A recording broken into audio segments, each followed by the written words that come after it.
alone. Do do do do do do do. Do do do. Do do do do do. 21 incoming. Do do do. Tomorrow, tomorrow. Ooh, flip to 3.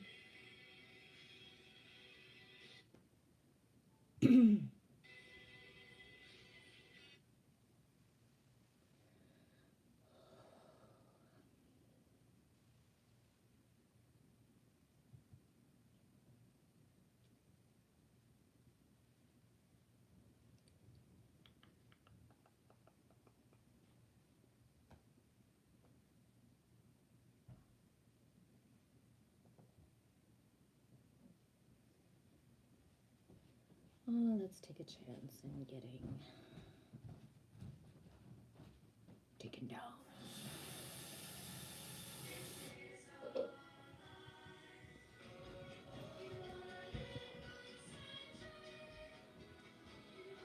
Here's to a century of growing together. Head by Century. Oh, motherfuckers, you went and took a Tragically Hip song. Don't think I didn't see that.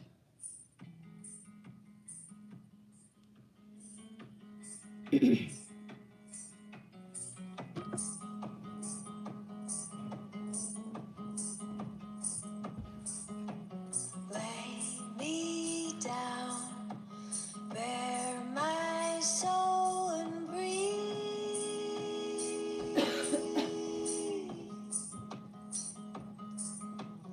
Make no sound, you'll hear what you believe.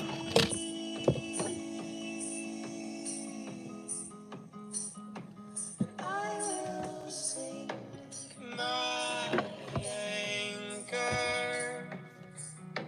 to any of the 7 seas, just to make you proud of me. And I will sing my anchor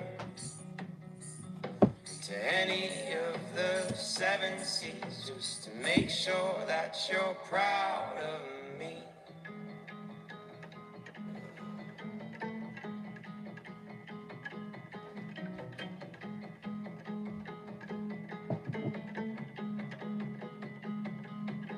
This nest of bones reveals my parchment heart.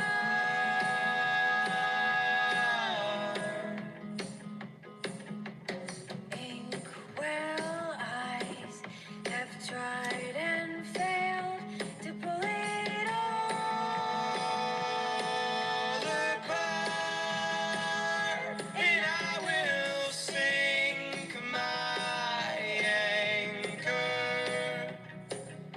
to any of the 7 seas, just to make you proud of me. And I will sink my anchor to any of the 7 seas, just to make sure that you're proud of me.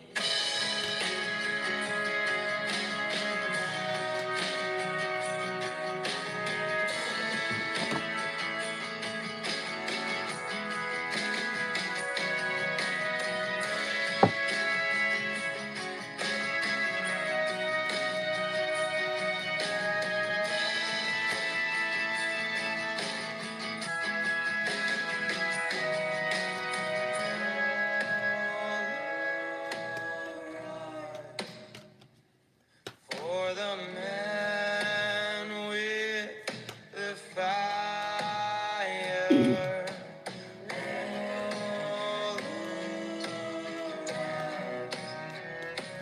For the man with the fire. And I will sing my anchor to any of the 7 seas, just to make you proud of me. I will sing my anchor to any of the 7 seas, just to make you proud of me.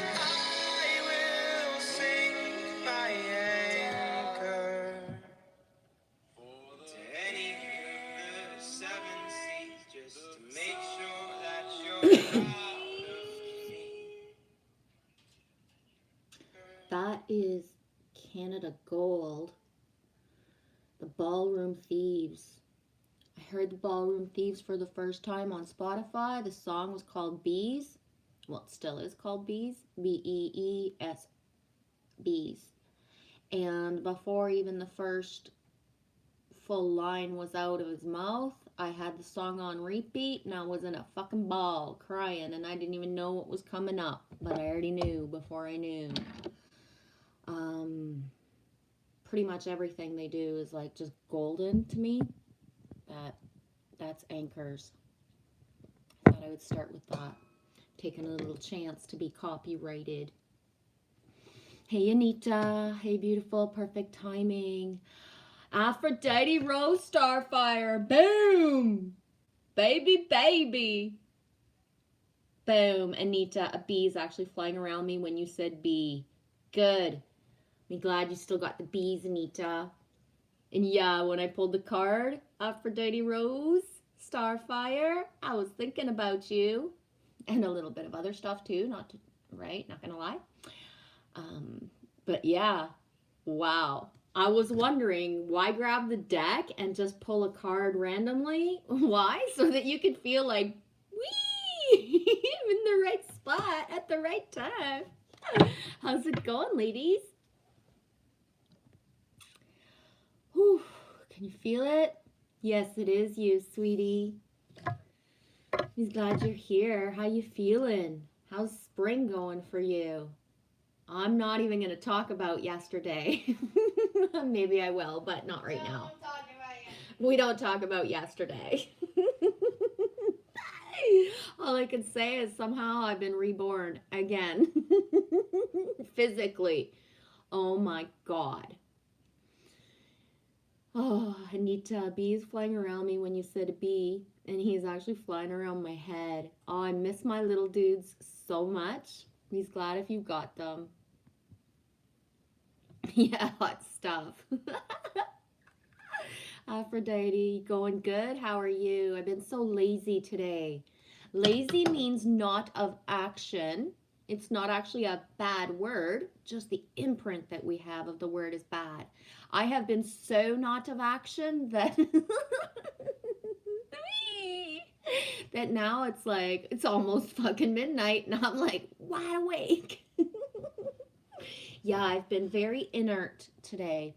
Not of much action at all. Actually, it's been 2 days of not much action. So little action out of me yesterday that Lily actually made her own meals. No joke. She's the smartest kid I've ever known. She managed to whip herself up 2 fucking full real meals with limited choices. Yeah, I made myself a grilled cheese with frozen bread. Yeah, she actually thought to make herself a grilled cheese. It was my first time making a grilled cheese too. And I made myself a wrap with peppers, bacon, salsa, what's it called? Sour cream. Sour cream and a wrap. Obviously it's a wrap. Yeah, so she made herself a wrap. That's a wrap, fellas. And a grilled cheese, which I personally wouldn't have even thought of the grilled cheese because the bread was frozen. So she's smarter than me. Teach your kid to cook and she will like cook when she needs to. Oh yeah. Mama Bear did not move much to yesterday, and when she did, it was not pretty. It was fucking hell. I'm telling you. I'm just happy to be alive today. I swear to fuck. Oh my God, I could hear Olivia Newton-John saying, let's get physical, right? Not in the way that the song might have implied at the time. Oh, when Ascension Awakening becomes physical, oh my gosh, could we get back to emotional instead? Oh my God. When you think it's hard to sort out the mind fuck, but then it hits the body, is like, whoa. Yeah. So I've been very soft and gentle with myself today. Big time. Big time. Oh my gosh, I swear. Anita. I feel like that right spot all the right time. Yes, the right spot at the right time. That's important. Follow the spidey senses to where you need to go and how you need to flow. Hey DCase, hey V, Vanita, and Afro Rose. You was feeling lazy extra today, Anita? Good. Glad to know that within, 11 minutes of the stream, we have already found 3 people that say today was the whoop, stay way down low, close to the ground. Don't do too much. Oh my gosh. Taking away the human programming of doing instead of being is not as easy as it seems, eh? Even if I thought I was a master at it long ago. Yeah, not so much. I swear. Yeah, a good grilled cheese is yummy, eh, sweetie? For sure. Classics never die. I personally love bread, right? I don't know if it's about Jesus and the bread of life, but I love bread. If I ever was like not available to like gluten and stuff, I would just like wither away just staring at bread. Thank you, Aphrodite. I love your hair length. Super cute and fun. Oh my gosh. It was actually like a rite of passage to cut some locks away.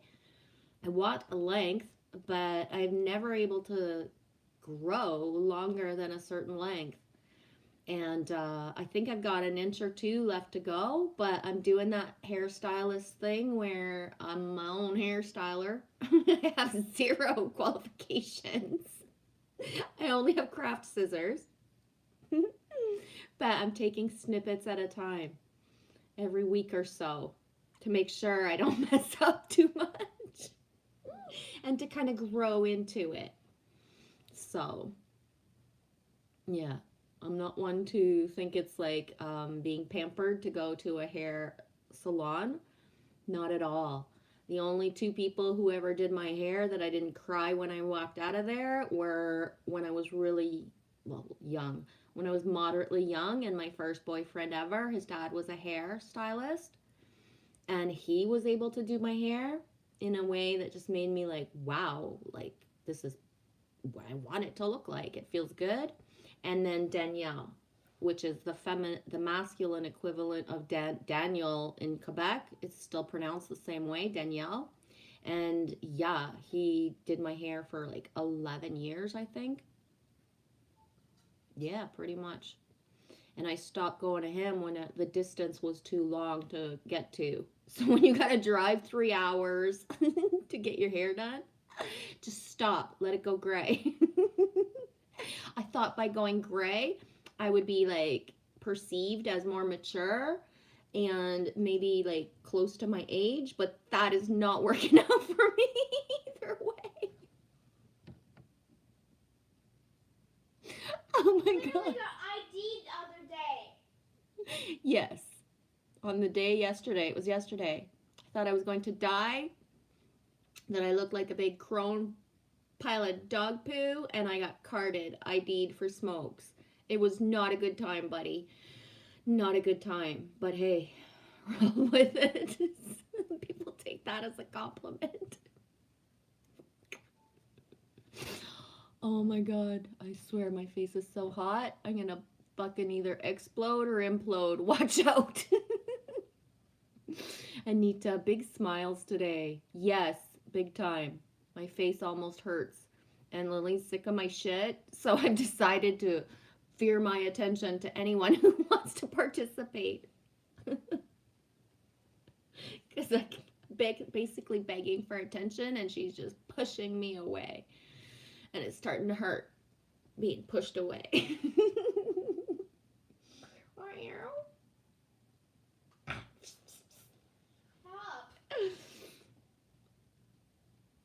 Oh, right on, DKs. Was thinking about you, Afro Rose. I've been on the borax. Recommended a Carson pocket microscope. I have no idea what Carson pocket microscope means. And the only reason I would not dare to try borax is because holy shit, I've poisoned myself with pretty much everything that's good for us somehow. I got essential oil stories that would fucking shake your timbers to never try essential oils if you heard the stories from me. So yeah, I'm really careful about anything because I'm very delicate. And even the most natural of products will bring me to my knees, internal and external, no joke. So I prefer to self-sustain, to be honest, most times. Hey Trippy Sunless, how's it going, eh? Oh, I swear. Anita, every time you giggle, I'm the same. I'm feeling ya. Good. Aphrodite, have you seen some critters? Oh my gosh, the blackbirds, they're grackles or gackles, I guess they're called. I don't know, I call them blackbirds. They're back. The geese are back, but they are like limited in my view and my hearing because I'm a little farther than I would want to be from the lake. So I only have a hint of geese. hint of geese passing by. So I haven't seen like the whole like typical like flock coming in, the gaggles, but I have heard small independent geese passing through. I've seen 2 flies, which might seem like what, who cares, but they were like the ultimate magic to me in the moment, and I'm like happy with that because it's still, you know, just the beginning of the awakening of spring here. There's so much grass that my eyes are just like, oh my gosh, like I'm like, I haven't tried to ground and put my feet in it yet because as much as, you know, I want to be true north strong, I'm really a pussy when it comes to putting my feet in anything cold. It doesn't feel good. It seizes up my whole body, to be honest. Yeah, when I touched the Pacific in 2010, I had a wetsuit on, but I didn't have like booties for my wetsuit. So I literally just put my butt in the sand where the waves were hitting and I had my hands up, baby hands up, and my feet up. So I was basically in a V enjoying the ocean in October. Yeah, I don't know how ridiculous it might have looked, but it felt good at the time, and that's all I'm going to say about that. I don't like my extremities to be frozen. Down we go. You had pancakes for dinner, Aphrodite? That's awesome. I prefer pancakes for like lunch or dinner. I'm not a big breakfast person. Not at all. Don't try to feed me in the morning. That's not going to work for us, right? Except sometimes, but it's rare. I prefer to eat and like stuff myself before bed, have that like full tummy and go to sleep. And I know they say never do that, but I really don't care what they say. I just do what feels good for me. Amber Lachal, hey sweetie, welcome. I always cried after haircuts too. Yup. And I'm trying to remember, and if I do remember, I'll guide you to other channels who speak about it more eloquently than I might. But first of all, having any part of our body touched is an exchange of energy. So especially when we trust, you know, people who do massages, people who do nails, people who do the stuff of anything, but especially hair, that exchange of energy is so sacred, yet has been kind of programmed in us to not really know ourselves and who the people are that would actually make us feel good. So, you know what I mean? Not even having the chance to speak to a hairdresser and even know her or him, and then that's the person you get for an appointment, for example, can literally suck us of our energy in ways that trying to remember. Fuck, I don't have her anymore now that I think about it. I can't remember her name, but she literally called it like the same thing as like Hollywood or like demonesque energy siphoning from us. So taking energy. And why a hairdresser can stand up all day and do the job she does, because the siphoning of energy is not always an energy exchange, if that makes sense. Again, I'm not an expert on being eloquent about certain things. I'm not here to document. I'm not a researcher. I'm just a free flow person. But yeah, so how, if you think about through your lifetime, when you go, and this is for men as well, barbers and any man exchange of energy that has a touch, how you can like leave somewhere feeling like not so great. um I don't even want to use the words because I don't feel like triggering certain things tonight, right? Keeping the energy light. I don't want to use the words. But inside you, if you've ever lived it, you know. Um, One of the things that people suggest to others spiritually is go get a massage. And it's like that sometimes really pisses me off because it's like, what the fuck? You're telling people go get a massage, but instead of feeling good when they walk out of there, they could feel more like fucked up in so many ways than before they actually entered. So telling somebody to use a massage as self-care, to go pay for it, unless we actually know people that we trust or that people come into our reality that there's a bond with, this exchange of energy can like actually be so detrimental instead of lifting us higher. And I know this much is true because I've only let like a certain amount of people touch my body as a like for a massage, and I was blessed all of the times except for one. But the one time that I was not blessed, again, I don't want to use the words, but what it felt like to be siphoned, to be felt up, basically, and then told, "Oh, I'm sorry, that was an accident." And then the not knowing at the time of that feeling of like, okay, forgive, they know not what they do to reach up a little higher, and it's a girl, not a boy. So, guard down just a bit more. But, and then in the knowing later when I came into myself and really realized, like, it doesn't matter what somebody says, and it doesn't matter if, even if it was an accident, how it makes you feel is what is like, that's all that matters. How it makes you feel, right? Energy doesn't lie. People lie, we lie to ourselves, but energy does not lie. Anyways, I'm gonna leave it at that. But for myself, after I exited the timeline of living in a certain area, I told myself, like, unless I have someone, and again, I say someone and like Trace B, for example, you know what I mean? The day that she comes into my reality, it's like, boom, what you doing to my head, right? Are you ready? That kind of knowing. But otherwise, I haven't let anybody touch my hair except for one person that's not of my family in, fuck, so many years, I can't even count. For real. And by doing that has helped me in so many ways to not leak my energy anywhere by thinking I'm going to treat myself or pay for a service to feel better when ultimately, no, right? Anyways, I'm going to leave that at that, but planting that seed.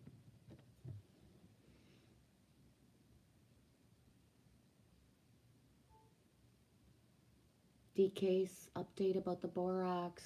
I don't know how to write that word. The worms and the disturbing organism with a tapered body on both ends, and I had kidney pains the first day, but I continued. Yeah. Yeah, and Aphrodite specifies to make sure to drink a lot of water with that. Yeah.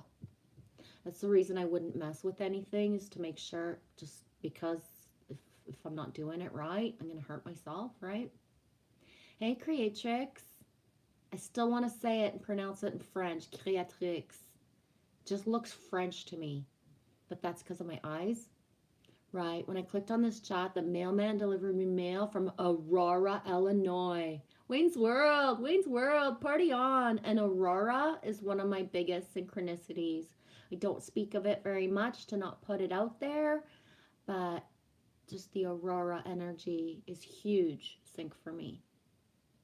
Huge.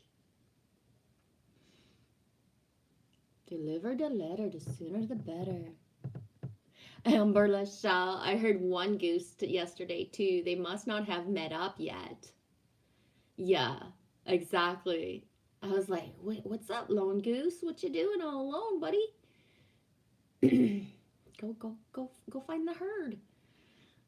Yes, DK, the ridiculous is actually the key. I find it so. Amber, you're actually from Illinois? Right on. Anita, sorry, distracted by message. Back now? Right on. Trippy says, going good. I'm settling into my new living situation. It was been feeling lonely. Freeingly lonely. Miss the boy. Get him tomorrow though. Good. Yeah, it's honestly, it's the hardest thing ever, right, Trippy? And yeah. And it's one of the reasons for myself,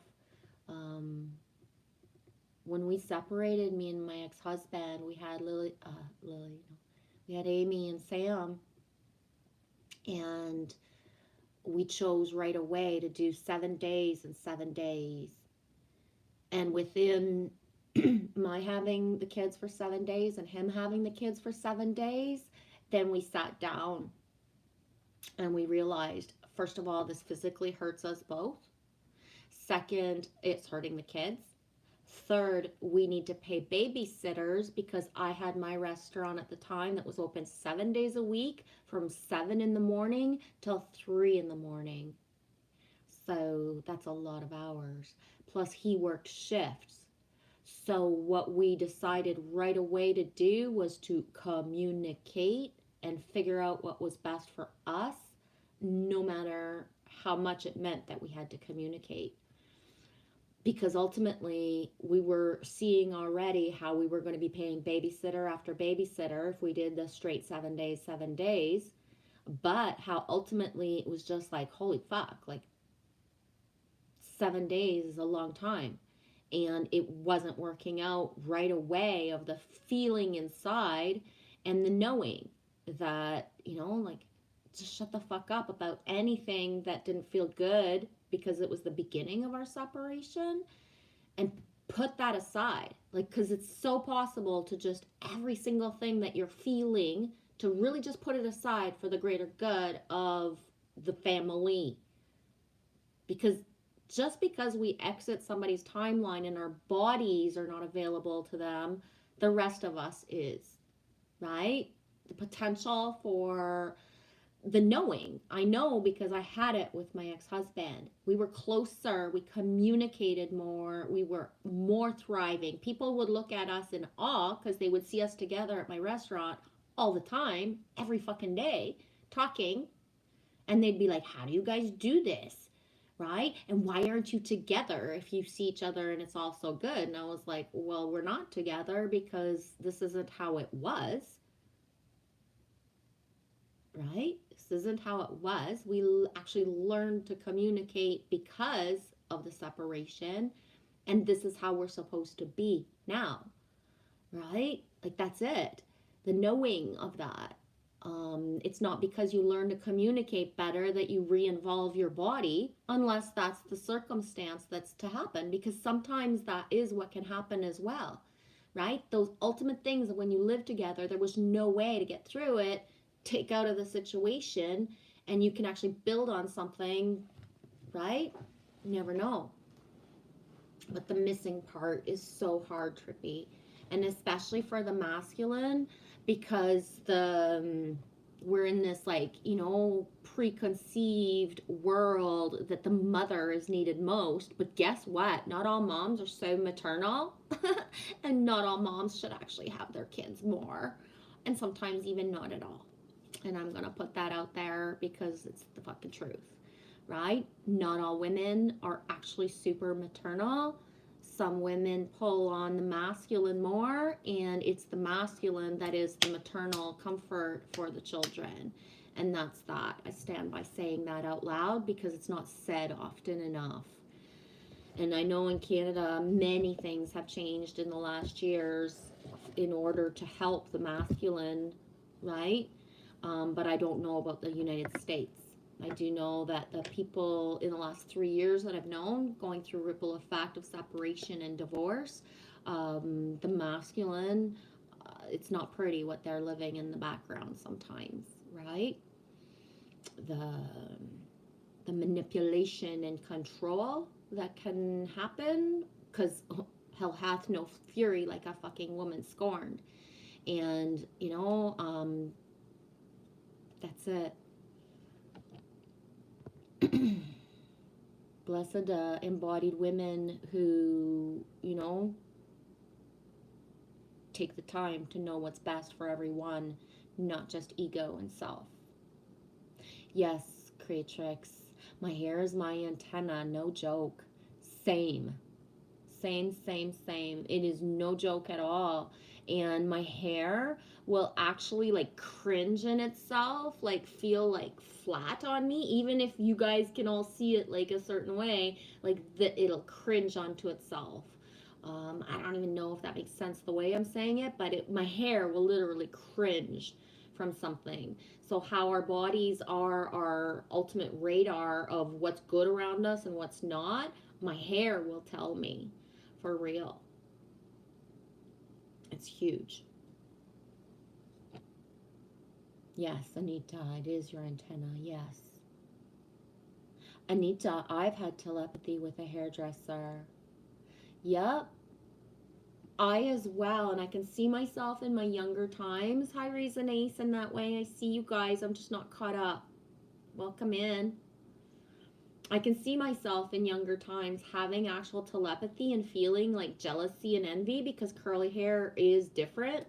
Just like red hair can be very different depending on where where you are in society, like, right? Well, curly hair is different, and curly hair doesn't cut the same way as straight hair. So, you know what I mean? Having somebody who says, "Oh, I'm really good with curly hair," and then you come out of there because no, they're not. Or the jealousy, that envy feeling of when somebody's touching you and they have a certain feeling, and then the putting it aside, right? Like, why am I feeling this? This is silly, and just like stop thinking those things, Michelle, type of thing. But I knew at the time. Yeah, it does, make a lot of sense. It does make sense. I never knew of that for the haircuts. Yeah, and I like, so for the haircuts, but for everything. So how estheticians, I don't know if I'm saying it right, but people who do body care is so trendy now. But if you think about it, you're giving away your power, which is a good thing. If you're giving your power in exchange for somebody who's actually making you feel elevated and amazing and pure and beautiful, but how it siphons our energy to not take care of our own fucking body, right? Because this has become, I mean, even men feel ashamed of themselves if they don't do certain things aesthetically now with hair, and it's like, what the fuck, right? Of where are we at that both masculine and feminine feel like they have an excess of hair and they need somebody else to do something about it. Like, program, why is this happening in our society, right? Why is our hair that grows on us considered so disgusting, so bad?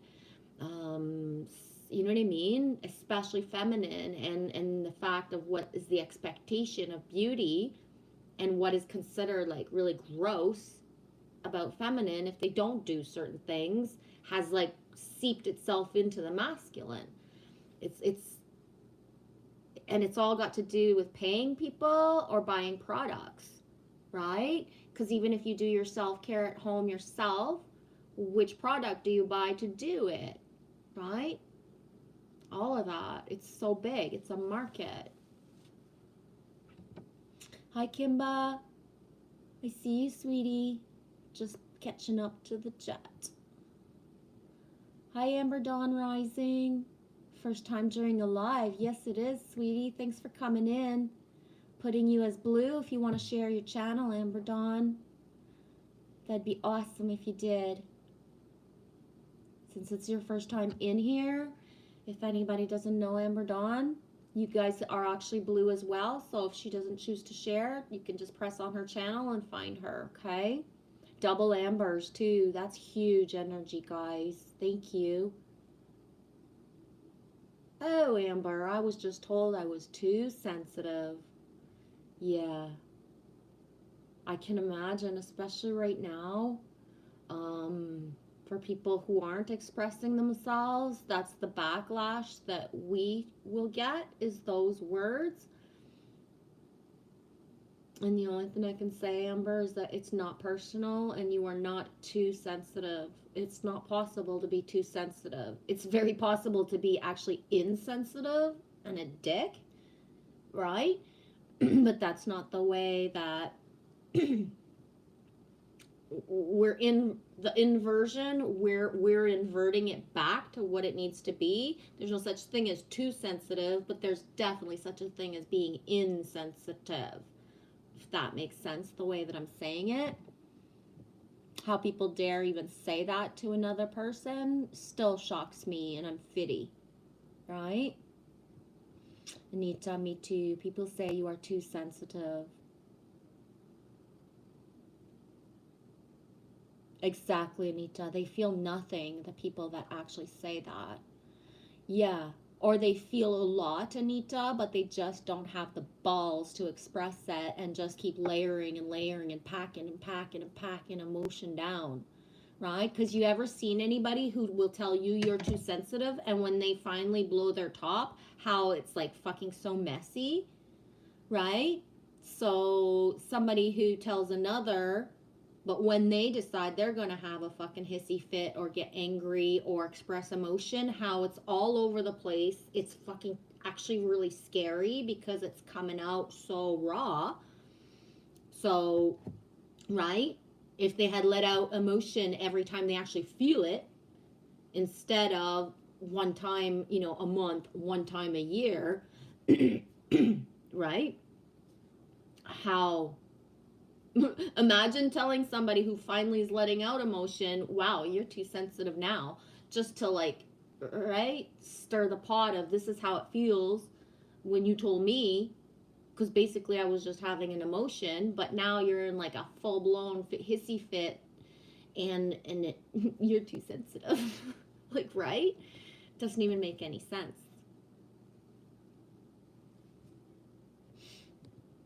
Amber, I don't particularly love Wayne's World anymore, per se, right? I don't think I could sit there and watch it all, but I gotta say, about half of the way I speak comes from Wayne's World. I'm not even kidding. Oh. Yeah. I swear. Garth knew the secret to women. Garth knew. Hey, Trace B. Were you here when I was talking about you and hair cutting? Creatrix, are you kidding me? I'm French Canadian. Maybe that's why you feel the French when you see the name. Baby, I'm French Canadian too, from Abitibi-Témiscamingue. Where you be from? I see the French Canadian because the way that it's written with the X at the end, Creatrix. The X is just stands out. But whoa. That's so cool. Roar. Amber, I have abandonment issues, and so I'm terrified of making my kids feel that feeling. Yeah. I would say me too, on a certain level. I get it. I really do. And when we're the pattern breakers of what we felt and what we never would want our kids to feel. The separation of, what's too much or not enough can be super hard, Amber. For real. Right? Big time. No matter what, you're doing what you can, and that's all. Your best now is all that you can do, right? Little Wing. Hey, sweetie. Sending love to you, sweet sister. Happy equinox. Are you feeling it? Yes, I am totally feeling it. Yeah. Feeling the flip into just the newness, fresh eyes of spring, especially. Trace B, nice t-shirt, little G. Thank you. I feel like Superwoman with this shirt on. It was my son's. So, it's mine now. That way, I just woke up from a nap. Hey, G. Hey, everyone. Yeah, I didn't have a nap today, but I was debating whether I'm like wide awake now. Now that the day's almost done, I'm like, woo! So I decided to come in for a little bit.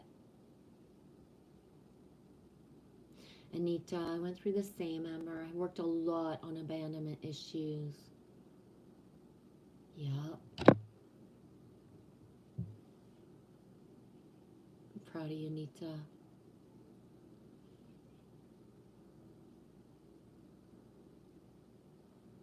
Holy shit, Anita. When I was tiny, my dad threw me, my mom, and my sister out of the car in the middle of nowhere and left us there, lost for hours from home. And that did it for me. Thanks for sharing that, Anita, because I know it's not easy. But that flows directly into the video that I shared earlier today. I forget what I named it. I'm gonna just check. I don't mean to lose my spot, but I forget what I named it. When I found that post, safety and protection. And I also had shared a community post because I'm just flowing my words on community posts. Maybe not uploading so many vids right now, but the way that parents or caregivers stopped acting a certain way maybe, or we're not there anymore to act a certain way, but the imprint before we even learn to speak, how huge it is, right? And like you said, like you wrote, you were tiny and your mom and your sister, and how it doesn't matter if you were tiny, that imprint is there. It's there, and I think back to when I speak to people and they don't even have the answer for why they are not a certain way. And I really think it goes back to, the first 2 years of life when parents or caregivers, I always use both terms because I never assume everybody had a parent, but would be insouciant and say the words and the things out loud very violently or very not gently, or the actual truth of how they felt, or not say it, but their body language and just everything. So, some parents, it's because they're wounded, right?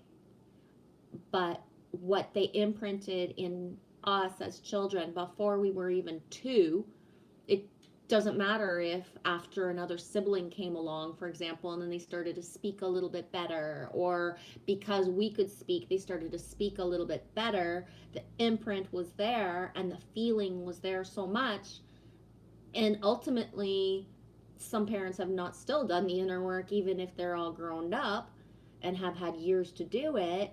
And so they still feel those things under the surface, whether they are honest about it or not. And you know what I mean? It doesn't leave. So,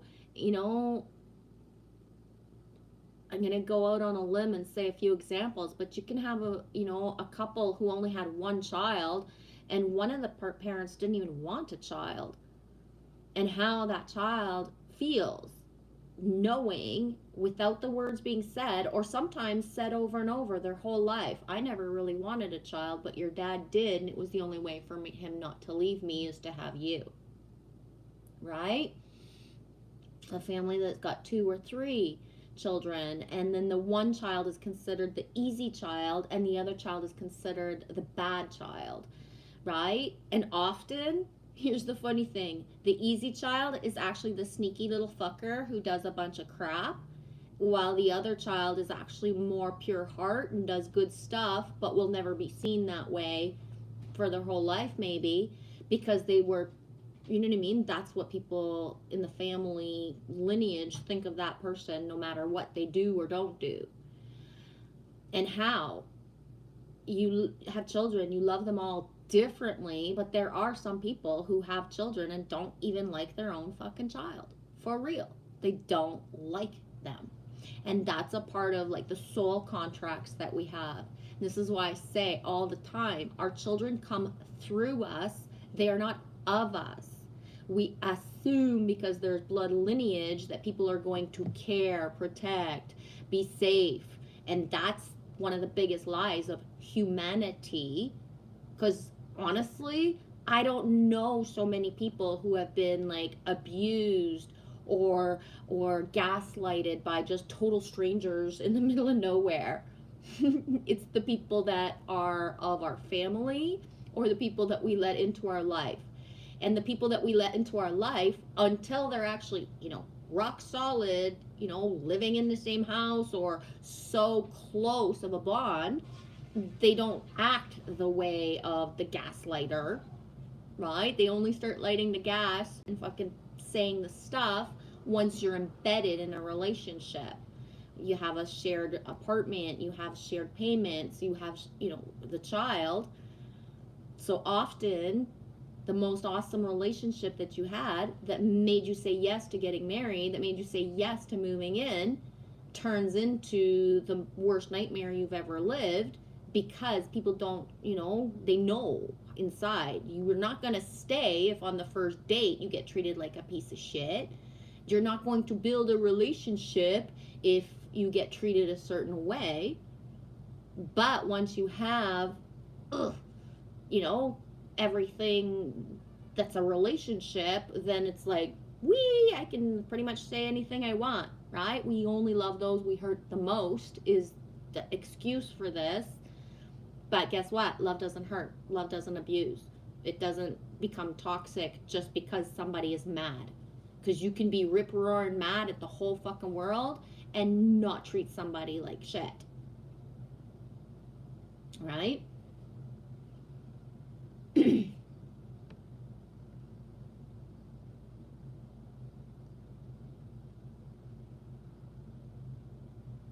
Ooh, Little Wing 6 was 9 at Amber. It's not actually a bad thing to feel it when your loved ones are away. That anxiety is intuition.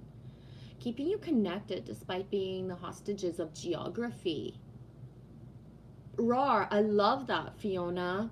Thank you, because we, especially spiritual wise, the whole like non-attachment, and it's like, what does that even mean sometimes? Like, okay, I'm one to say our children come through us, they are not of us, but at some point, like the bond, right? Whether it be mother and father, lovers, or children, like there is an intuition, there is a connection, right? It's important. Yup.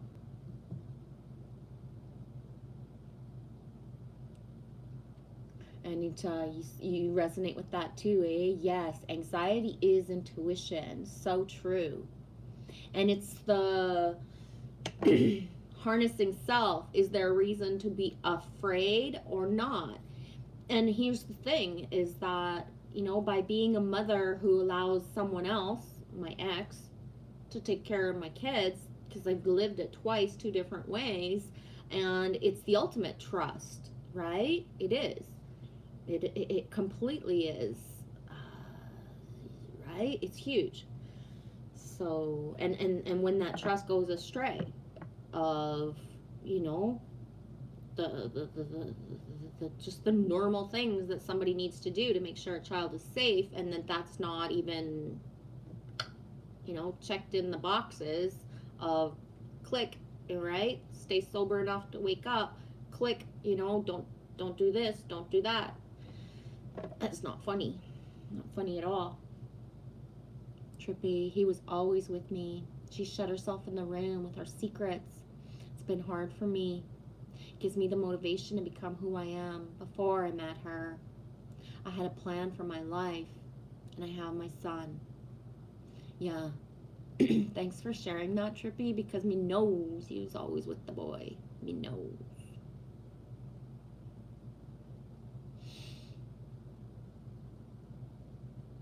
Wish you the smoothest, safest, best possible outcome, and fast, right?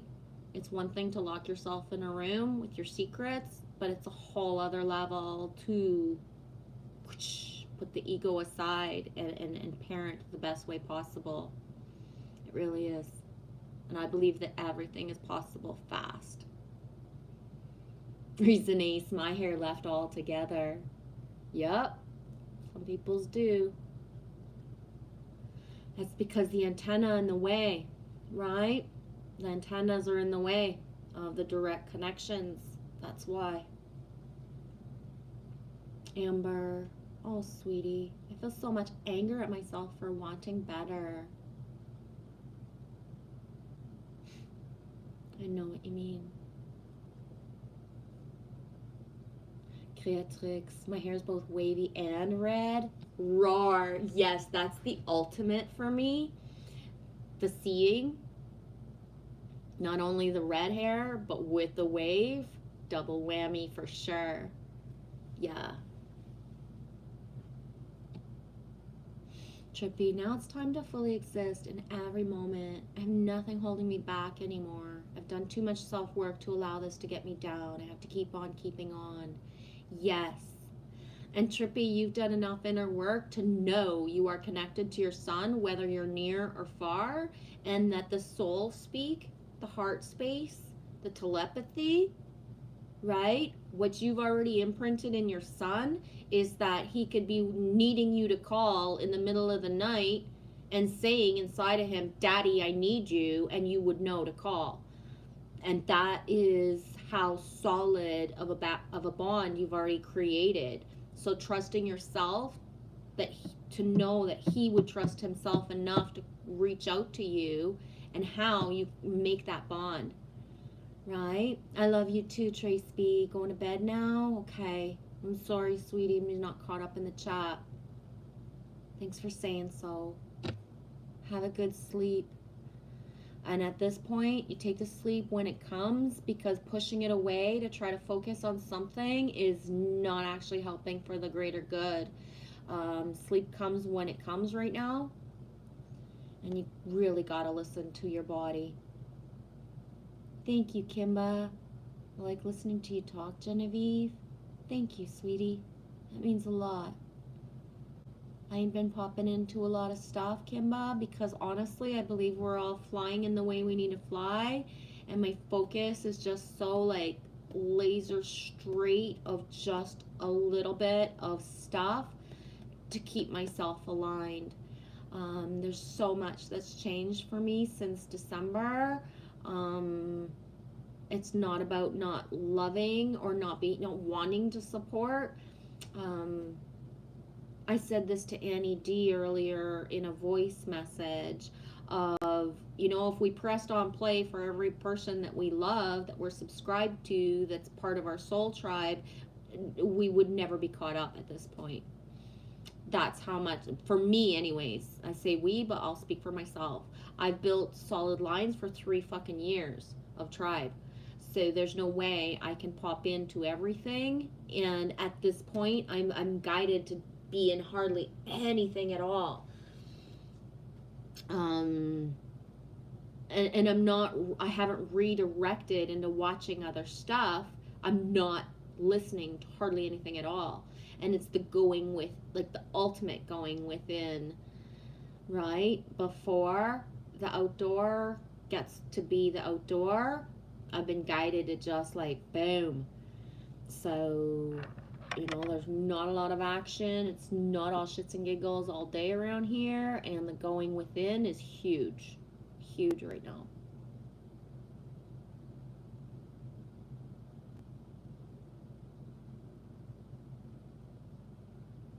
Annie D, hey sweetie.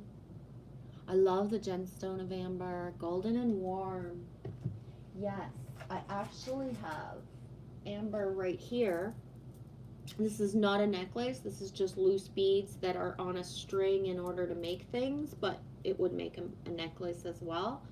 And the thing about amber is that it's not actually a crystal. It's actually fossilized tree sap.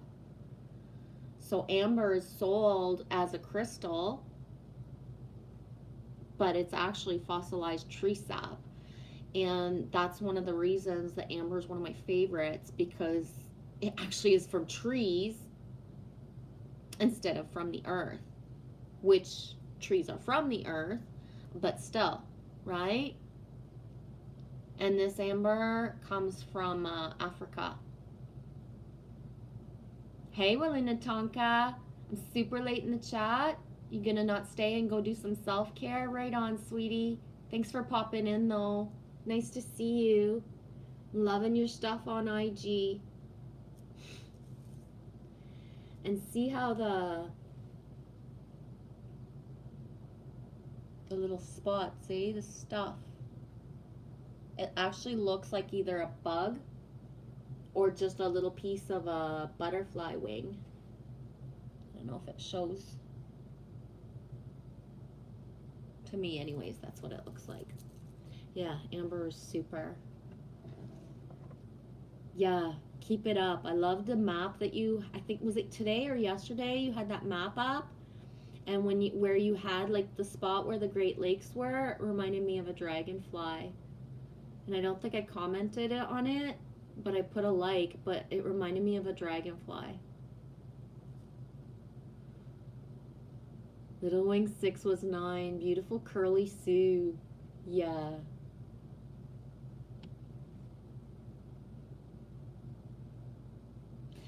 Annie D, my sister said that about me when I was 6, when I was lying there crying from an earache. Yeah, I'm sensitive and defensive. Yeah, you get the defense up because you gotta play defense to survive. I get it, sweetie. And imagine, eh? And that's the thing too, is that sometimes, we had good parents. I'm gonna say some people had good parents, and they didn't get really, gaslighted or bullied by their parents, but it's the siblings or the friends or the cousins. Everybody, if you're alive in this world, you've had the lessons. You've been bullied. You've been mistreated somehow. Right? Nobody that I've ever known, or the ripple effect, I've never heard of anybody who says I had the perfect life. Nobody ever picked on me. Nobody ever did nothing, right? So if you have the blessing to have the actual parents, both, who don't do that, then there's always the bully of the something. And yeah, being 6 years old and not having empathy and compassion by your sister, that's harsh. It's fucking harsh. I'm here to tell you. And not because I didn't live it. I was the older sister, so my sister had the best of me until I turned about 12 or 13. And then for 3 years, I was not the best sister ever. You know what I mean? Not at all. I'm not going to pretend I was. And that's why I say there's a lot of people who say, I'm an empath. But it's okay, when did you play the narcissistic role in your life path? And then people will be like, never. I'm always the one that got picked on. I'm always the one that was bullied. And it's yeah, right. Where was it that you played the narcissist, the selfish motherfucker who was not kind?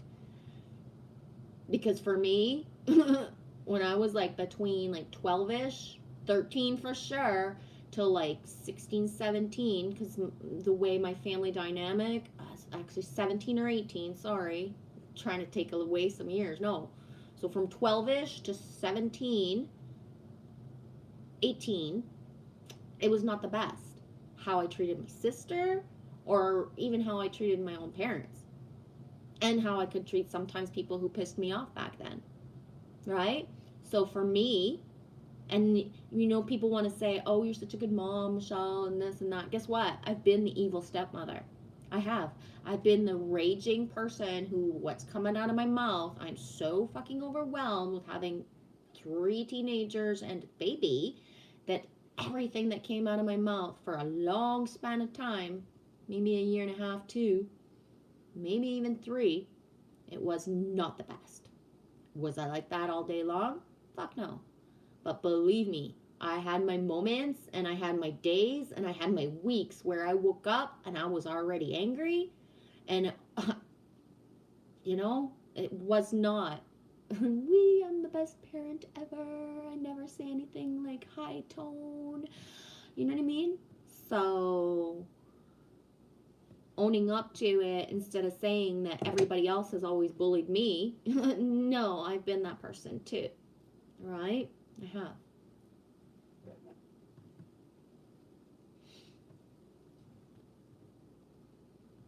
Hey James, how's it going? Cantonese. Am I saying it right? Cantonese.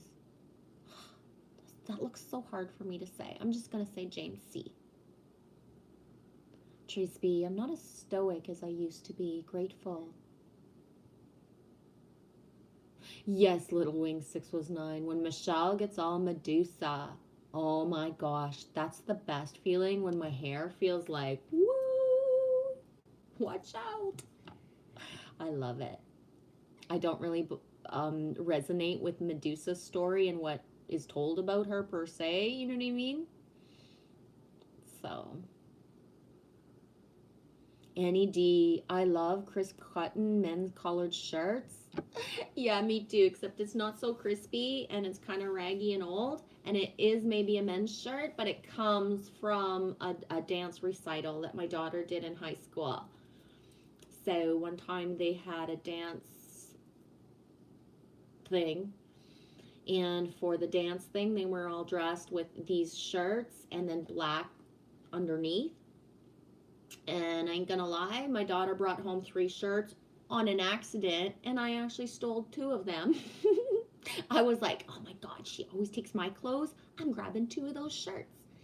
And I knew that the school was closing at the time, so the high school that my daughter went to is actually not even fully functioning anymore. The best high school that had super arts, super programs, is the one that actually got eliminated in our area, right?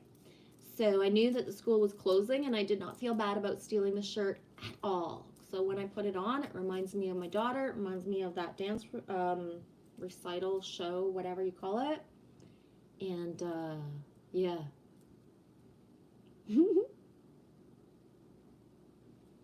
Hey Triple B's Farms, cheers, stay lifted, you too.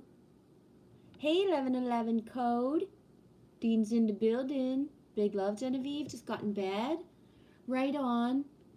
Dude, are you still here? Because I'm so glad that I didn't say I'll be present on the first day of spring to do something. Because, yeah, yesterday did not... I don't really want to talk about it. I'm just going to say did not go as planned. I was super right to not make any real plans. And I wasn't even able to listen to the show. I was there an hour ahead of time.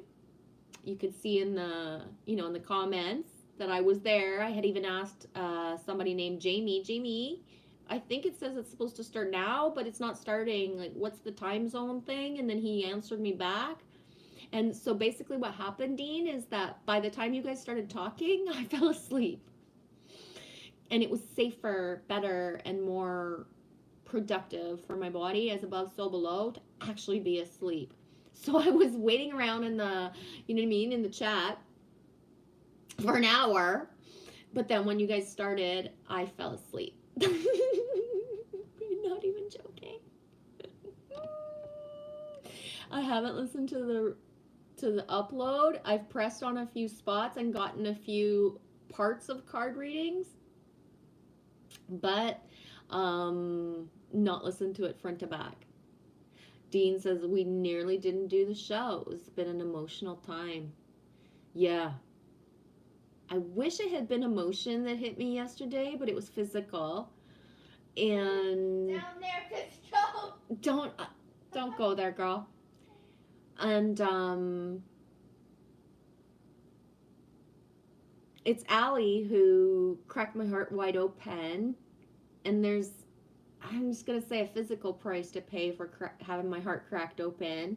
It's not bad, but when I finished my live stream the other night, 2 days ago, I guess it feels like last year already.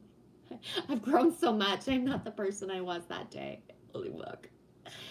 But I finished my stream, I made food, and then Allie started her reading of The Wolves. I forget the name of the book. And I stayed from the beginning. I was about 5 minutes late to right the end. And because the syncs and the flow of what part she was reading of that book was like bonkers. Pretty much everything I had said out loud in my stream. I've never read the book. And even if I had, I wouldn't have known which part was actually coming. So she was saying through the book pretty much everything I had said during my stream, just worded better because it came from a book with bigger words than I used. There was no fucks involved in the book.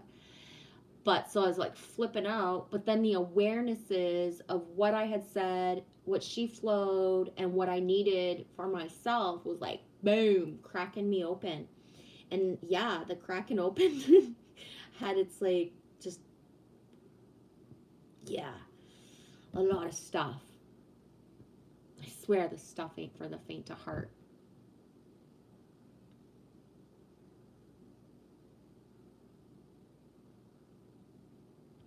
Yeah, oh, Amber, yes. Oh my gosh, my sister-in-law is definitely putting off that vibe.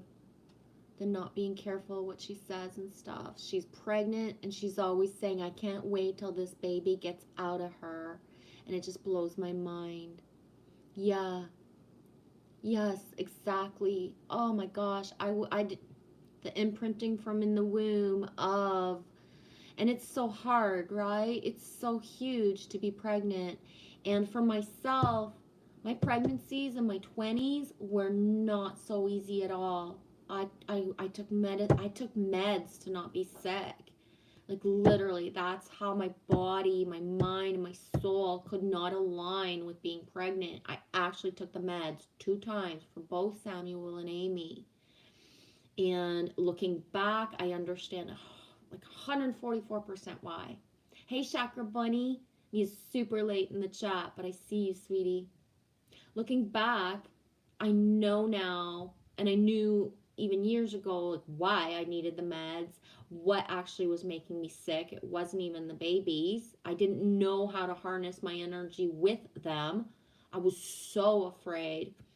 I was so lonely. I so would have needed something from my partner, but I wasn't getting it.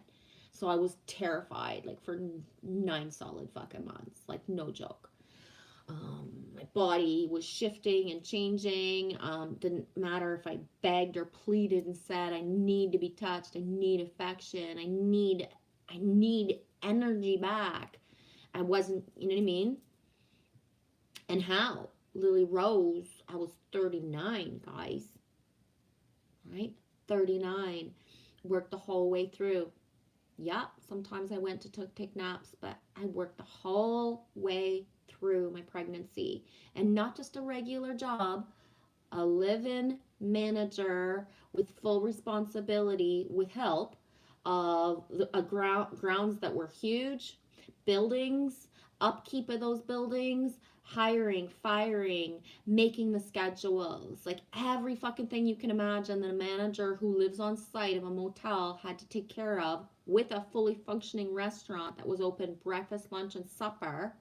And I worked all the way through that. Didn't take one fucking anything. I got sick twice. Once I got sick because Lily was warning me that I was at the beginning of my job when my apartment wasn't ready for me. I was sleeping in a cottage. I was like, you guys don't have to give me a cottage. I'm not even going to cook. And they were like, no, you get the cottage. I was like, okay. But after 2 days, I kept on saying, like, something's weird. I have these headaches and I never get headaches, and it's weird. And they were like, well, okay, like, are you okay? And I was like, yeah, I'm okay. I have to say, I have a headache and it's weird. Like, I'm not saying because I don't want to show up and I got no energy to work. I'm just saying I got a headache and it's weird. I didn't even know I was pregnant yet. That was to come. But after saying another time to one of the dudes, it's fucking weird. Like, I'm so comfortable where I am. I'm so happy. Everything's fine, but I have a headache. And it's only after I wake up, and it's only until I'm here. And then it only happens, it's been 2 days. It only happens when I go back and then I wake up. But then when I'm here all day, I'm fine. And he was like, holy shit, let me go check something. And he went and checked, and it was propane cottages. And what happens with propane is if there's not enough propane at the bottom of a tank, then the poison, like the stuff is leaking somehow. I don't know the technical terms. I'm not that person. But he was like, holy fuck. The dudes are supposed to come next week. We know this tank needs to be filled, but we didn't know that it didn't have enough to not be dangerous. So basically, me being alerted, I didn't even know I was pregnant yet, but that it amplified with me, made it that the person who was supposed to come in, we diverted to a different cottage and didn't make somebody else fucking sick who was like a tourist with their family on vacation, because it would have been worse for little kids or elderly. And it was a whole family of 3 generations going into that cottage. And then I got sick another time, and that's it. Because I was avoiding to do something, and then she was guiding me to do it. So, yeah, but seriously. So the whole myth as well of women who are older and have harder pregnancies, that's a lie, right? For myself, I didn't know myself in my 20s, and that's the expected time frame. And I wasn't even a young 20. I was like 24, 25 when I had Sam. And then 3 years later had Amy, closer to 30, right? Wasn't a super young mom. But the mindset, the mentality, the emotions of me in my 20s was a whole other level than 39, right? And that is like huge of breaking the age myths of older women have more problematic pregnancies. Okay, no. Older women actually know themselves better. So the chances of them actually having a really amazing pregnancy are super elevated if they don't buy into the programs of you're older, so you're going to have more trouble, right? Anyways, I babbled on a long time, but yeah, Amber. And I know firsthand what it is to have the the person who's not happy about being pregnant and how it feels for a fetus to be born knowing, right? Little Wang 6 was 9. I've never been pregnant. Yeah. Loves you, sweetie.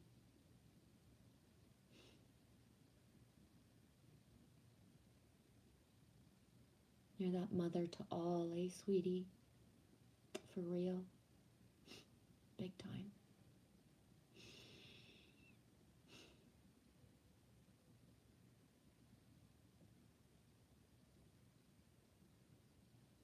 Yes, Amber.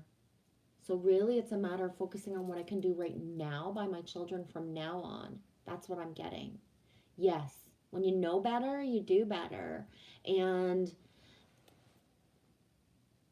we can't know until we know. And over loving, no matter how smothering or how helicoptery or whatever the words, still reaps sweeter rewards than under loving, right? There's a reason we might overdo instead of underdo, and right? Yeah, it's important.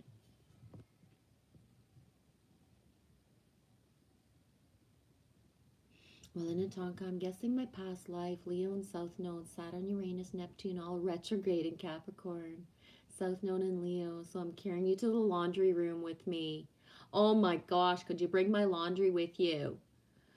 I'm gonna have to go to the laundromat at some point. I'm not quite sure about that, but hey, somebody grab my laundry, bring it.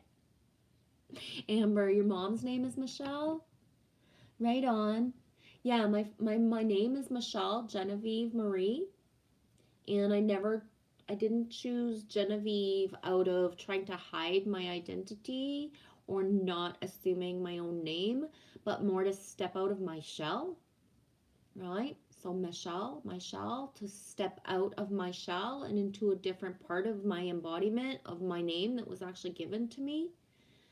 I don't expect I'll ever like be called Marie per se unless somebody like gravitates to wanting to use that for me in my reality. But those are my three given first names: Michelle, Genevieve, Marie. A part of the Genevieve as well is for my grandfather. He always used it on and off, mostly privately in my life, to whisper to me and say things to me, even as an adult. And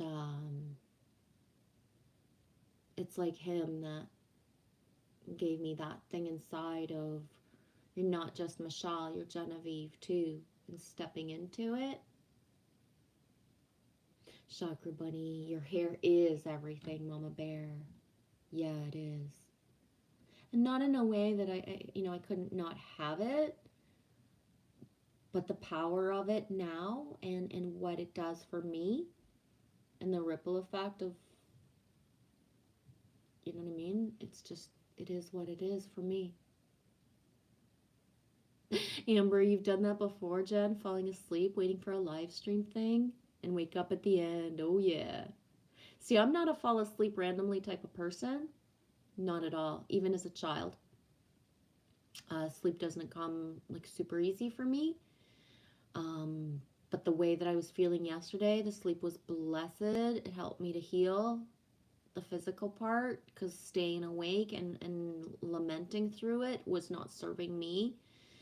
And I needed to like sleep. That's where I heal.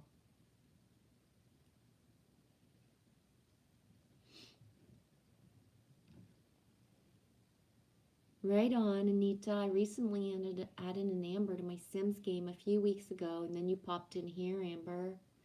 Yeah, I've noticed that a lot too, Anita, where a certain name will come into my awareness, whether it be through anything, and then boom, within the stream vibe or the comment vibe or finding a channel vibe, the name comes into my reality. Yeah, Code. She said that book is like, wow. It is. It's super electrifying. It validated a lot of things for me. Because I've popped into her other readings, but I never really put myself out there in the chat.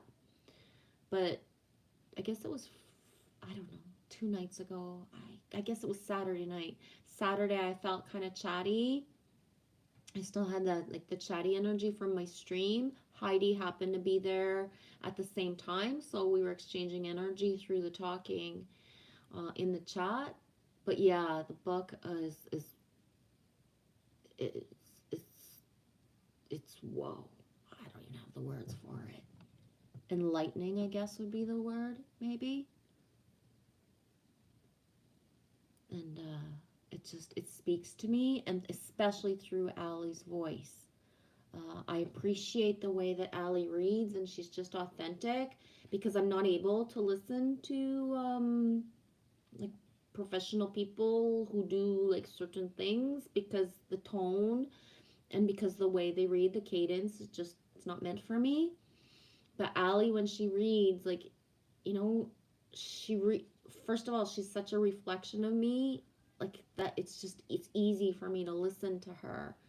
Her voice, her tone is soothing to me, and just how she will be reading but allow herself to integrate to like, oh my gosh, I have to read that twice, or to pronounce a word, not be sure, and then go look it up in real time with us instead of just flowing through. And avoiding that or not stepping into it.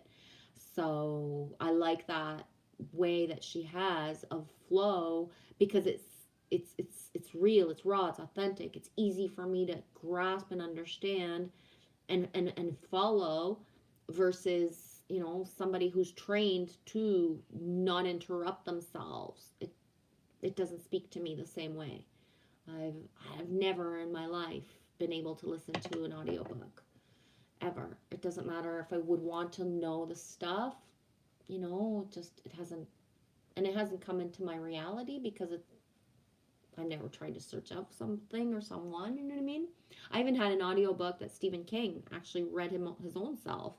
And it was like, you know, I was so excited to buy it. I can see myself. I'm like 17 or 18. It was The Dark Tower. And Stephen King narrated himself. And I was so happy, so excited. And I had it for fucking years. I never listened to the cassettes. I just, you know what I mean? Didn't matter if it was Stephen King reading his own fucking book. It just didn't, you know what I mean? The flow wasn't there for me. Chakra Bunny, you get it, eh? Your pregnancies were the same? Yeah. Yeah. And then looking back and the knowing to harness the energy, the connection, you know? Amber, you love The Dark Tower? Yeah, me too. Roland, the towers, everything. That series was super important in my just certain things for myself. Boom, Amber, good point. I had the same issues pregnant, but I still cannot understand resenting my child for it. Exactly. Like that's spot on. Yeah. I can see myself too as I'm pregnant with Samuel and Amy and saying to my belly, like, I love you and I know it's not your fault and, you know, we're going to be okay and it's okay. And, you know, like hugging my belly, and it doesn't matter how sick I'm going to get. I'm going to keep you. And it doesn't matter how sick that I feel, like, I love you. Right? Over and over and over to make up for, especially if I had been careless in my words of like, oh my gosh, get this thing out of me, right? Not gonna pretend I never said that. Get this fucking thing out of me thing, not even calling it by his name, right? Especially about me? at the end, yes. Oh yeah, oh yeah. Not like every day and every 5 minutes, but oh my god, yeah. I got as big as a house, guys. Come on, I'm like really little. With me? What? With me? Big as a house? Yes. I was like maybe 200 something pounds. I don't even know. Until I was like 6 months pregnant with Lily Rose, I was like fucking hot, and everything was just like big boobs, cannot lie, and the big belly, and then all of a sudden like poof, the rest of me started to like expand, and doorways became like. You have the biggest tummy with Samuel. Sam. Yeah. Sam was 9 pounds 6 ounces when he came out. He was fully grown. He was fully grown when he came out. But yeah, the last 2 weeks with Sam especially were hard because I was so big and I couldn't sleep and just I was terrified. I thought we were both gonna die, me and Samuel. And his birthday's coming up on the 7th of April. I thought we were both gonna die. I couldn't see straight anymore. I couldn't see anything good. I couldn't, you know, I couldn't eat, couldn't sleep. I was sick all the time. It was like, oh my gosh. Yes, you get it, Chakra Bunny. I'm 5 feet. I'm all belly. Exactly. When your boobs are like bigger than your head and your belly, like you don't even imagine you're ever going to see your feet again, much less any other part of you down there, right? Oh my God. It's like, boom. Oh, I swear. I had a friend who was super tall, and she would get pregnant and just be like, oh, look, you know, look at me, look at me. I hardly have anything. And it's like, do you see how wide? Like, you are basically like a walking, talking, like, fort for children to be grown in, right? I got this much space from where the boobs end to where, like, you know, the hips begin, and you're like this. There could be 5 babies incubating in there and you'd still look good. You know what I mean? And not that I don't feel like I always might have looked good, but sometimes it's like just too painful to carry around, right? Like, seriously, you want to know what it's like to feel pregnant? Grab something that's 20 pounds and carry it on your stomach all day long, right? Because it ain't about the baby weight, it's about the water in there. Yes, Little Wing 619. Home is heart of Mother Earth. Really, Chakra Bunny, I had all my children after 30. And my youngest is 4, and I'm 41. Whoa, cool beans. You know, knows that. Neat. I see a couple people coming in, but I didn't see fast enough to be able to name. So I am catching up with the chat. Speaking of somebody coming in that I do see, hey, Delaney Pearl Jones. Super late. How's it going, sweetie? Little Wang, your mom's middle name was Maria? Nice. Thanks for sharing that.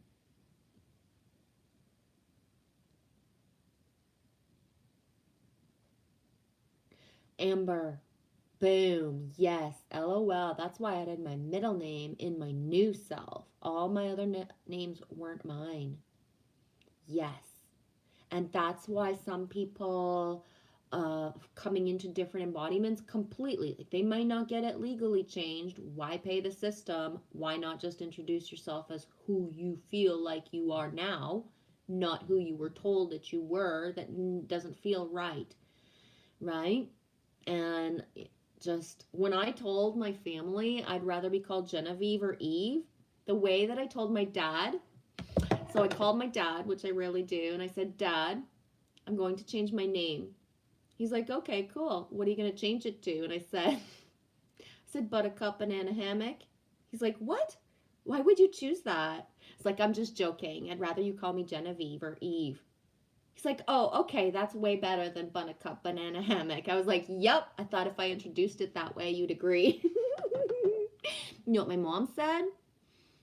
She had a flashback of being in the room with me after I was born, knowing that Michelle and Genevieve were the choices of my name, thinking as she held me, she should be Genevieve,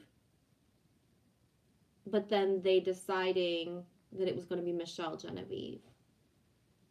And she says, like that day, I can see myself, it's 2018, she's sitting on my couch, I'm at Sunbeam, and I'm telling my mom the same banana hammock thing to introduce to her that Genevieve, and she's like, oh, thank God. But she had the flashback of when I was born, and then the not understanding, like, if I was thinking this, why did we keep, and I completely understand why the Michelle flowed into Genevieve, like maybe even more than she does herself, but I totally get it. And I was named after somebody who passed away, right? So one of my dad's best friends, name is Michelle. In Quebec, we pronounce Michelle for a masculine, that's a Michael. So some people will be called Mike or Michael, but it's rare because it doesn't flow off the French tongue. A Michael or a Michelle, whether they're masculine or feminine, is pronounced the same way, just the same as Danielle and Danielle. So many names are masculine, feminine, but pronounced just the feminine way. And so I was named after somebody who passed away, the Michelle.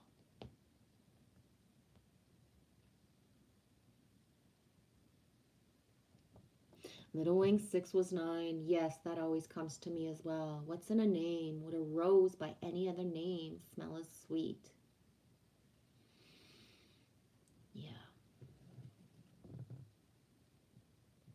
I think the names of us are very important. The syllables, the tone, the cadence with how we pronounce names as well. And I stand by people actually changing or choosing their own names, but I do believe that we are the ones who imprint our parents with the names that we are to have as the exchange of energy before we come in to this world. But, you know, that's just me. Because of Samuel, because of Amy even, and because of Lily Rose. Especially Lily Rose, because I dreamed about her name for many years before I even thought I would ever have another child. So I would dream about a baby that I was taking care of whose name was Lily Rose, and I was the mother, and I would wake up at first with cold sweats, terrified I would ever get pregnant, into years later the knowing I was pregnant and being like, wow, right? Amazing. Go. We got this. This is it. Right? But yeah. Allie is beautiful. What's her channel called, if it's okay? She's got 2 different channels. I'll try to find them and share them with you, unless Dean or somebody else is here to share Allie's channels. She's actually got 3, because she's got her Allie Berry. She's got Alley Cat Arcana, where she does her card readings and stuff like that. But she also has the Aces with Corey, because she's part of a duo. Her and Corey do music together. So, like, Allie is super, like, whoa, of what, like, she does, pulls through, and actually shares. Good night for reals now, Trace. Okay, I'm still not even caught up to where you said goodnight the first time.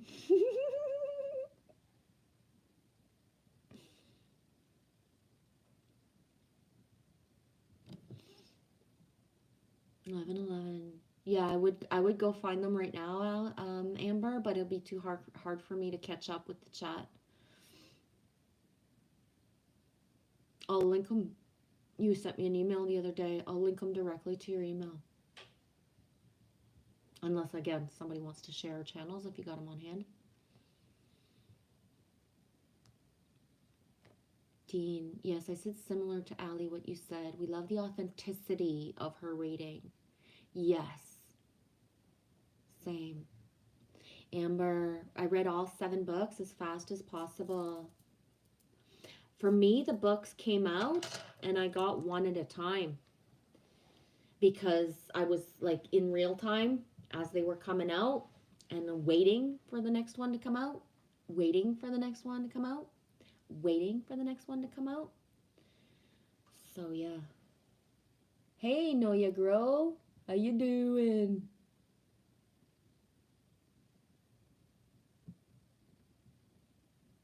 Welcome. Wow, Jen with double N's. Hey, sweetie, welcome. Do you have a channel as well? Jen Crocker, Jenn. My best friend Jen Berry, who's a hatcher, but I still call her Berry. Jenn is one of the only Jens I've ever known who spells it with double N's. Super Sync, welcome. Hey ladies, I just found your channel. I follow Little Wing. Thanks for being with us. Hey, Juice from the Sky. Thanks, Little Wing 609. Love to Lily and Samuel.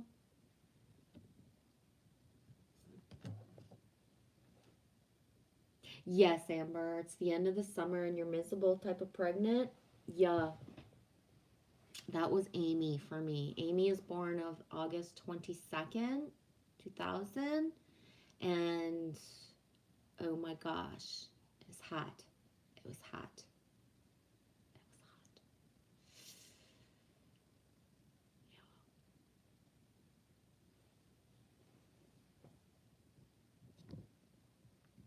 It was hot. Amber, I lived in the bathtub that last month. No, no kidding, eh? No kidding. Chakra Bunny, all my kids were almost 10 pounds. Oh my gosh. I had 3 C-sections, so it really doesn't matter what size they ended up being. But yeah, Sam was 9 pounds, 6 ounces. He was 10 pounds by a couple days after he was born, if not the same day. I swear. Oh my gosh. People with other babies would look at my baby a couple weeks or a couple months later and be like, you know, assume what age he was. And it'd be like, no, he's just like 2 weeks old. He's just a month old. He's just big. I made a giant. Yeah. I always say to my kids, shrimps make giants, and y'all are going to make shrimps. Yeah. And then Amy and Lily were both 6 something. I don't remember the exact numbers because I was kind of stoned at the time. I was kind of stoned at the time they cut me open, so I'm not really good at remembering. Creatrix, I'm 5'2", and I had 2 pregnancies in my 30s, and it was an amazing experience. And both babies were born naturally, no drugs, no procedures. Yeah. And to be honest, it's really the timelines of the fact of the fear that was around me with Lily at 39 for no one, not one person anywhere having the courage to try with me to do a natural birth. I had said over and over, it doesn't matter what happens. If I end up going into a hospital, I'm not going to open. I already discovered in the last, 10 years why I couldn't have a baby at the hospital. It's because it's fucking disgusting having a bunch of people come poke at you like, you're some sort of science experiment, looking at you and touching you and putting their hands in you for lack of trying to be discreet of how fucking it feels. So yeah, and I pulled in the 3rd C-section in a way that my body wasn't able to open, and it was just like, yep, consent, do this, because this place is disgusting and I just want to be out of here as fast as I can. So if I gotta be cut up again, just do it, right? No going back, just do it.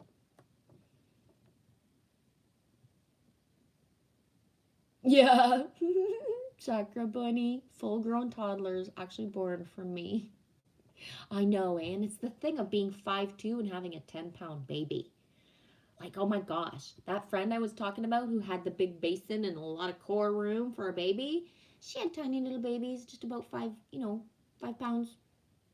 It's like, how dare you have a 5-pound baby? You should have like a 20-pound baby. You had the room for it. I didn't have the room for it and had it, you know what I mean? Like, how does this happen? Slid right the fuck down, right? Like, wee, 5 pounds, I'm coming through, mama. And me is like, whoosh, got her up. Ain't nothing coming through there. You had the natural childbirth as well, Sacra Bunny? Juice, I keep noticing everyone wearing red at the moment.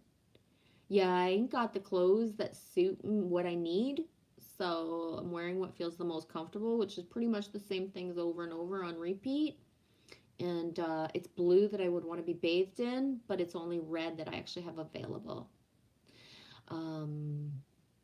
This being said, I'm noticing the red as well, Tom. I'm noticing that when I close my eyes, it's either like whoosh, red, whoosh, blue, or then the merge.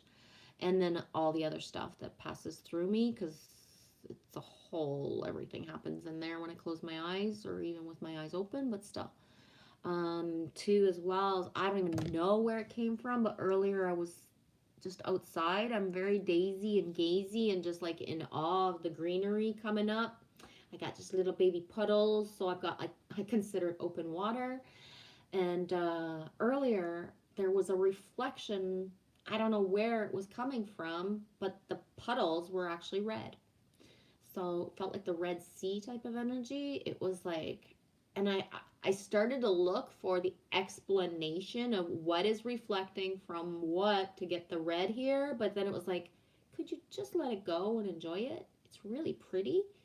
Stop trying to figure out where it's coming from and just enjoy it. But the red is very prevalent. That being said, I'm not a chakra person, but Chakra Bunny's here. It's the sacral chakra, the red, I think. Not so sure. And that's being like psh, blown wide open. Some people, whether they're ready or not, right? Hey, organic intelligence, you are anything you want to be. I got a million jokes I could roll from that, but I'm going to leave it be. Yes, Juice. You had to go there, eh? Yeah. It makes me think of the girl in the red dress in the Matrix film. Yes, I've felt like her eternally, except I don't turn around and become an agent person.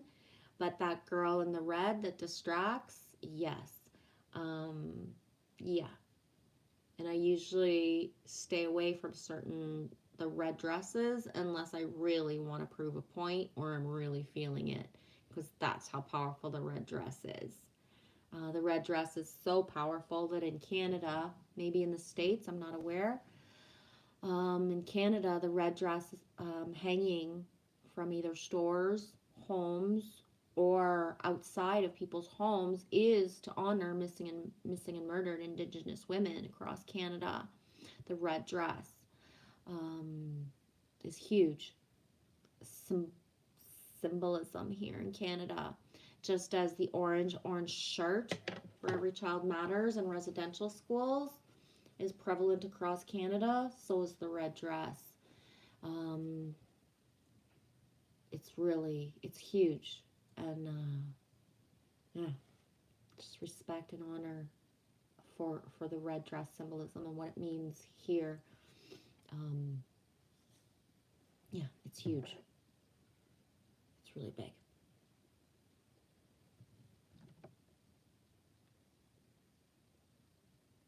Good tricks. That's awesome, Chakra Bunny. I'm actually more afraid of needles poking at me than giving birth. Yeah, I guess, see?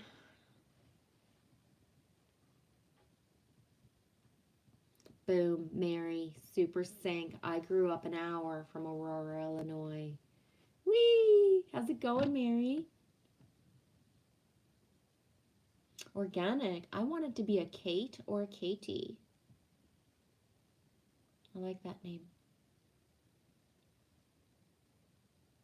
Yeah, I never thought I would have epidurals as well, Chakra Bunny. It's one of the most shocking things. When I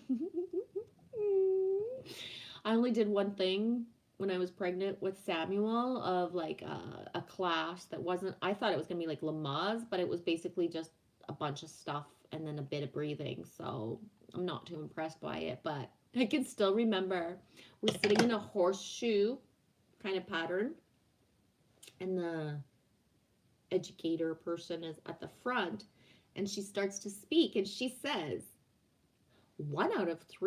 two out of three of you, no, sorry, 1 out of 3 of you is actually going to have a C-section. So I'm looking around and I'm like, oh, you poor bitches. That ain't gonna be me. I don't mean bitches in a mean way, but poor babies, right? That's not gonna be me. I won't take that stuff. I won't do that. That will never happen to me. Boom. Every statistic of certain things that ever come up that I'm like, oh, that will never be me. I'm statistically that fucking person. You can be sure if there's an audit in Canada and just, random people get audited, I'm going to be a part of that. You can be sure that if the census comes around and only 1 in a million gets asked a certain thing, I'm going to be that 1 in a million. Like, fuck, I swear. But yeah, I never thought. I'm terrified of needles, to the point that when I got my tattoos, I would almost pass out from getting my tattoos because they came from a needle, but I sucked it up because I wanted them so bad. I know. Oh my god, eh? Creatrix. My middle name, Heather, was given to me after someone in our family with her name passed away. Yeah. Oh, Tracy, I am a Michelle. Yeah, me know, sweetie. And my brother is a Daniel. Yeah. Still listening till I fall asleep? Right on. Chakra Bunny. My daughter got her middle name Jane from my aunt who was passing as she was birthing. When Samuel was born, my uncle Amy, which is a masculine name, French Canadian. I don't know if they use it in France. I've never been to France. I'm not that kind of French. But Amy was my uncle. Well, my grandfather's brother, so whatever the title is, he is for me. But when I was at the hospital with Sam, when I was wanting and thinking I was going to be at the hospital with Sam, because Sam was late. I thought we were going to give birth the same day that he passed, but he ended up passing first, and then just after the funerals and stuff, on the 7th is when I gave birth. And I never chose to use Emmy for Samuel because Samuel was to be Samuel, and Damon is Samuel's middle name. Samuel Damon, and that's it. But Amy later was supposed to be a Megan. And when I remember that. She was supposed to be a Megan. yeah, but when she came out of me, I was like, I can't even imagine calling this her Megan. Her name is Amy. And so Sam was pissed. He was 3 years old, and for a couple weeks, maybe even a month or more, when we'd introduce Amy to people, he would be like, yeah, they named her Amy, but it's supposed to be Megan. In French, c'est supposé d'être Megan, mais ils l'ont nommé Amy à place. And so miffed at us for changing Megan to Amy at the last second. You know what I mean? Like, he was so pissed and saying it like with a little 3-year-old tone of, it's supposed to be Megan, but they changed it to Amy. I wonder now if he would even remember or think, like, to look at Amy and think, like, that she could have ever been a Megan. You know what I mean? No, Amy fits her. It does. And if Samuel would have been a girl, he would have been Melina. Melina. Yeah, no joke. Because in French, Melina. I'm kind of glad Melina. Sam wasn't a girl. I don't want a sibling named Melina. Amber, Mom said I was gonna be named Fawn, but Dad talked her out of it. My dad once said he wanted to name me Sloopy for Hang On Sloopy, but my mom didn't want to. And that's a sync with the red dress right there. If you know Hang On Sloopy off by heart, Sloopy with the red dress. Yeah, my mom wasn't going for it. You never know with my dad if he was telling me a joke or not, but I was like, damn, Dad, you should have held out. I would have made a good name, Sloopy. Everybody and their brother is named Michelle in Quebec. Literally. If you Google my name, Michelle Barrett, a French comedian pops up, right? I'm like way down there in the Google to like find me. But if you Google Michelle Barrett, he will pop up. He's a iconic French Canadian comedian, actor. So, you know what I mean? When I say everybody and their brother is named Michelle Barrett, I'm not even joking. Amber, yeah, and my youngest is Lila. Is that how you pronounce it? Or Lila? Lila or Lila Reese? Roar, that's beautiful. Boom. Thanks, Dean, for sharing, Allie. I appreciate it.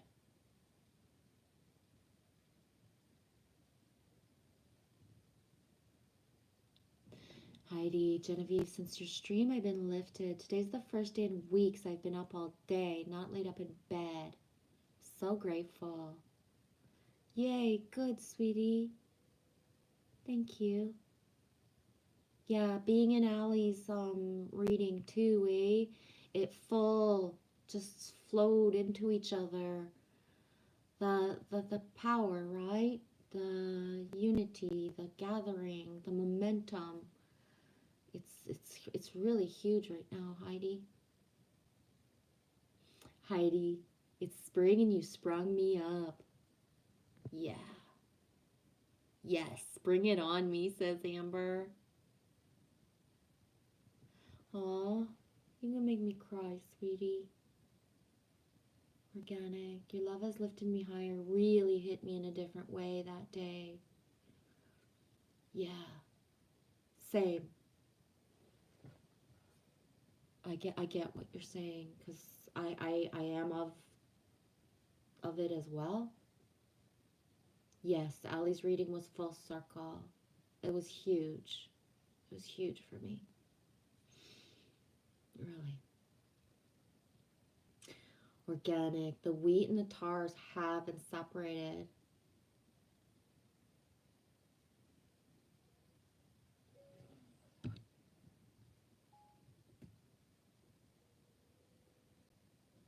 Organic. Loving everyone for who they are without anyone say. No more hearsay, only do. Rawr. Yup. Amber, both my girls are giants too. They've already passed me. Yeah. At this point, Lily's 10, and if it ain't before she's 12, I'll be shocked. But there's only this much to go. So, hey, Backwoods. Whoop whoop. You gotta get 'em moderated. Backwoods PNW, how are you, dude? I don't know if you're still here. I'm a little late in the chat, and I gotta move around if I'm gonna keep going. Yeah, organic. Sam, I am.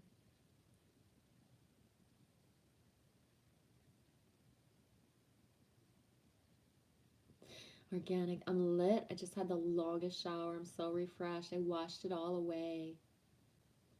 Do you have a Damon? You doing good, PNW? Right on. Thanks for being with us. Cool. Right on. Nice seeing you. I know it's like I don't see you, but yes I do. Right? Yes I do. I've paneled with you so I can hear you and I can see you as if you're like right there. Oh, Damon is your cousin's name. You got a cousin named Damon, Heidi? The name is so uncommon in French Quebec that my son will actually either text me or call me every couple of years to ask me, what's my middle name again? How do I say it? Because it's so not common. And to be honest, we knew of Sam's name before we even became a couple, me and my ex-husband. It's one of the ways that I knew just whatever. I've talked about it so many times, I might as well stop rambling about it. But when it came to having a middle name, we couldn't come to a common ground. I wanted James, I wanted this, I wanted that. He wanted French names like Johan and fuck, I don't even remember what, like, I wanted like classic English names and he wanted like classic French names, and it was like we could not like figure a name out. And one day we watched a movie with Damon Wayans. It's whatever movie would have been out on VHS at the beginning of 1997. Somebody Googled it once as I was streaming to tell me, but I still forget. I can't even remember what the movie was, but it was so fucking hilarious. And I remember I looked at him, and, you know, it was maybe a month left or so before Samuel was actually going to, you know, enter the world. And I said, this guy's really funny. His name is Damon, Damon. Why don't we use Damon? Right? Why don't we use Damon and implant into our son the funny vibe? Right? That was my intent. And, you know, later on, having access to the internet, Damon actually means little spirit. Right? So without knowing the actual knowing of why, what the name actually meant, I wanted the humor vibe. My ex agreed. We didn't practice him pronouncing it much. My ex never really got himself wrapped around an English tongue and never wanted to learn for real. You know what I mean? So both my son and him, like, now Samuel speaks English to the point where he's working across Canada right now. Right? He just took a position across Canada as an industrial mechanic. But at the time in his youth, he was like trying to say his own middle name and not able to pronounce it properly. It was actually kind of cute, but yeah, it's not common Quebec at all. And I've never personally really met any Damons in my life. But ever since I've been on YouTube, people have given me like syncs of them having a Damon that they know, or yeah, organic. Ali's reading was such full circle that day. My eyes still pop out of my head with the sync. See, like, that's the beauty of it. It's hard to get jaded when it's just like, oh, what the fuck? You're sitting there with your eyes popping wide open. I can't make this up. Is this really happening? Did I really like say like because I think my stream was like 3 hours. I don't know. Like for 3 hours, everything that I hit upon, even Heidi, to the point where I had started my live stream with the Micmac version by Emma Stevens of Blackbird, Micmac. And in the book, when she reads out loud that there are certain sacred languages,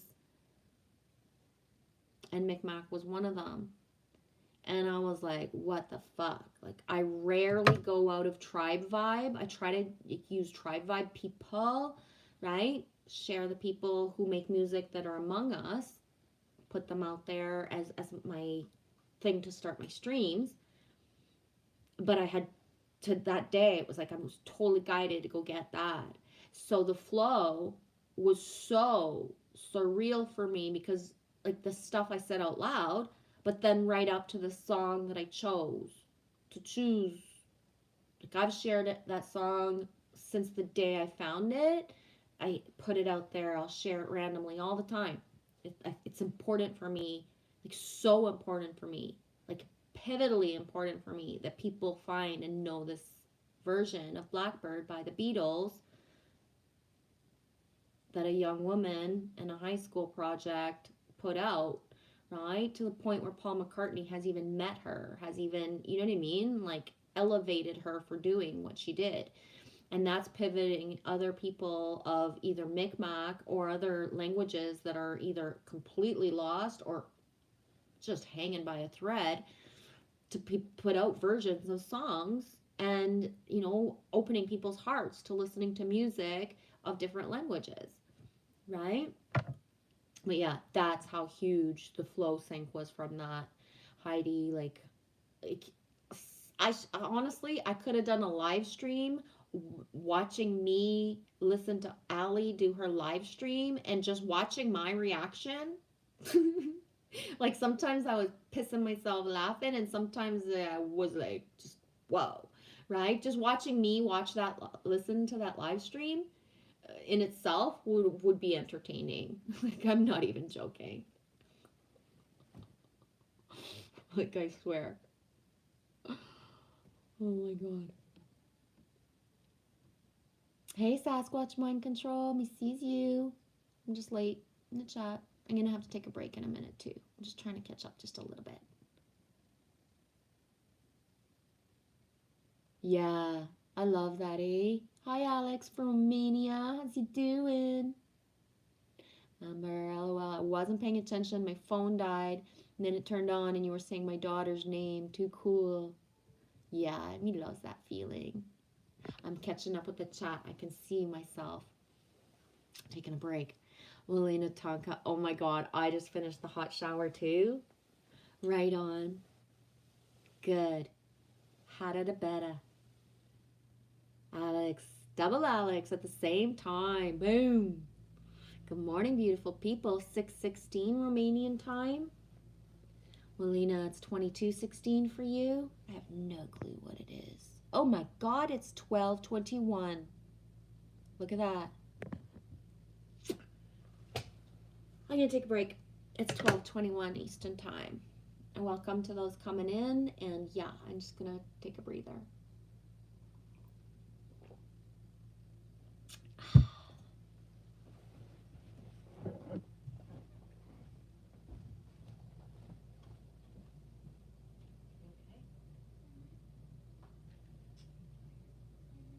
You are? Do you want to go to bed?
moon is coming up, and she is exact color of the tip of my cigarette. Exactly. Orangey. Exactly. Like, seriously. Like amber. That would be the color. Exactly of the moon right now. So beautiful. And huge. I swear. Huge. It's 9:16 for you, Sasquatch Mind Control. So my phone is still, my phone is whacked. So now it's not showing any timestamp for you guys since last week. And I'm not able to receive or send out any iMessages at all on my phone. I've done every tech thing that I know how to do besides reset my Wi-Fi password, like just a basic reset or a full-on factory settings reset. But I got my iPad for messages, so it's like, I don't know. I don't know if anything else is glitching yet. I'll know when I know, I guess.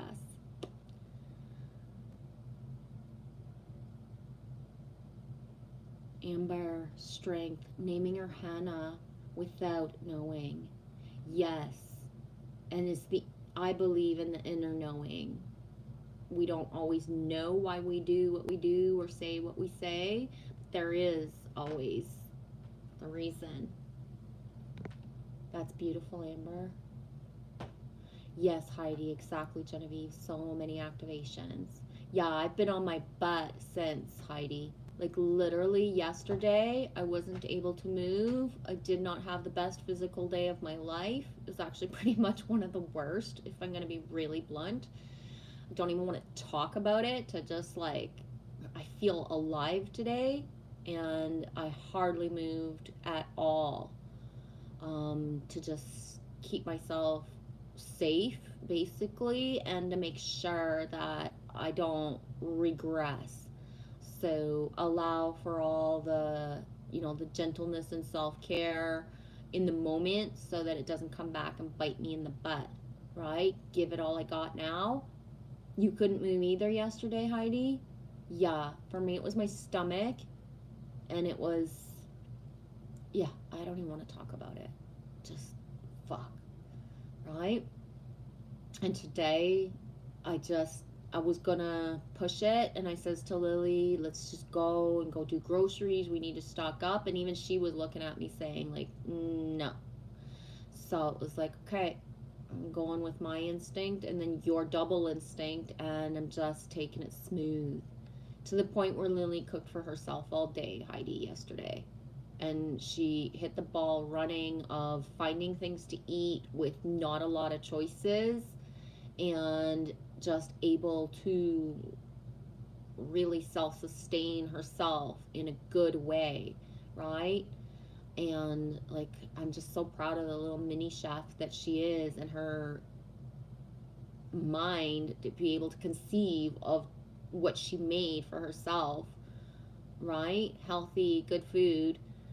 I wouldn't have even thought to make a grilled cheese because the bread was frozen. Like, it wouldn't have been my first, I wouldn't have thought about it, but she did. So shout out to a kid who's got to take care of herself when Mama Bear's down, like down. Shout out to the kid who had to hear the fucking lamenting coming from the mom. I was so fucking glad Dennis was at work, because he wouldn't have been able to fucking handle hearing me like that. And I would have had to hold it in, just for the fact of, like, holy shit, nobody deserves to hear that. Even Lily didn't, but I couldn't. I had to. Had to come out. Annie D, my sisters and I weren't given middle names. The idea is we take husbands, and that would make our third name. I always had no middle name, though. I never changed it. I was born and given 5 names, right? Like, 5 fucking names, legal names. That's a mouthful and a half. And that's why I shared that Genevieve video, right, earlier, is because when she said that's a mouthful, I don't even know how to spell that. I swear to fuck, it don't matter how long I've been using Genevieve, but I really have to spell it out carefully to not make a spelling mistake in my own fucking name. No joke. It was your stomach too? Yes, total digestive issues. Yes, digestive issues is a very beautiful way to put it. I wish I was feeling all womanly and it was my womb, but it wasn't. You know what I mean? It was even fucking worse than that. Like it was, I don't even want to think about it. I survived and that's all. Fuck. Yeah, the book was speaking to us, Heidi. Yeah, I stayed right till the end, and unfortunately, fuck, the live stream wasn't done. I was commenting, but every comment said the live stream is done. The comment is not going to work, or whatever the professional YouTube words were. And Allie was exiting, saying goodbye. And I'm trying to say, like, I'm here. I stayed from, like, the beginning 5 minutes I got there, and I've been here till the end. I've listened to it all, Allie. But the fucking comments weren't showing up. So I went into the video to write a comment, and I hope it showed up for her to let her know, like, I was there, like, right till she was, like, done. Boom, press on the button. Because, yeah, it was important for me. Elena. Boom. Jack started learning German. Right on. And I started learning French not too long ago. Yes, with your accent, you'll get the French down pat easily. And if ever you need any pronunciation stuff or want to practice, I'm down, Paul. Just let me know. No joke. If you want to practice the French, exchange the energy, have that feeling, just hit me up. You know where to find me. Cheers to you, Alexander Ganja Shaman. Sasquatch Mind Control. Do your thing. I'm just chilling. Right on. Yes, it's about to be 2222. I know. That 222 energy is just like, whee!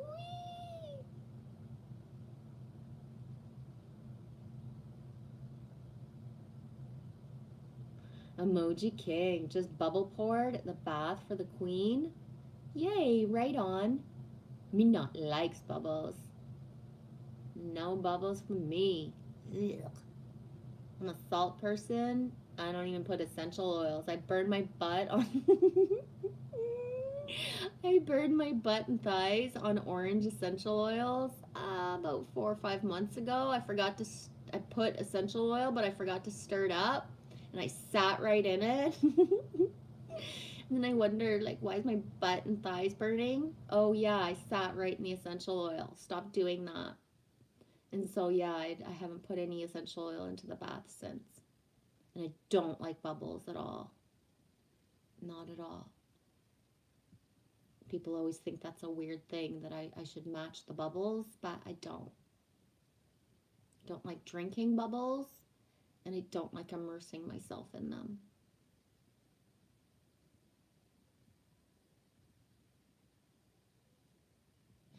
Melina, thank you, Alexander. I'm intending to live more from my heart, less from my head. Except I also just joined an online course from Brazil about the law of time with lots of homework.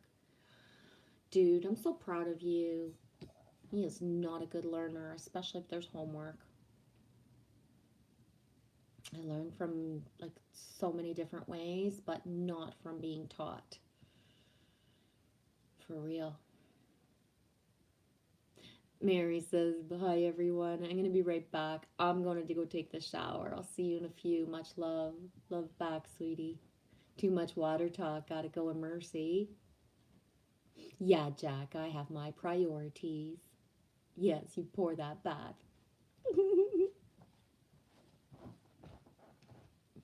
Yes. Organic. The moon is giving out a lot of good energy. Well, Lena, we'll call it the cigarette moon. Okay.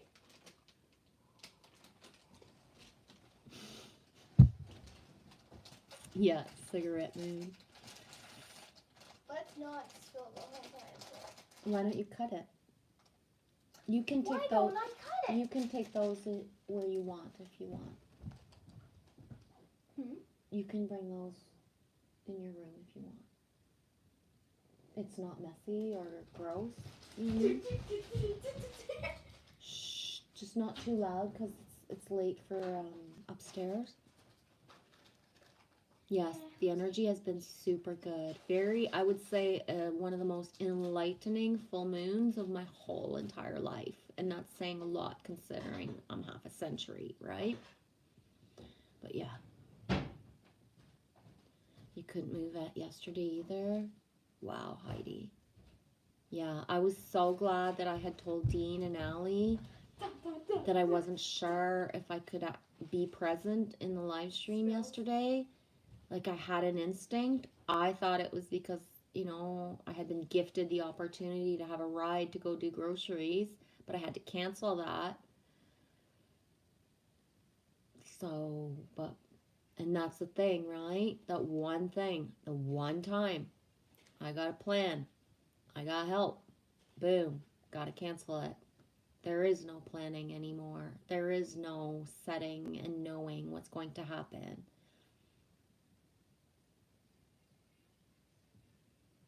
Organic. Today I've been in motion, slow through self-care. Yeah, same. And at one point I was, you know, I've been working.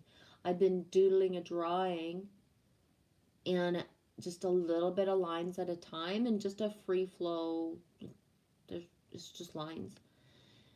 There's no word or there's no reason to it. It's just lines. And at one point I was like, being hard on myself of like, wow, I could actually pump out like 5 or 6 drawings instead of just like, you know, doing a few minutes and stopping. And it's like, why am I talking to myself this way? Like, fuck, stop, right? Stop. Allow to feel what you feel. Like, fuck, physical is physical, and it is. It's better to take the full time when you need it than to wait and put it aside and then it amplifies. Heidi, I was like, I must be running off all the fears and old stuff in my system. Yes, same. Yeah, when I was kind of basically screaming out to the universe, why the fuck is this happening? And it was like, this is like an ultimate clearing, right? And this is why, like, how people can plan a fast. Good, you go plan the fast, because I didn't understand I was going to be fasting now and that my whole body was going to be like, you know, in the state that it was, right? There was no planning that. And yeah. And yeah, definitely it was clearing the old stuff in my system. Definitely it had me face the things that I was hiding or holding back. The cat has come alive too. Come on. He's feeling feisty. Yeah, it was huge, and it was, yeah. Seriously, it was one of the biggest physical clearings of my whole awakening ascension journey, and that's saying a lot considering I've been rewired as above, so below. You know what I mean? Like, I thought when my heart shifted to center years ago that this is done, right? Now I'm heart-centered. Oh, it's going to be so easy. Yeah, right. Again, this is why I can have so much empathy and compassion for those who are like, boom, right? Living it. Because if I was able to have a drip for years of certain things, imagine how surreal it is to have, you know, all the fluctuations, all the strippings, all the stuff. Boom, right? Instead of biggest ever for you too, Heidi? Yeah, biggest ever. Seriously, by 10 o'clock in the morning, I had cried and begged for mercy and basically was watching my words not to wish for death. But no joke. And I don't beg very often, but when I do, you can be sure that there's like zero like left of anything like begging for mercy. Like that's how painful it was. There was no beautiful. It wasn't all beautiful. There was no fucking time. There was no ability to go grab a crystal and like think that, you know, I could say kumbaya and it would be better. Like seriously. Fuck. And if this could be a warning to anybody of, you know, it's not all pretty. Awakening moments do not happen in the most serene, calmest, ethereal ways. In order to, you know, put the perspective of how raw, how whoa, and how this is. And that's, you know, I don't mean to get down on people who speak a certain way, but it's like fucking buttercups. If you had warned me about this differently, I would have been a little bit better prepared. I would rather have known about like certain stuff than to have it like, right? To be shocked. So, not too much sugarcoating with not many details, but yeah, it's fucking brutal. It's brutal. It's past human. It's to wonder who the fuck made all this up. Why did we agree to this physically and mentally? Blows my mind. Right?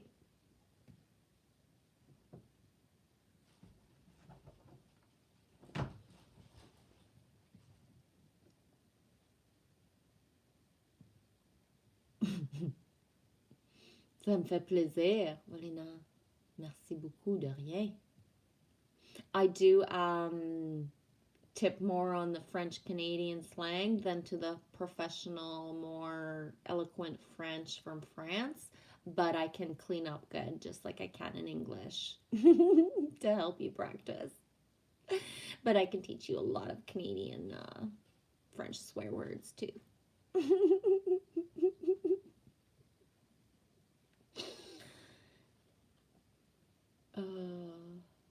You hung in till the end of Ellie's stream? You can't remember if you made any comments at the end?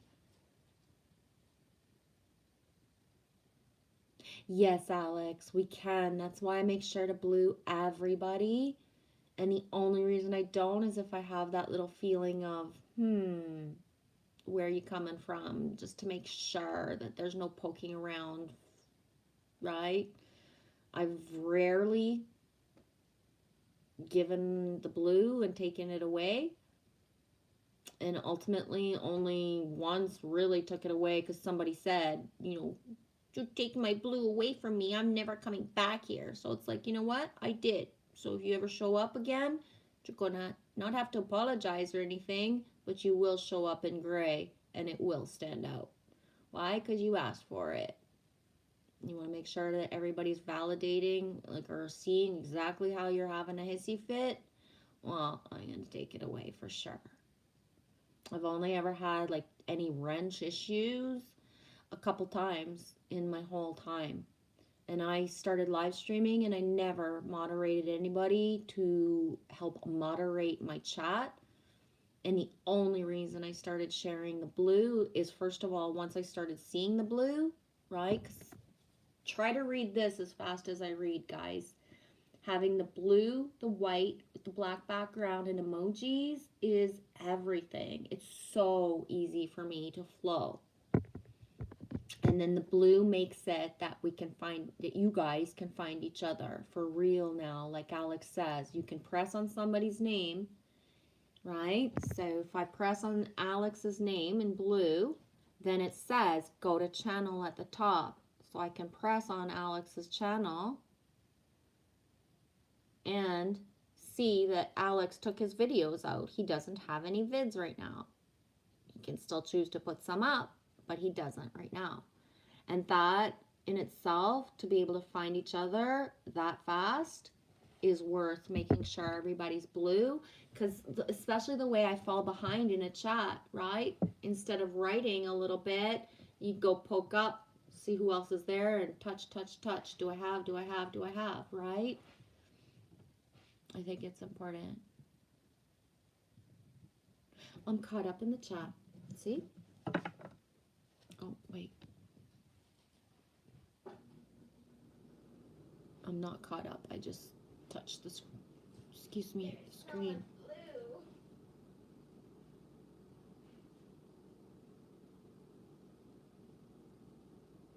Yeah, cigarette moon. Sounds better than worm moon. I love worms. I can't wait to see my first worm. Organic, yes. I've been talking to myself a lot. I as well. Can't imagine what it would be like to be with anybody who's like, are you talking to me? No, actually, I'm talking to myself. And I would prefer that anybody actually talks to themselves. People who don't talk to themselves, I'm not going to lie, y'all freak me out. Because who the fuck are you going to talk to if you can't talk to yourself? Right? I can run a pun, wordplay and joke inside and out of me, just talking to myself. Like, fuck. Better than having a one-on-one conversation, to be honest, sometimes. Heidi, I spoke of fasting today. Yes, Willina. Oh my God, I've been focusing on improving my inner thought life because we can literally step into a different quantum universe. Exactly. And I feel that even if we've known this for a long time, Willina, that it wasn't time to step into that embodiment. So, and what I mean by that is, especially in the last weeks, the reflections of people speaking openly about their last year that they've had and how we've all had sort of divine detours. It's like, how synchronistic is it that, you know, people of certain knowings would have all these months of timelines that we consider, now that we've been through them, as whatever words we use, divine detours, tests, blah, blah, blah. There's so many words we could use. But how is it that we already knew all the stuff but didn't step into the full embodiment? And because there's so many reflections of fractals of myself that are of my timelines, and when I say my timelines, it doesn't necessarily mean that we connect and have certain conversations one-on-one. It doesn't necessarily mean that we're going to build tribe and have certain communities together. But what it means is that we're all syncing and flowing the same things at the same time without effort. So it's one thing if you talk to a bunch of people and then the next day you do live streams and videos and it's all based on what you were talking about with those people, but it's a whole nother level when a bunch of people are saying the same things that don't watch each other and talk to each other regularly, if that makes sense the way that I'm saying it. And I was seeing something earlier today as well of how this year has been a whole year of, again, learning and living the same things that we've lived, basically rehashing certain lessons and certain things in order for this gateway, basically, portal, whatever you want to call it. Everybody uses different words, but that's all semantics of go time, different. How the doing the inner work and the being guided to show up and be in certain situations that are like so played out of the role that we've had in our life has served a purpose for the greater good collectively. And then that's why there's a difference between people who are in service of self versus service to others, right? Service to the all is all encompassing all the time. You don't get to pick and choose when all of a sudden you back away and become of service to self. And that being said, there's no greater or lesser than. Not everybody is going to have the embodiment of like the greater good for the all at all times. Some people's complete purpose and mission for their life path is to be in service to themselves, that ripples effects to the service of the all, but is not of like bringing in collective timelines or harnessing, anchoring collective timelines. And this, the way I flowed, you can either understand it or not, because it's so personal that only if you're like in certain flow or meant to understand that you'll actually understand it. And not because I'm encoding anything, but because the soul knows. The mind, like if you're just listening to the words of what I say, it might not make any sense at all, but the soul knows. Anyways,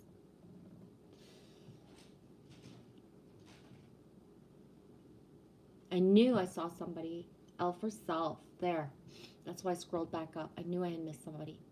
Hey, L for self, greetings and salutation to you, beautiful Lady G and all here. How are things going in your world, Lady G? Really super good, sweetie. You was yelling out too, organic? Yeah, me too. And yes, the brutality. Oh my gosh. Well, Lena, when we are presented with our shadows, we are trained to walk in the light. Exactly. Yep. Exactly. And it's not for the faint of heart, and it is so solidly ingrained that I don't even have the words for it. It's just so, yes, organic. Questioning, I asked for this. Yeah. I find that I was able to stay very grounded and not get angry, which is rare for me. And truly, it's because I had incoming amazing energy that made it that I didn't get angry. I allowed it all in a way that I might not have had I not had the anchor that I had in that time. Yeah.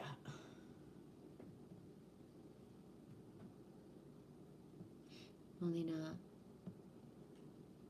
I totally can see the divine clues, but I've had to work through a lot of shadow. Yeah. Alex, I can swear nonstop for 5 minutes.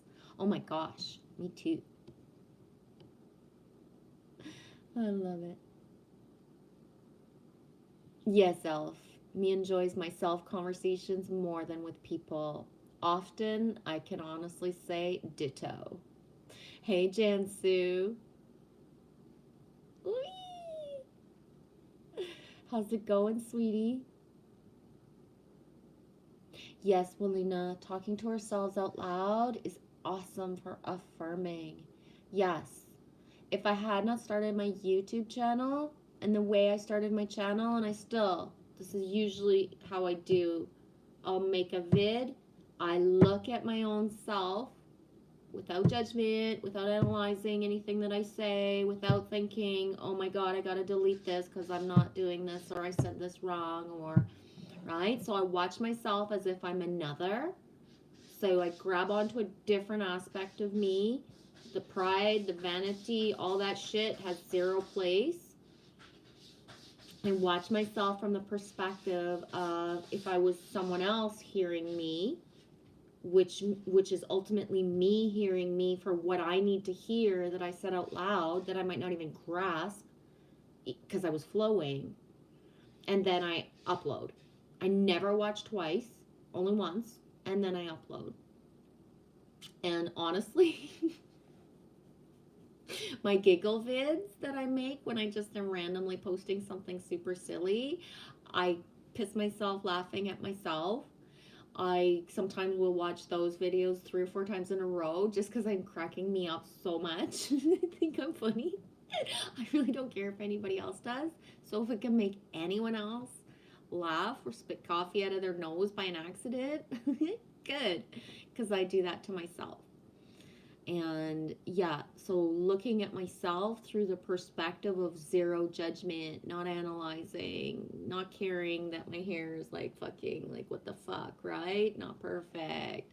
All of that is how I integrated like the self love, the not analyzing, the not judging, the being able to look at a camera for hours at a time and have like zero inhibitions of what comes out of me, to go from speaking of things that are super taboo and hard to talk about to laughing about the silliest things, right?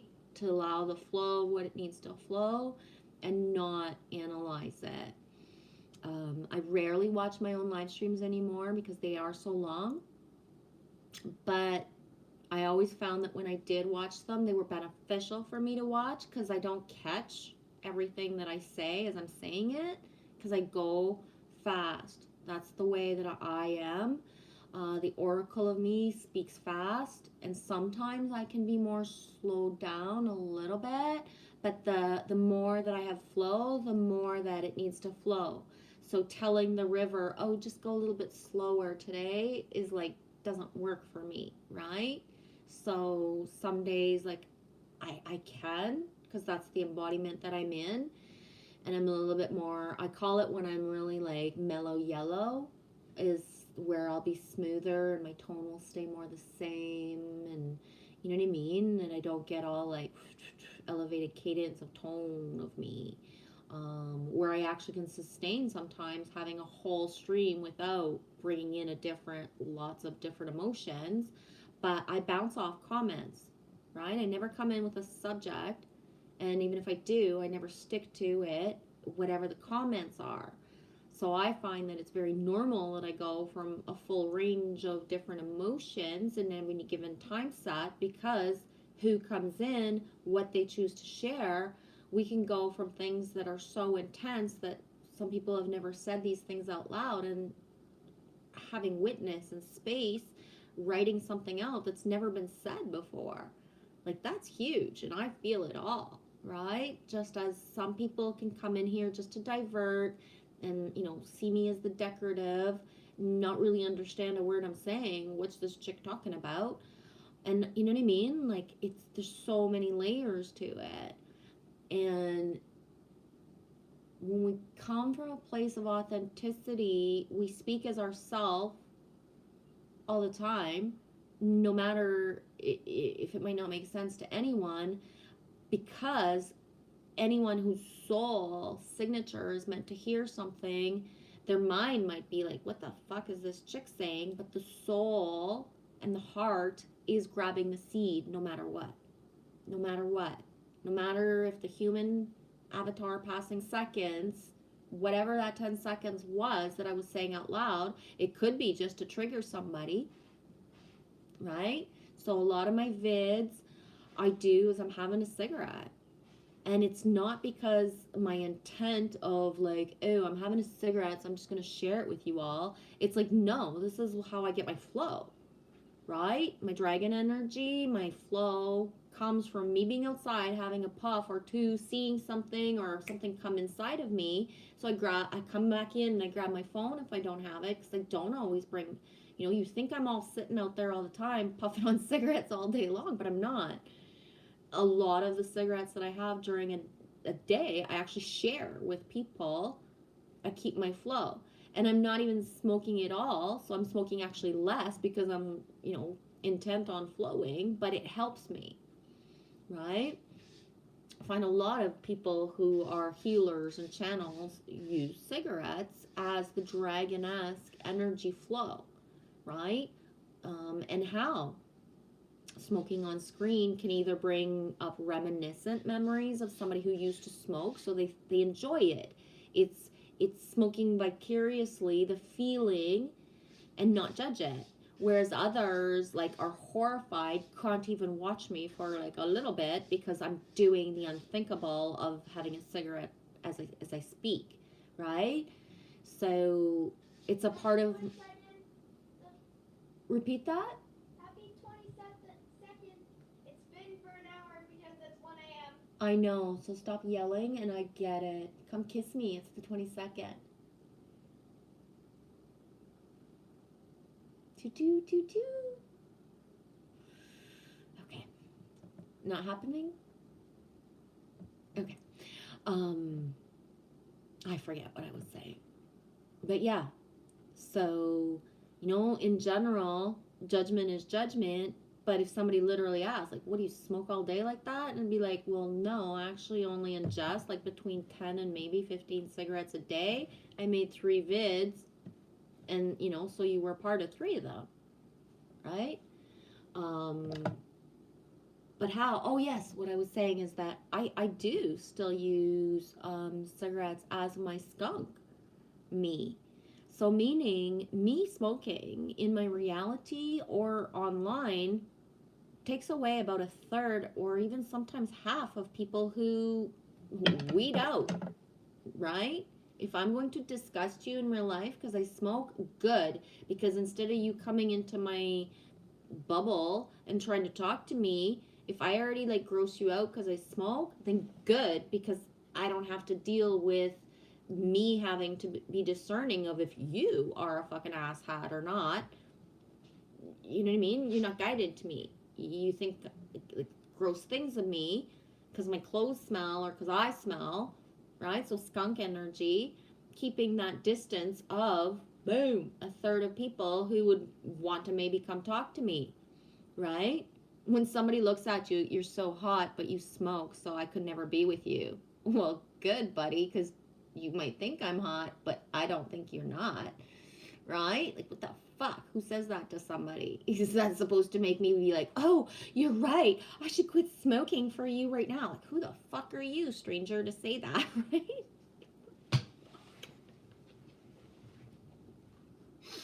Oh my God. So just eliminating potential blech that doesn't even need to happen by having that aura feeling around me that people either, can't stand it or not. Like, judge not, right? Lest you be judged.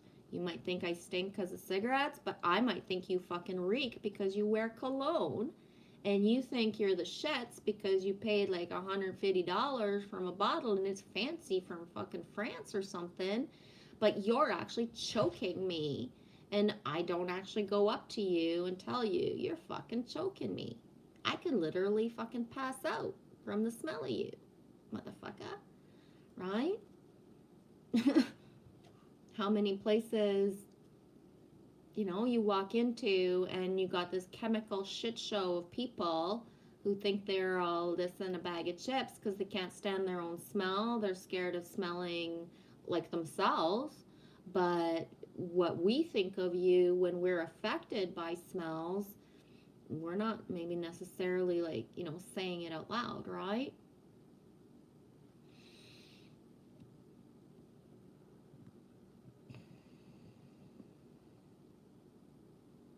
Yes, Willina, it's happening so much lately. We're bringing heaven in on earth. We are. Heaven is already here, right? How some people would want this realm destroyed so something new could come in, or to be taken from this realm and brought to another. It's already here. It's our perception of it and what, you know what I mean? Because seeing, it's all here. Why want something more? The only reason that certain creatures or certain plants and certain things aren't visible to the naked eyes of people is, why would they be? Why would a unicorn show up in your yard tomorrow if the first thing you're going to do is want to make a YouTube video about it and then trap it in order to keep it? Why? Right? There are still some people who would want to just make sure to like dissect that unicorn and see what's in it, or to take the horn, right? Humans have not even actually evolved to taking care of their own. So why would something else show up into our reality more visibly? Those of us with eyes to see, we already see it all. We do, right? Ooh, I don't need no fucking anybody else seeing what I see. I see it, right? Anybody else choose to catch up and see it with me, or maybe never catch up and see what I see, but tell me what they see that's the opposite, and you know what I mean? But it's the same with I remember when I was in British Columbia and we were talking about Bigfoot and Sasquatch and Yeti, and I was speaking to someone and there was a lot of us and we were having a conversation, and he just kind of said, he's like, I don't tell my stories to everybody. Why would I? The first thing they're going to do is want to know where I was or actually even follow me to where I go. Why would I tell anybody when nobody's actually ready? Because the first thing people want to do is prove that something exists and show it to everybody else. Whereas when you are gifted with certain things, it's not about everybody else. And the most classic example I can say of this is when people fall in love and then they go tell their girlfriends, like if you're feminine and you go tell your girlfriends like a bunch of details about the person you're falling in love with, but how after that do your girlfriends look at your dude and vice versa, right? Because you told so much stuff because you were so bubbly and you wanted everybody to know it, but how how does that come and bite you in the ass? And one example I have of that is when I was with my husband, and that he was my, we were together, and then he would come home from work and tell me stuff about his friends and their conquests or whatever, and I was like, first of all, I was the one who knew all your friends before I even knew you, and I've never told you because I was the bar girl, and I've never told you what they did or who they were with or how they acted when they were drunk. You don't know. And I was like, I need you to stop telling me certain stories, because the evolution of you telling me, oh, so and so did this with so and so, and he thinks she's a such and such, and she likes this and she likes that, then I'm the one that has to look at that girl that nobody thought he was going to be with. But that's how they started their relationship, is with, the one night stand that's never going to be more than that. So I'm going to say a bunch of stuff openly. But then that woman becomes the wife or the true girlfriend, and all the stuff that was said is like imprinted in people's memory of what she did or didn't do on the, when she wasn't that person. You know what I'm saying? It's the same as like when you're in relationships and you go pour your heart out to somebody because you're hurt or you're feeling sad or you're feeling unloved. But did you actually look at the person that you're with and say, like, I am hurt, I'm sad, I'm feeling unloved? Before you went out and told like one. You're lucky if it's only one person, because sometimes, somebody needs witness. Hold space. One person is sacred. That can happen. But if you told like 5 people, 10 people, repeating to people over and over, where's your fucking relationship with that one person? Right? And mark my words, like, and this still happens in, woker community people, and I've done it myself. We all do certain things and speak certain ways, right? I'm not saying this because I've never done the talk and the stuff, but, when you know better, you do better. And then the knowing of just all of it, it bitch slaps you somehow. All right? And where? How are we rewriting scripts for humanity if we're not actually allowing ourselves to be intimate with the one person that we're crushing on, or think that we, you know what I mean? But we tell them like a bunch of other stuff everywhere else. It can't work. It can't sustain itself. It's not real. Like, right? The whole matrix ways and programs of what's ingrained in us to be a good friend will look you in the eye and say, like, if you really need to talk about this, I understand, but you've come to me like 5 times this week. Baby girl, you've come to me 5 times this week to talk to me about this. why aren't you talking to him or her or whoever, whatever the situation is? Like, this feels like high school. This doesn't feel pure anymore, right? There's a difference between, holy fuck, you gotta have somebody to bounce something off of, because even then, why do we need somebody else? Why aren't we bouncing it off our own self? Asking the questions, asking for the sinks, trusting the flow, trusting the other actual people who need the real energy, not just throwing it out everywhere, right?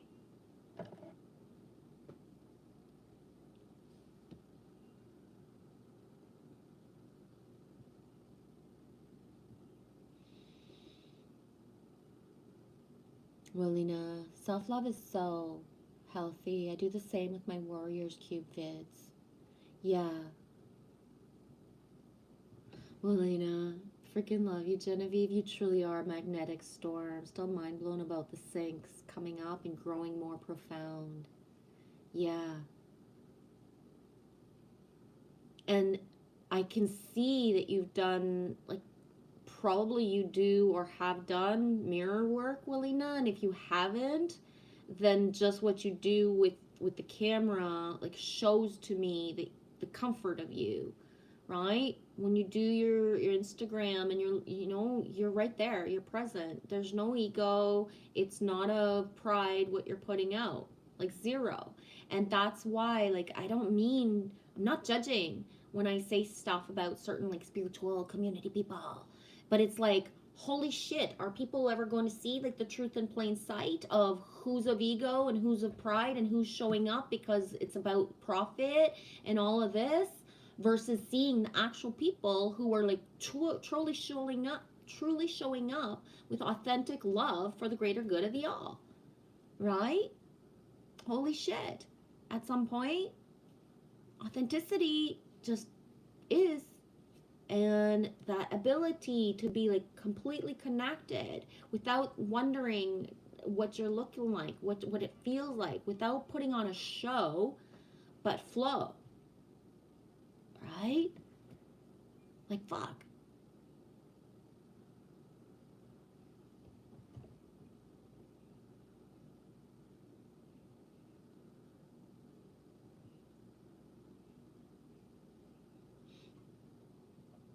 Thanks for sharing that, Jinsu.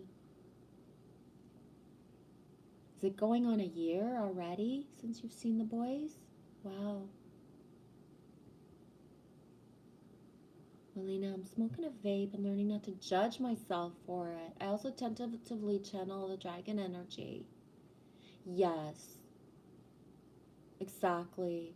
Personally, I've never put, I tried certain shatter pens a couple times, but I'm really not, ugh, didn't like it. And I'm not a vape person because I don't like flavors, right? So how other people enjoy vapes, because there's, like, so many cool flavors and stuff. Ugh. But I have zero judgment of anybody who does use it, right? To each their own. Seriously.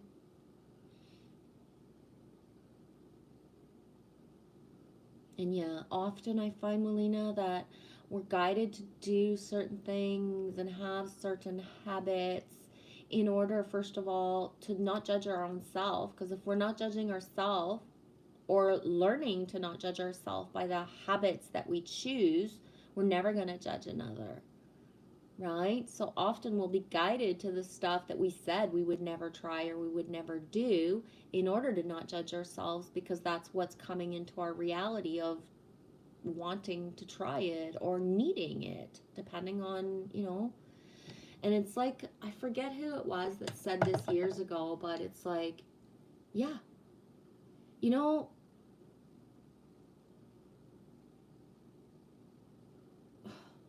it's the vices that keep us here. So what does that mean? We can't be in 5D all by our fucking self and fucking, you know what I mean? So it's the vices that we choose and the things that keep us grounded here that actually keep us here. So not being on ourselves, not judging it, and allowing for it is actually what puts us on the plateau of everyone has their things, and it's okay, right? There's a difference between having a habit because you love it and enjoy it, or because you're like, completely bypassing and using something in a way that's so not healthy for you anymore that it's, time to be done, right? And that's where the Romania Alex is a good example, right? Alex smoked forever and a day, and when he was done, he was done. Right, Alex? And now we're in, I was going to say February, we're in March of 2022, and if I remember correctly,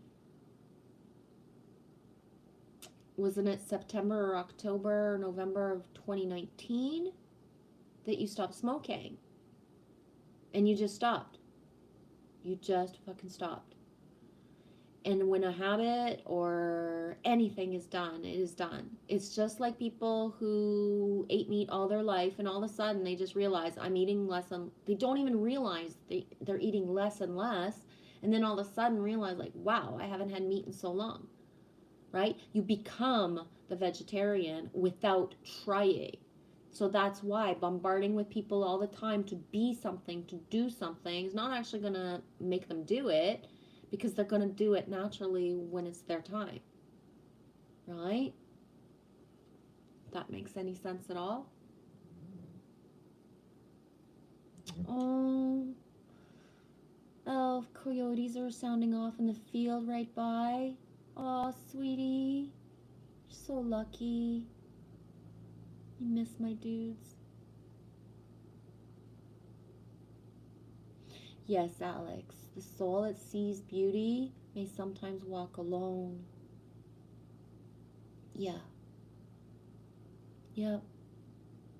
And I brought people into my reality that were so in awe and wonder of witnessing and the seeing and the feeling of the beauty. But if they're not ready, they can't assimilate to it. They can't. It's too much. It is too fucking much. It will bring somebody right into their deepest shadows to see the beauty.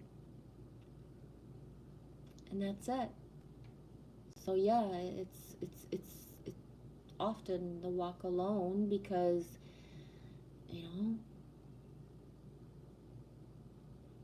apparently for some people it's hard to choose the beauty, right? It really is.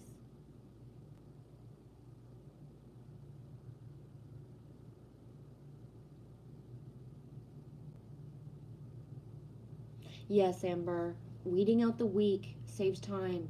Yes, it does. Especially when you're a lighthouse and a beacon who will attract an energy no matter what, even if you're not trying. So to weed out, yeah. Yep. It's one of the reasons I've always been guided to just speak how I speak and swear as well, right? If you can't handle the fucking swearing and that's going to offend you, weeding out the weak, right? Can you see through? Can you love somebody for their speech, even if they say words that you find offensive? Because the words that you find offensive is because you were born in a certain area and they were considered that way, right? It was so frowned upon for some families to swear that just intergenerationally, it was like embedded in people that it's so bad. You are, you are of a lower class if you use certain language. You are this, you are that, right? But can you just appreciate somebody who speaks how they speak, even if they use the F-bomb more than you've ever used it in your whole life, right? Some of the most precious souls that have come into my reality that come through here say it out loud or have said it to me in a text or have written it down. Genevieve, I never swear, and usually I'm offended or it gets on my nerves, but I can listen to you all the time. It's different, right? There's a difference between somebody who's swearing at people and that it can feel like triggering inside because people are angry, they are swearing, using the F word to talk about people, right? Versus all the different multiple ways that I can use that. It's never at, right?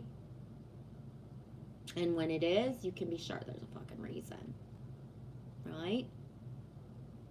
And I can honestly say, in all my time, I've only been put into situations in my own live streams or anywhere it wasn't of kindness, and there was bullying towards me, or there was like complete lack of fucking respect, right? And I always try to deal with it in a way that not blowing somebody out of the water so much, but at the same time, like, boom, boundaries, right? You don't get to come in here and talk about certain things. If it's like I've said to people, you want to go watch somebody, there are so many channels and so many women or men who want to be seen as sexual. Well, why don't you go press on them? Don't come in here and play that game with me, right? Because if I wanted to be that, that's what I would project out. And there are so many people who that's what they want. It's pure. This is what they're there for. Go watch them, right? Me too, Heidi. I'm really sensitive to smells. There's so many fake chemicals, not nature or natural. Yes, and I find that things that are even considered to be holistic, organic, and natural can still, right? So there's a shop in the mall that's like, you know what I mean, considered safe products, but it's still, I unless I really wanted to get something for somebody, because I would make myself go in, but otherwise I can't. Even like the tea places, there's a couple of loose tea places, David's Tea, I forget the other places.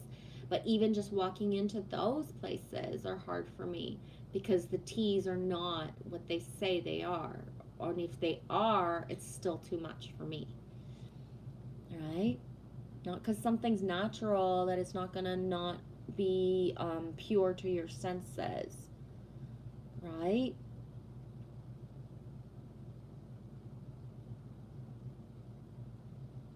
That's beautiful, Jansu. I'm feeling happier at the moment, more than I have in a long time, because I'm going to go back to my boys soon. That's beautiful, Jansu.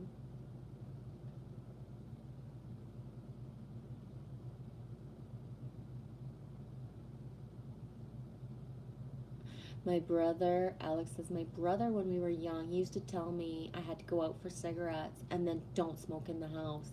Then, yup, he married a woman who smoked in the house, and he even had to kiss her. Exactly. We will attract often the very thing that we judge, right?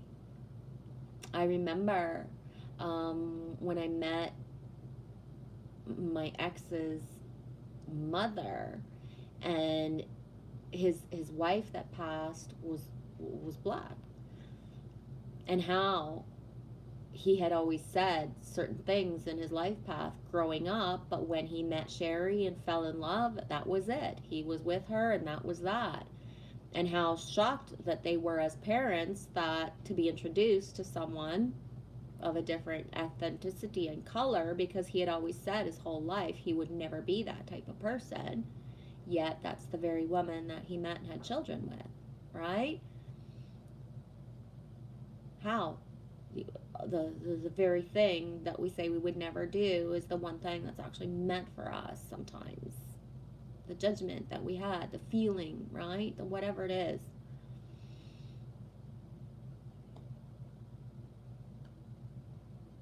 Yeah, organic. The loss of communication between partners. But that's the thing, though. Some people have never had the communication. We assume that because people entered a relationship that they actually even had communication. Some people bypassed all the fucking steps of, like, what are the maybe 5 things you should check off before you actually, invest yourself to live in a home with somebody and have children, or blend your families and raise children. I can put my hands up that I did that, so I know, right? I'm not saying others do it and I never did it. But yeah, that thing where they say if you don't even know what somebody's like when they're angry, you know, if you don't know what somebody's like when they've lived a loss, whether it be, you know, something, you know, death in the family, death of a friend, like how people's true colors come out after, right? But if you don't even have a basis of knowing how to have a communication for real, and then of course every time something happens in life there's no way to communicate because you never actually even had that, right? You never actually even had it. There's a heck of a lot of difference between, you know, like love at first sight and lust at first sight. The soul will love, but it doesn't mean, you know, that you still have the steps to do of building the solid foundations. You can't, you know what I mean?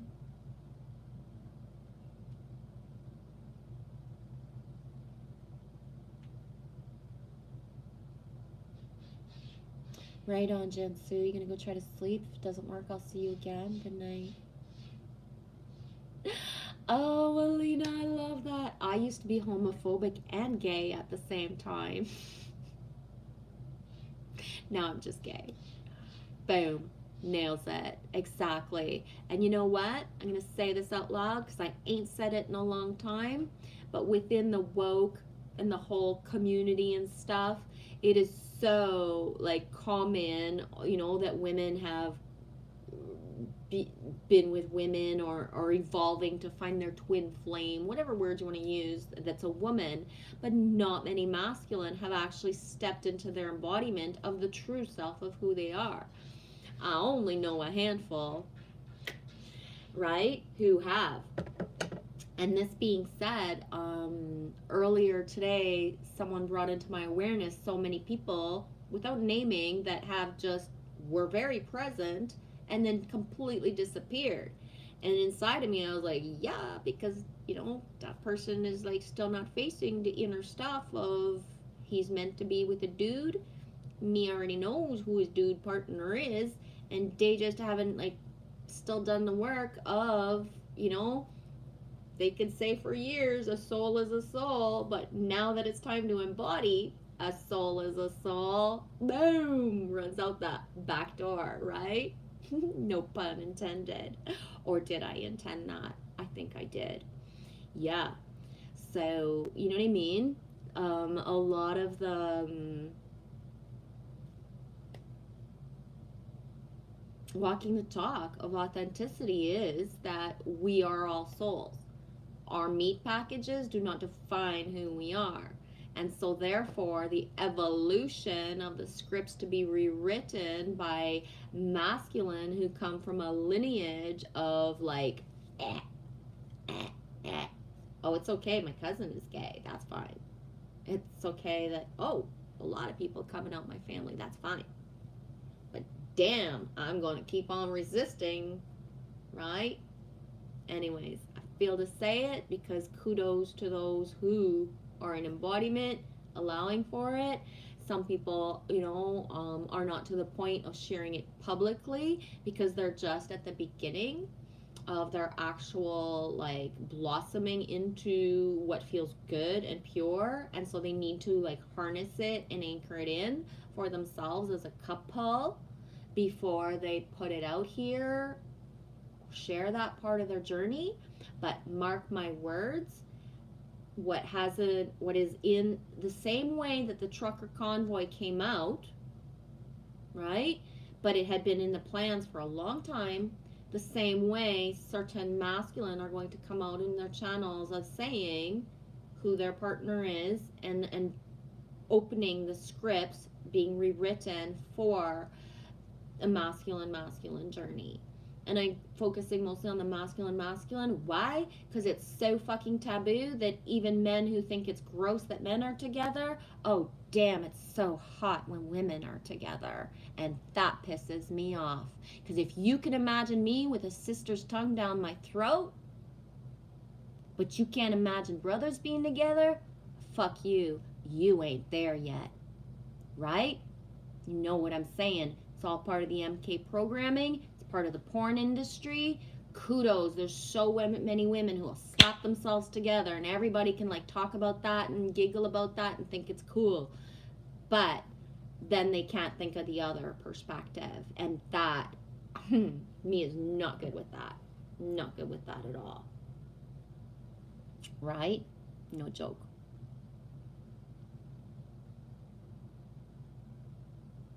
Same Heidi. No sprays, no candles, plug perfume, fabric softener, scented laundry soap, body soap, shampoos, blah blah blah blah blah. Same. Except for there's certain fabric softener and laundry soap that I can use, which is what I use. And I don't use anything on my body except for coconut oil. That's it. That is it. I don't use soap. I don't use anything. And I only will tend to use two kinds of shampoos. And last year I didn't have the money for them, even if they weren't ridiculous expensive, right? But I never treated myself to allow myself to buy them. And yeah, not good with candles, even if they say they're all like, pure. Hi, Alice. Quick hi, listening at work. Right on. Have a good night at work, sweetie. Boom. Thank you, Alex, for confirming. Alex, I smoked for 33 years. October 4th will be 2 years. And I'm a vegetarian because I can't eat the meat. It's very rare. Right on. Thanks for sharing that. Yeah, Google Translator is very strange. He has his own ideas. Google Translate just took a turn for the different because I feel that even when I'm reading it out loud tonight, Alex, it sounds different. No joke. Like I've read what you write for 3 years, and I swear that Google Translator must have done an update because it's not coming out the same way as it usually does.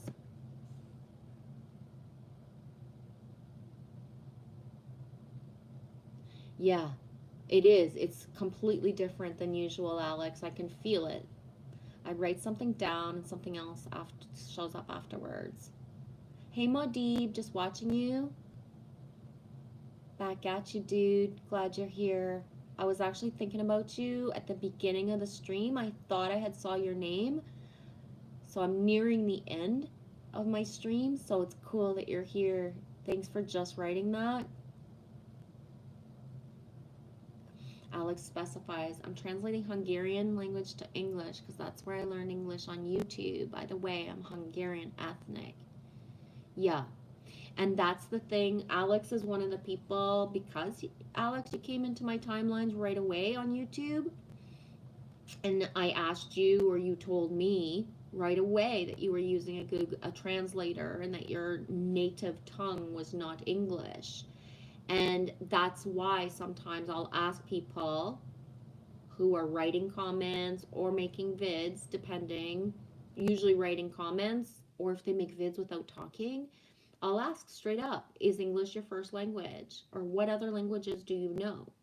Because certain jokes, certain things don't translate the same, and it like eliminates any type of trigger for me.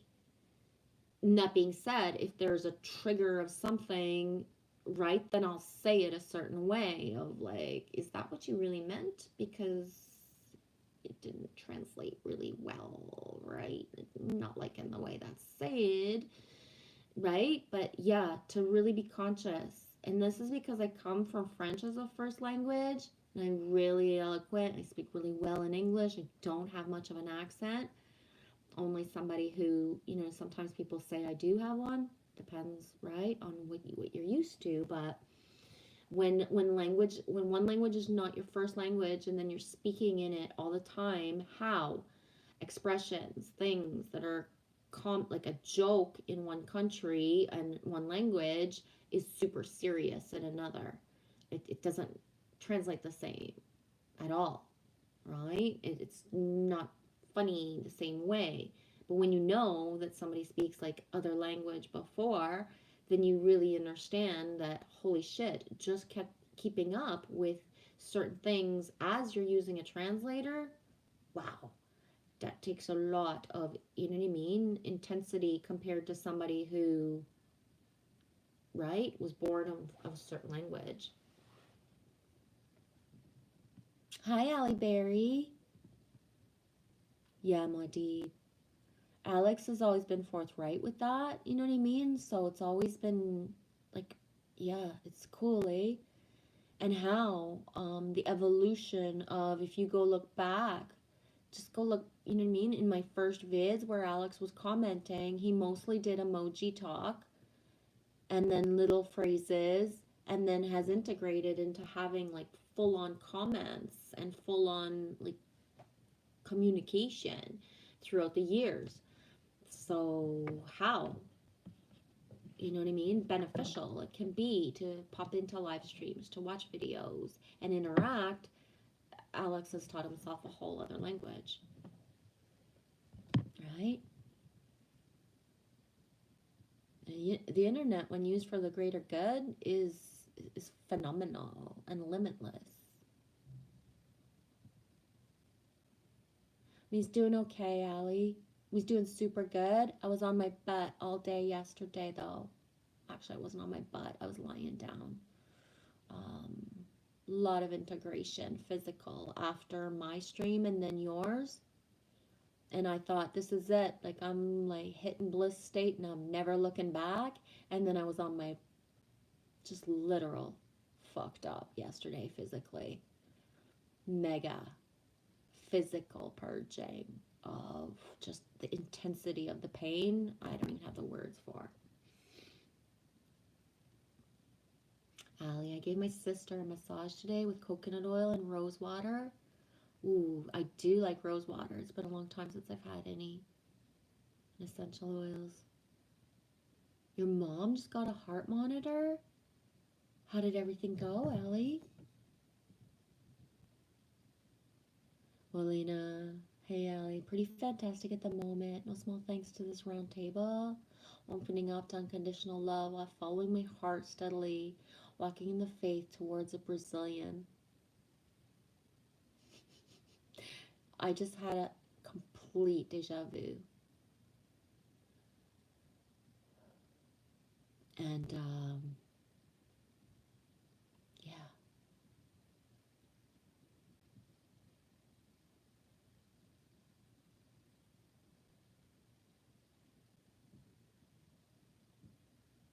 Yes, it is. It's 3:22, 222, 322, 222. I know. I'm feeling it so much that I'm like wide awake still streaming. I'm not going to try to read that.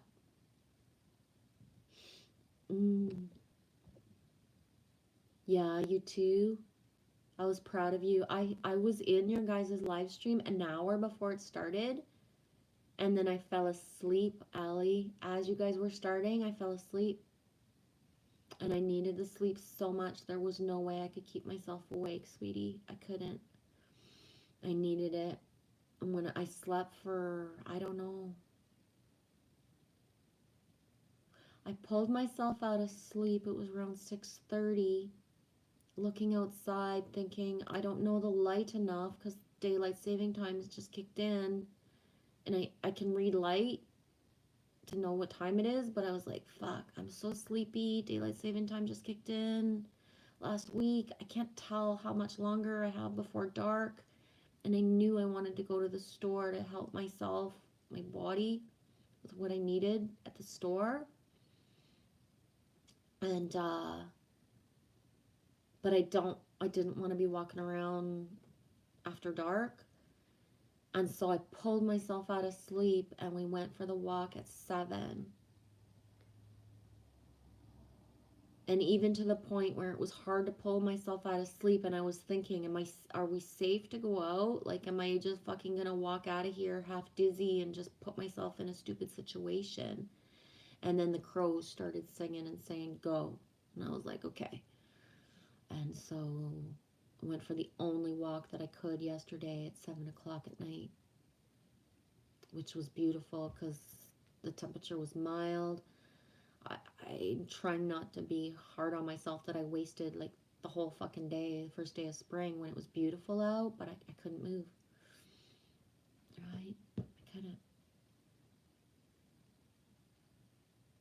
Ooh, Alina, deja vu, I was told, is extraterrestrial intelligence attempting to communicate with us. I see it more as that I'm in such like flow of exactly where I'm meant to be. But yeah, I think we are the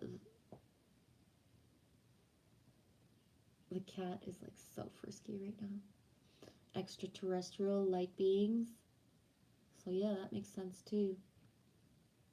I can see myself, right? Um, how we plan this, and we are from afar.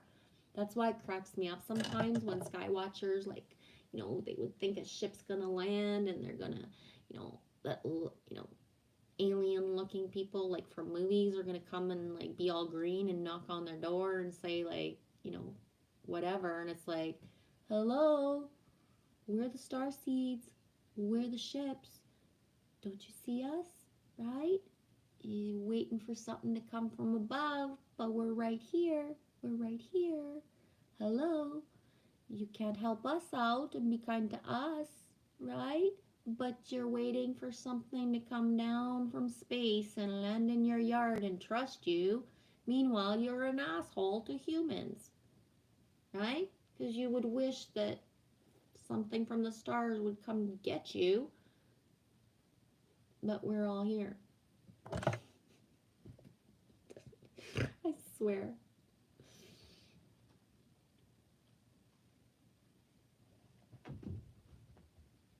Yes, Melina, that too. I've been getting a lot of deja vu lately, getting into the law of time, which is connected to star beings.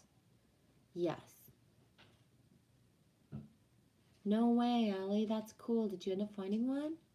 I was shopping for a telescope today. Dude, that's awesome.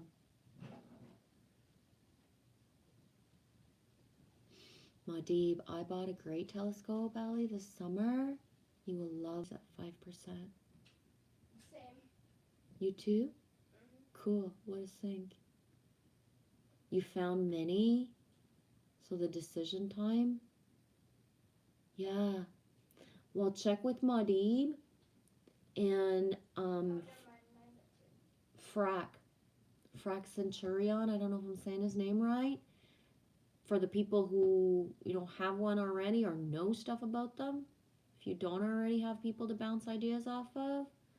But Frack. Australia Frack. Could really the crunch, right, between sometimes spending the money and having the quality. I remember when I was working from home and I went to like Staples and I told the guy I need the best Wi-Fi fucking router, modem, whatever the fuck you call it, that you got. I'm working from home and I don't care what the price is, it's a write-off, right? This is a write-off for me. It's part of my equipment for work. I need the best thing that you got. Ended up going back a week later, right? When you live an hour away from the actual closest store, bringing it back and saying like all this stuff. And he was like, oh, yeah, okay, blah, blah, blah. And then we downgraded. Still was not connecting and doing the stuff. And on the third trip, it was like, he was like, whoa, okay, well, you started with the top, creme de la creme. And then we downgraded a bit, so it's like this is the one that, the least expensive for the what you need, all the fucking gigs and bytes and fucking all that shit. I can't remember that stuff. That's like woo to me, right? He's like, yeah, this is the one.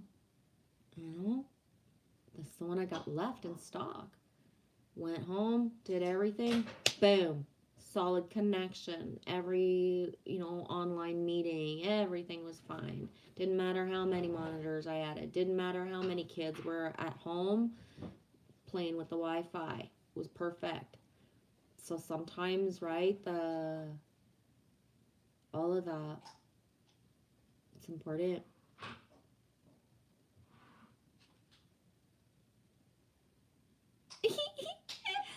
I just finished fixing my end table. A friend came, dropped his glass on it, which broke it into 7 pieces.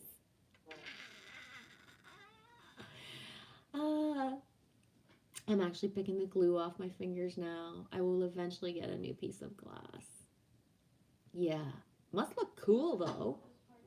Like basically you got like some sort of stained glass little montage, 7 pieces. Oh my gosh, my girl's getting crafty now. Okay, I'm gonna take a break and then see what is meant to be when I come back. I'm like still wide awake, and Lily just started crafting or painting. I'm not quite sure. I'm painting the bottom. Yeah. So yeah, she just started painting. So at this point, me asking her, "Are you tired?" seems like I'm not gonna get the answer. Yeah. Okay.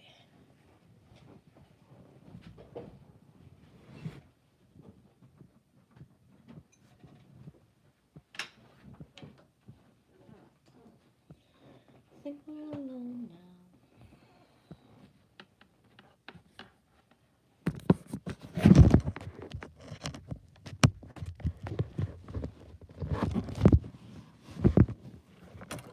Okay, plugs it in, takes a break.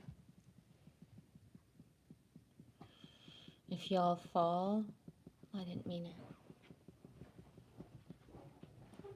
Oh, is that why you're so frisky? You're so hungry. Ew. You're welcome for reading the body.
guessing it's too late. What? I'm guessing it's too late. If you would go in the bathroom with the door shut to use it, that would be fine. Just because Dennis's bedroom is here and it's annoying. But in the bathroom with the door shut, it's fine.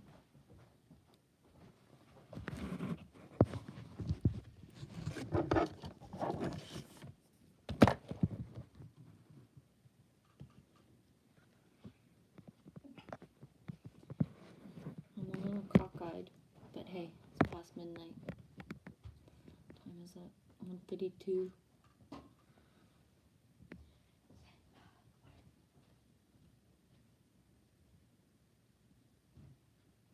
It does look pretty cool. I can imagine that the glass fixed like that looks amazing. Plus the feeling of just fixing it, right? The feeling of just fixing it, Allie, is satisfying in itself, right? And it's more endearing than new. To me, anyways. But that's just how I am.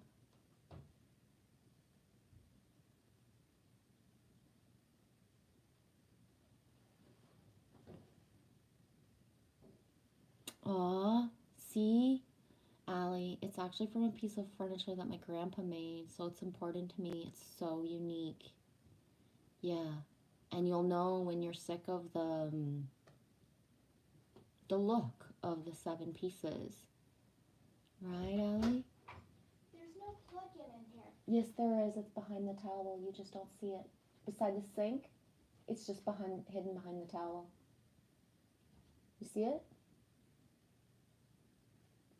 So there's a sink. Oh, it's higher up. Yes, it's very high up. Oh, yes, it's not low to the ground. Don't put the hairdryer in the sink no matter what. Okay?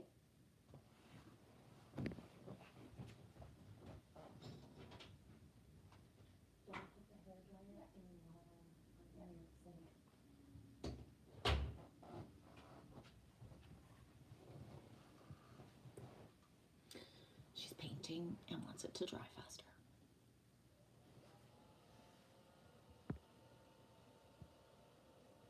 Right on, Modib. Please do. Yes. It's been a while since we had a... Yes. Still same email. Allie, over Thanksgiving, it was my dad that was really sick, and I was watching him over him like you are watching over your dad now, Modib.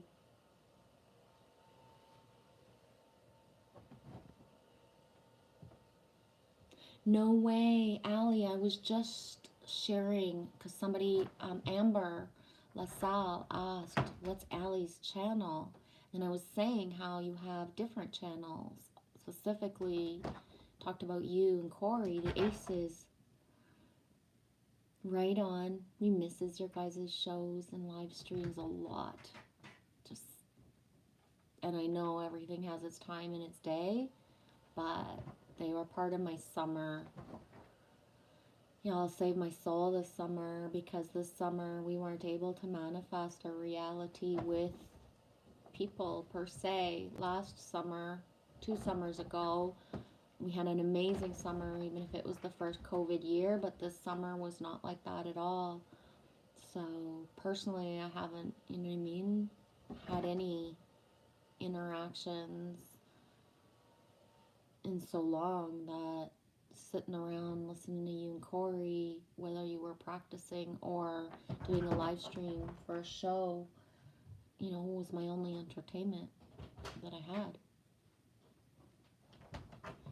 I'm leaving that there because I'm probably gonna need it because I definitely need a second coat. Oh, definitely, it's fine. Allie, amen, because the fixing it feels like a sacrament, actually, like it stands for much more. Yes, exactly. I completely resonate with that, Allie, like 144%. How, in our world, my ex was public works, and so was my sister's ex for a while. So when you have men that actually do the garbage, because that's what Public Work did in Temagami. It was part of their, you know what I mean? Temagami was small. It was a one day thing.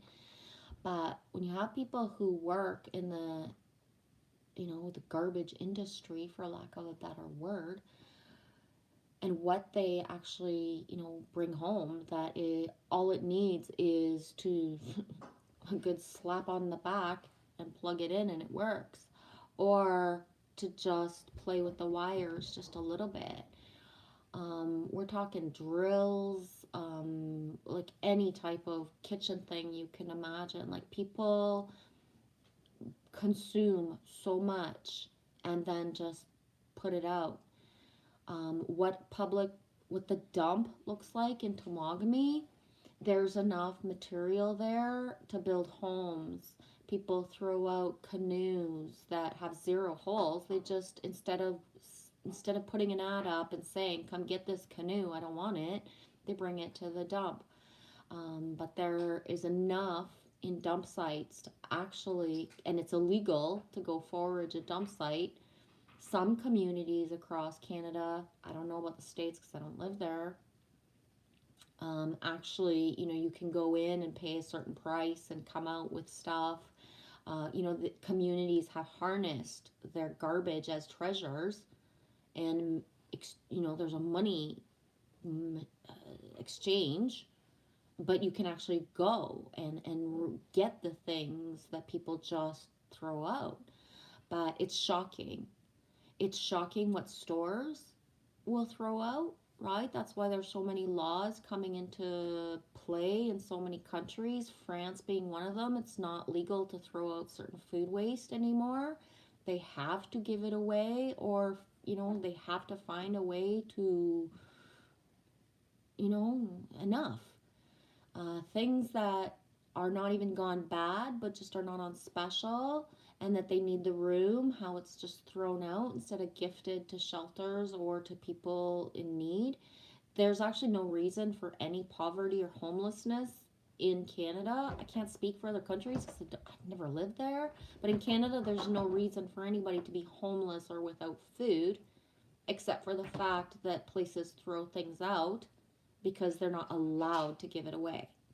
So, for example, at Tim Hortons, the coffee shop, at 2 o'clock in the morning, it does not matter what time certain things were put out, all the racks of all the donuts, cookies will be thrown out.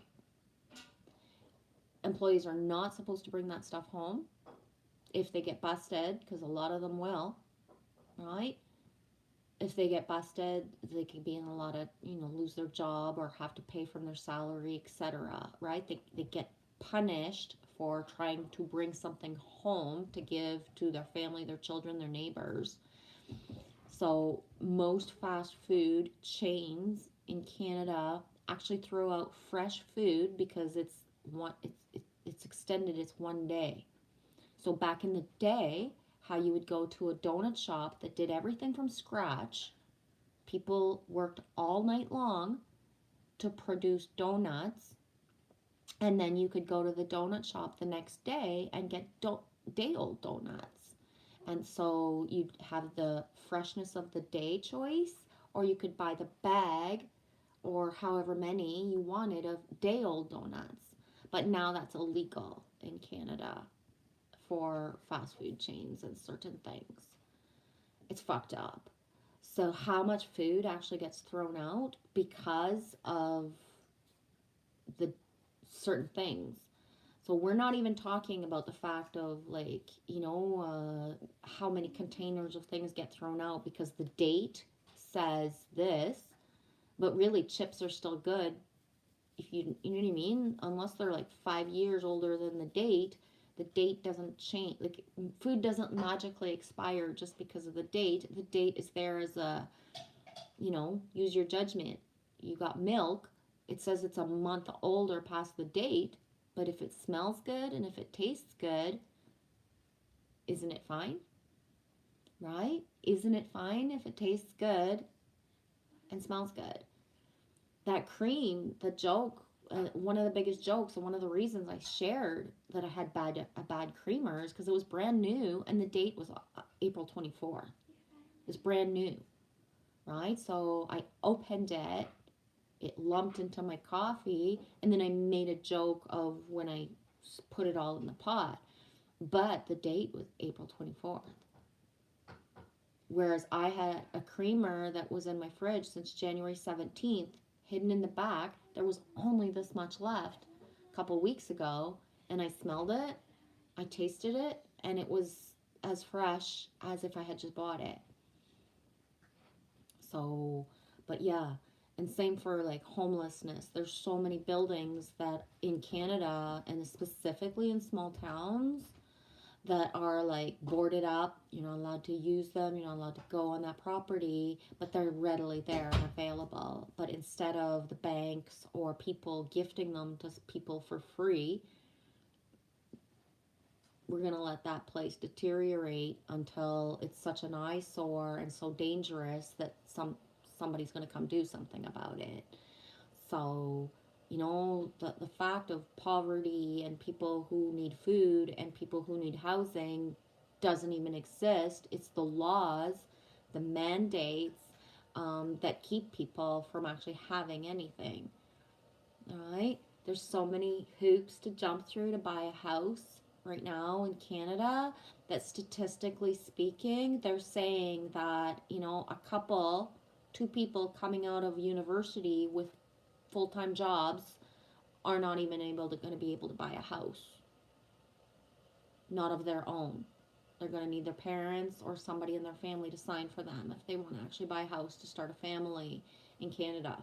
Like, that's where we're at of how the housing market has gone up with COVID. Instead of going down, it's gone way, way, boom, up. So much so that investors from places 3 hours away where housing is even more expensive are coming into the north to buy places and properties here, because for them to come here and buy something for $300,000 is not a big deal, whereas it's almost $1 million in the city, right? We call it down south, a couple hours away, right?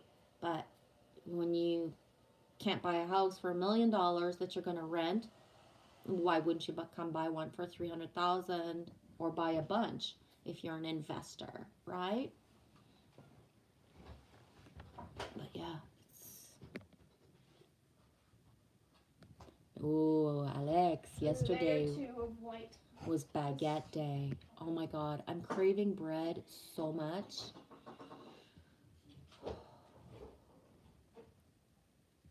Yeah, I need to get out and get some groceries. Yeah, I'm craving bread. I'm like craving a burger so much right now that I would figure out a way to thaw meat if I actually had burger buns or actual bread to just make hamburgers at 2 a.m. Well, Lena, yesterday in Brazil was the day of magic. Roar, right on.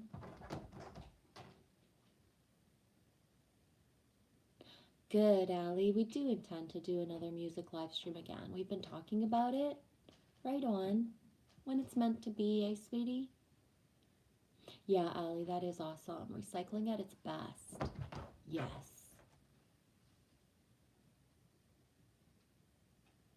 Allie, when I worked at Trader Jack's, we had to ruin past date food. So jacked up. Yup. Allie, I lost my appetite today. I haven't been hungry at all. Yeah, I'm going through the super hungry days or not so hungry or not hungry at all days too. Big time. Big time. And one of the hardest things I find that sometimes I'm really, really ravenously hungry, but I just don't even know what I want. Like my normal go-tos are not exactly what I would want, you know? Hi, Michael Joshua Lewis. Hey, Princess, you watched my guitar upload yesterday. It's your 59th birthday today? 50th. Okay, I was like 59. I thought you were my age. I thought we were the same age. Happy birthday. Yay. Aw, thanks for being with us on your birthday, Michael. Alex says, I haven't even eaten anything today, Allie, but it's true that it's only 8 in the morning here. Oh my god, my dude just knocked down all the fucking blue lights. You good? Yeah, I barely heard anything, but I heard something. the lights, the cat knocked the blue lights down. Hey, Lim. Oh, my girlfriend, JK. See what I was saying earlier about the translation and people's first language not being their own and how somebody gets a free pass? This is one of those people. Okay, but that doesn't look too bad. Yeah, I want the blue lights back up. How you doing, dude? That doesn't look too bad, though. That, if we wanted to, we could. How you doing? Thanks for coming in. Oh my gosh. It's been a while, eh? You done any karaoke lately? You gonna upload a vid for us soon? Shh. I don't think she can hear me. Shh. Who's she? Okay, I accidentally Shh. You're yelling at me because you have your headphones on. No, I don't. I accidentally activated Siri through my headphones. Oh. And I didn't think she could hear me, so I said no Siri, and she just said, okay. Oh my god. I swear the freaks come out at night, man. What time is that? 2:07. Nice to see you. Halle Berry, maybe a day old magic baguette.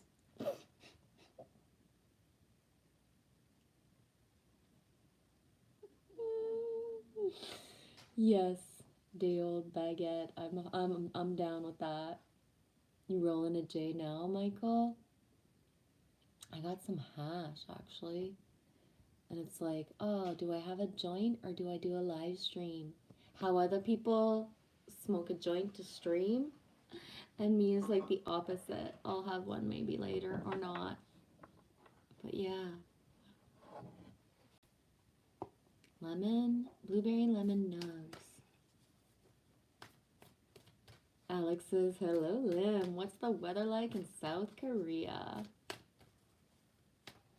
Yeah, Allie. I hadn't smoked all of, pretty much, truly all of January, February. So 2 months complete of, right?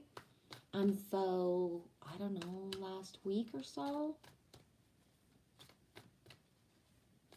Yeah, I partook in. And then, did again last night and realized, oh, I really thought I had a lot of pot left, but I guess I didn't. And so, yeah.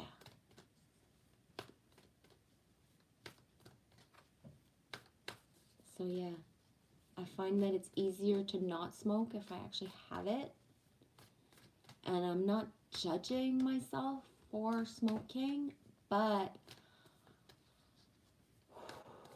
I needed the difference of not having it and then the having it more like a treat instead of just all the time or whenever I want it thing.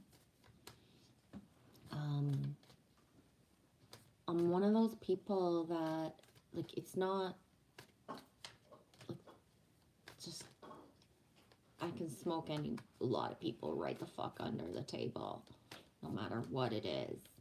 Like, as sensitive as I can be to products, as much as I could actually sit there and smoke joint after joint. And how that does not serve me, right? So, in allowing for myself in 2 months of, if I couldn't sleep, to just face that feeling, no sleep. If I had an emotion, instead of, because I don't consider smoking a joint bypassing. I don't.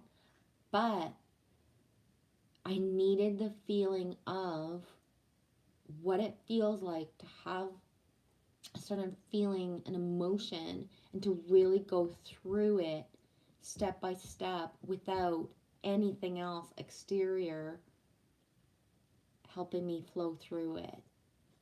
And that's what I needed for myself. Right? I really just did. I needed the different clarity of not allowing for it in order to just, you know, use it for pleasure, for that one night that I really can't sleep and then I would want it. As well is that sometimes what I noticed in January, and one of the reasons that I noticed it in December, is that I was starting to feel anxiety and panic, and instead of having a joint and then it go away, it was like it was completely amplified even more. And so within my last months of journey of that, speaking openly and saying stuff out loud or talking about it, other people have said to me, whoa, same here. What used to soothe me actually gives me anxiety. So the really realizing that when our bodies are in upgrade, and you know, we're having all these changes, as above so below, we have to let go of things to see sometimes what it is that actually serves us, how it serves us, and what's the best for us. And I really just noticed to what point that um, even my flow is just different, and needed that for myself.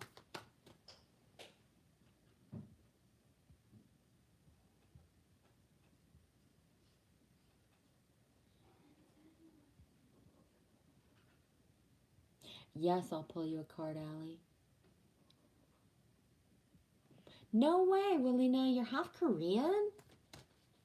Oh my gosh. I never particularly wondered about the like ethnicity. I can't even say the word. The flavors of you, right? But yeah, whoa, dude. I think I might have even known that and just forgot, to be honest.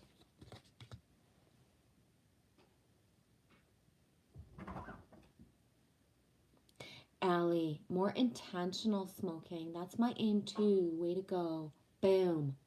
Thank you. I wouldn't have thought of the words. Intentional smoking. Yeah. And trying to do the same with my cigarettes as well, right? Not just all of a sudden, like all the time. And that being said, sometimes I'll have like 2 cigarettes in a row, but then won't have any for hours, right? I need the 2 in a row, and then I'm for hours without some. Or what?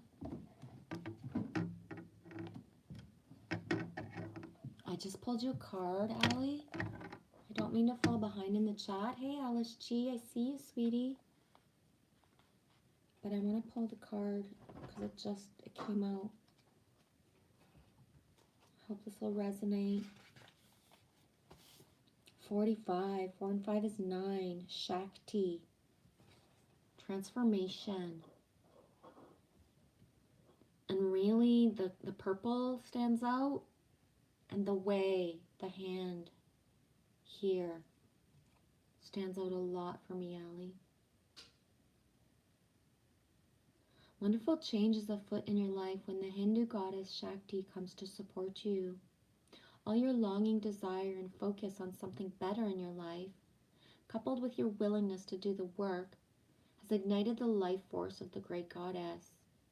She responds now to bring you your heart's desire. Know that now is the perfect time to move into the highest version of yourself.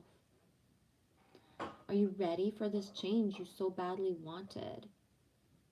Everything depends on how honest and clear you have been and how willing you are now to explore the ways of being authentic in the world. You have the magical feminine divine energy of the creator goddess Shakti to help you when you become open to doing things differently. You are stepping into your destiny. Do so wisely and without guile, and you will be amazed at the way the world awakens with your breathtaking beauty. Yeah, that's how I feel about you, Allie. That breathtaking, beautiful part, that's what you do to me.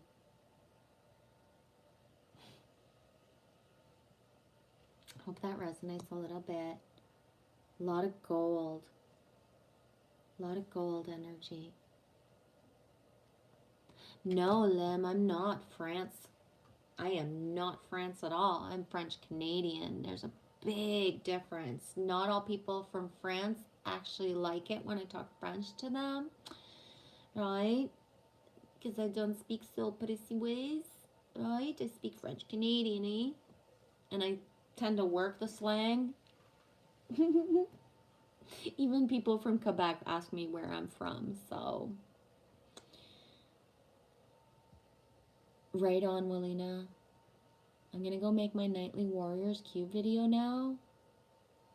Allie, that's why I stopped drinking. Yes, intentional drinking as well. No, Lim is not a France girl. He's a Canada girl.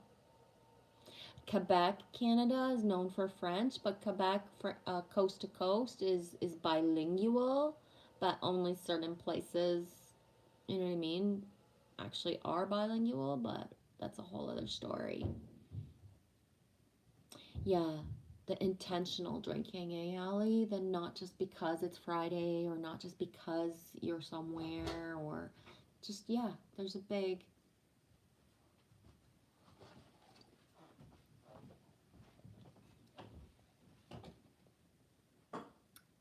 Personally, Allie, too, because you do bars or restaurants and do entertainment, one of the things that I've always done is to have ask for shooters, but of water.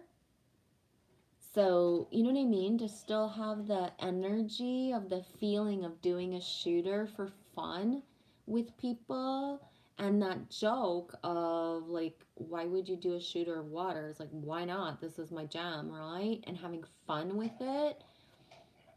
I don't like fruity drinks or, anything really, but having a shooter of water, yeah, it's awesome because really we create our own DMT, and especially when we are in that elevated goddess energy of the bliss state, we already are. Whoa, right? Like you can't even reach that vibration with any chemical the same way. And so using water shots in order just to feel like that party-esque energy, but truly what happens, Allie, is that the giggles of it, the fun of it actually make you feel that feeling like almost a placebo of drinking without like, wanting to be like anybody or faking anything, but because the natural high of feeling good, other people are sitting there doing shots and then eventually they are fucking foobar. They don't feel good. Whereas that's when your mama bear instinct and taking care of other people, or that seeing everything that's actually going on for what is actually going on, not judging it, but knowing who's going to like boom pass out, knowing who needs to leave now, knowing what's actually going on everywhere versus being one of the ones that doesn't feel good, right? If that makes sense.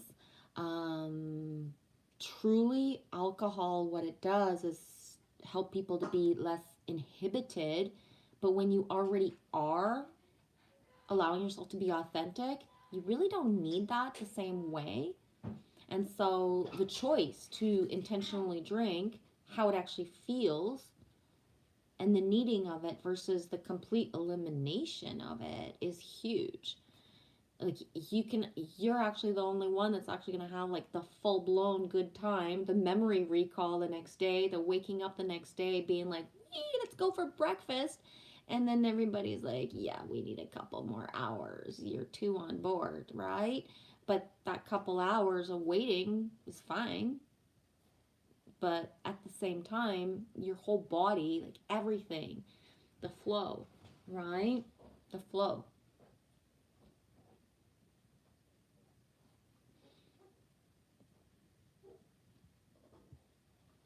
Alice G, I done my work chores, if you can call it that. Free to enjoy everyone's company unless duty calls.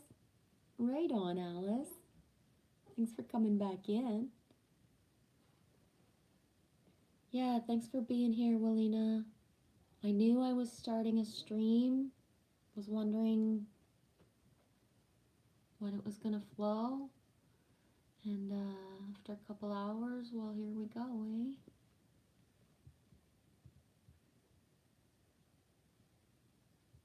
Yeah, Ali, me and my best friend and I are taking a break. Deep breaths. I feel you, Jen. Big transitions. Yes. Huge. Huge. Yeah.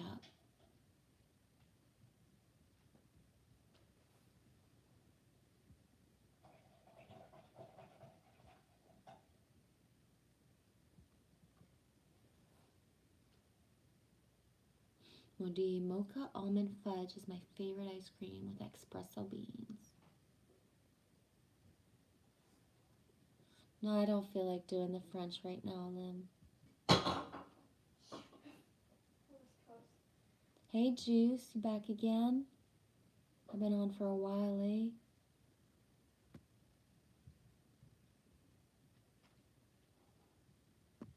You're welcome. Yeah, Juice. Oh, Tom, my transformation is not going well. I feel like I'm dying.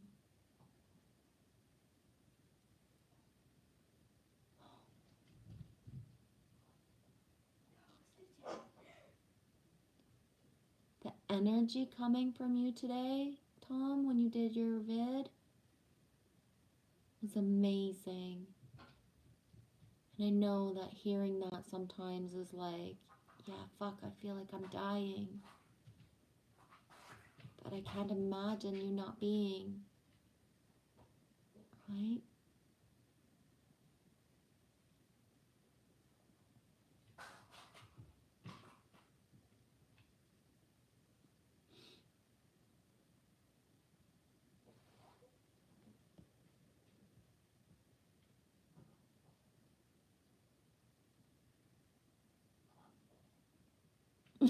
Lim is shocked. I am not actually a big fan of France per se. Of all the countries, if I was forced to go to, would be France, like at the bottom of the list. Why? First of all, because it's so typically trendy, because other people would want to flock there, because fuck, everybody I know pretty much has been to France and they love it, and I don't have an affinity to France very much. Again, it would be the last place I would ever choose to go. No matter if they have, like, baguettes. France would be pretty much like the bottom of my list of anywhere, of anything.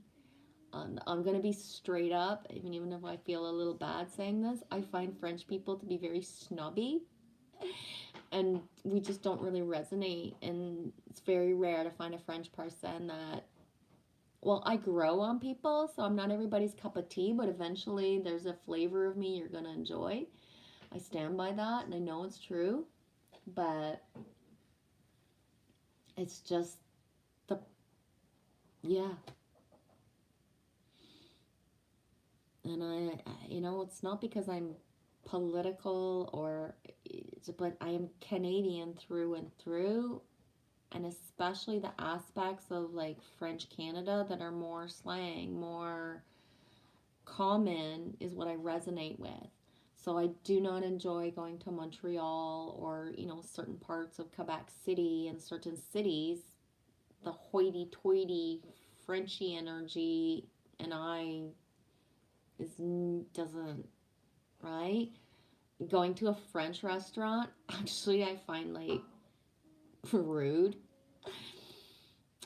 I think one of the last times when my grandma was alive, she lived in Quebec City, and I loved to go there because of her and go to certain sections of Quebec City. But one of the last times we were at a French restaurant, like a high class French France restaurant, um, there was something in somebody's plate, and I literally said, like, what the fuck? We're paying for this? Like, I could have got this in the fucking creek bed at home, right? Like, you just put a fancy fucking, like, you know, crayfish or whatever it's called in a plate, and, you know, basically, like I told my grandma, I was like, what are we even doing here? Like, this place costs more than my fucking car payment, and I'm starving, Grandma. Like, on the way home, we're literally gonna stop so I can get a burger because we just sat for 2 hours being presented food that is like so fucking small, and most of it tastes like, okay, it's pretty, but I need not enjoy it, and I need a fucking burger. So, yeah, I'm not the most fancy pantsy of all people, and small plates. Small plates that are very expensive offend the chef of me, like, big time. Big time. Like, just seriously, I just can't even. And that being said, all cuisine is an art, but at some point, like, oh my god, if I wanted art, I would go to a museum. I really just, yeah, no. I swear. Allie, it's been a big week, Juice. I feel ya. Full moon, ending of the zodiac year, the spring equinox, so many doors closing and opening. Yeah.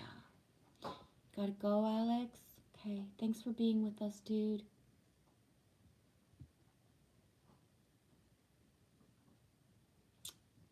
Oh, Juice. Seriously hard. I'm burning up, Allie. I'm so sick in the morning. I just puked. After overheating. Yeah.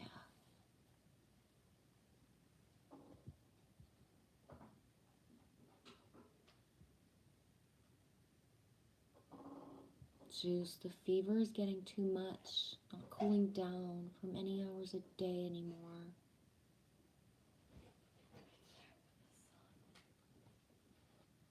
I don't know what to say, Tom. I really don't.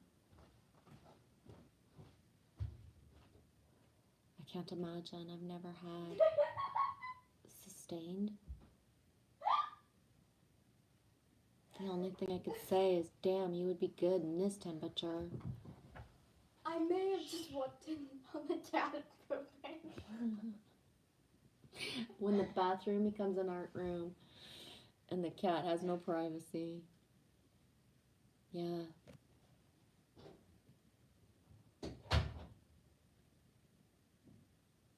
Yeah, Allie says, can you do the cold bath?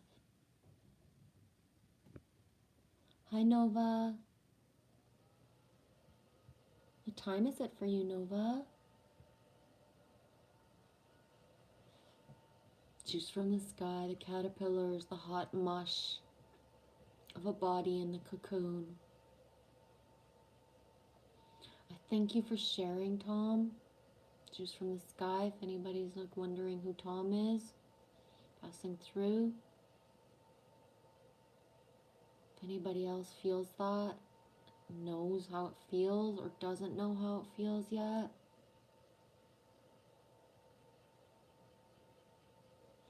Yeah, LSG. Lots of hot, cold lately while trying to rest. Yeah. And that's what I'm used to, is the ebb, flow, come, go. I'm like boiling hot, but then I'm like freezing cold. I don't sustain just the one or the other.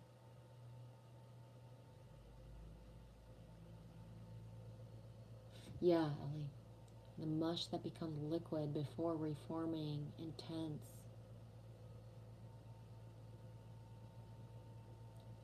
Tom, as well, instead of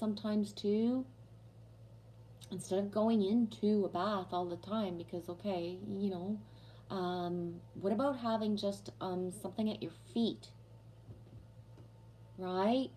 Water at your feet that you add ice to if you need the ice, but just cold water at your feet. Immersing feet and maybe even hands.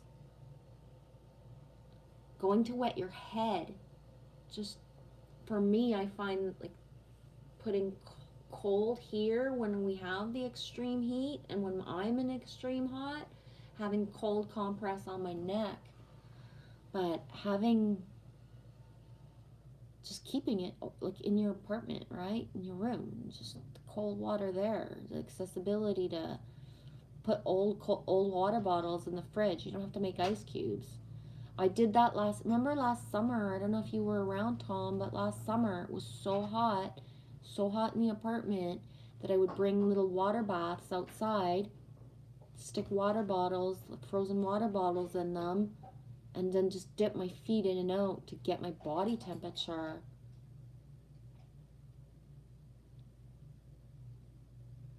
Allie, good one. Drinking mint tea over ice will help cool you down from the inside. Exactly. Those are things from, like, you know, southern climate. That classic mint tea with ice.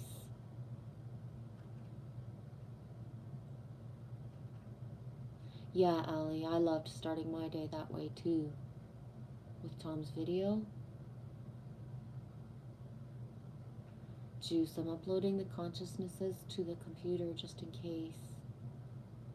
Allie, watermelon, cucumber, coconut water, uncooked veggies. They will all help bring your temperature down. Juice. Garlic, turmeric, and honey.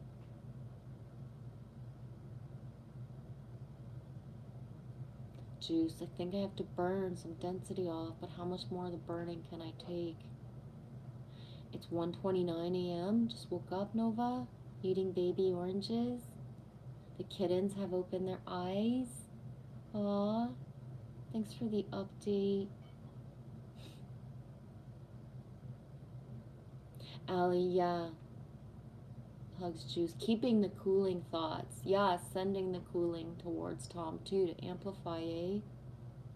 Juice, I'm sorry to share my problems with you guys. It's not a problem. It's how you're feeling and how your body. It's not a problem. Not a problem at all, Tom. If any of those ideas that Allie put up, even just one, can help soothe, that's exactly why you share. It's not a problem. Stronger together, dude. Yes, Allie, you are safe here. Thank you, Nova. Says Juice, do not apologize. Exactly. Juice from the Sky says, surely the universe doesn't want me suffering like this. No, it doesn't. And one of the things that it's in one of Paul Butler's transmissions last week, the surge or the siege, I forget the shit. It started with an SH. Forget the day of it. But in minute 10:20, he specifically reads out a transmission, Tom, that says ascension shouldn't hurt so much, and how the exterior stuff that shall not be named, right, is projecting, propelling, pivoting, sending certain things, right? So no, it shouldn't hurt so fucking much. Like, right? Do you do just the basic thing that I forget all the time, to wrap yourself in white light, Tom? Right? Little things of calling in the violet flame to protect you and shield you, right? You don't physically have to do anything more than say it once, and it is, right? I'm overheating, bring me cool, right? Asking for it instead of just feeling it. I forget the littlest things, you know what I mean? Having a certain crystal, the littlest things, like the mint tea over ice. What Allie said, that's huge. Like, you know, I know for myself, especially when pain or anything sets in, I there is nothing. Like yesterday, I don't have the stash of anything that could be handy to me because it's not something that comes into my reality, right? There's nobody to call to say, like, could you come help me and, hang out with the kid instead of her having to cook for herself all day? Could you run to the store and grab me this, right? And so it's like, I can only do what I do. I can't even remember to think of stuff sometimes.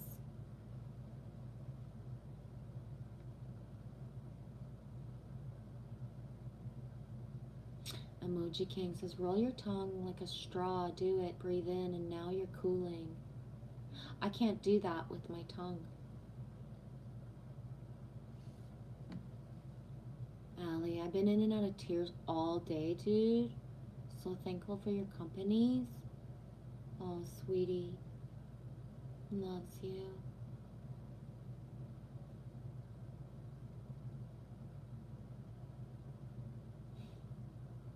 Yeah.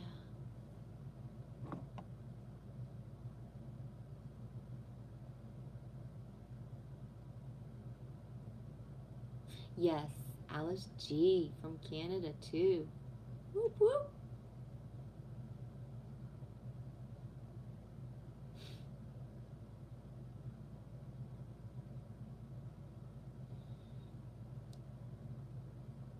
Oh, Emoji King, Ali Berry, basic yoga, the alternative nostrils breathing will help immediately.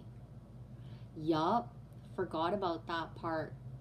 Exactly, you're right, Emoji King. Alternate nostrils breathing. It does. It changes. It amplifies. It redirects. It really does. Nova, my cat bites me when he's hungry. This wildcat will go scratch at walls and stuff. You like sweet potatoes? He's not super crazy about sweet potatoes. Like, they're okay, but I don't really think to cook with them a lot. Allie, do you plug each nostril with your hand, or do you learn how to do it naturally? And Emoji King is serious. Juice, breathe through the tongue. Straw will help bring your temperature down now. Bye, Lim. Have a good night, dude. Thanks for coming in. I am ready when you are, Nova. Because I can do a tarot reading for you one of these days at Genevieve. I got my full collection. I would feel honored and blessed when you feel ready, Nova. For real. I still remember, eh? Wow, has it been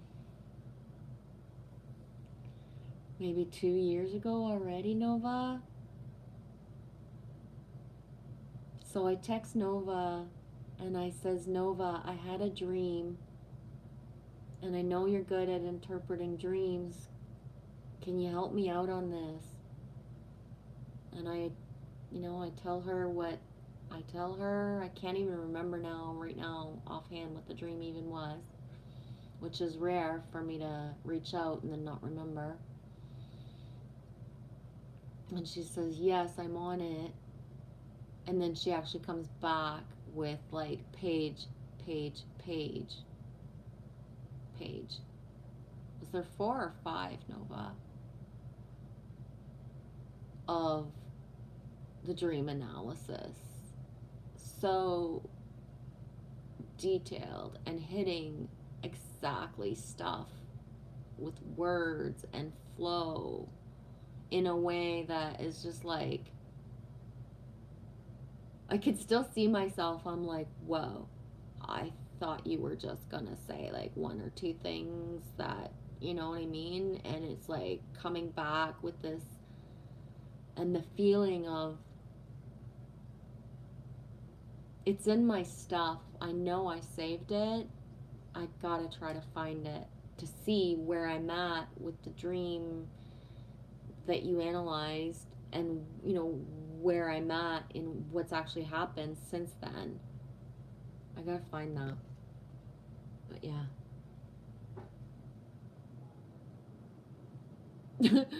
I know, eh?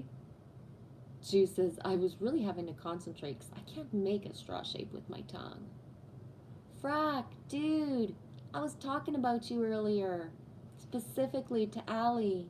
She's shopping for a telescope. I was like, you should reach out to Frack and get some info on the names you got to see. And then here you are. Me's doing good. How are you doing? There you go. She summoned me here. Yes, she did. And here you are. I did a lot of inner summonings lately, and I love it when a plan comes together.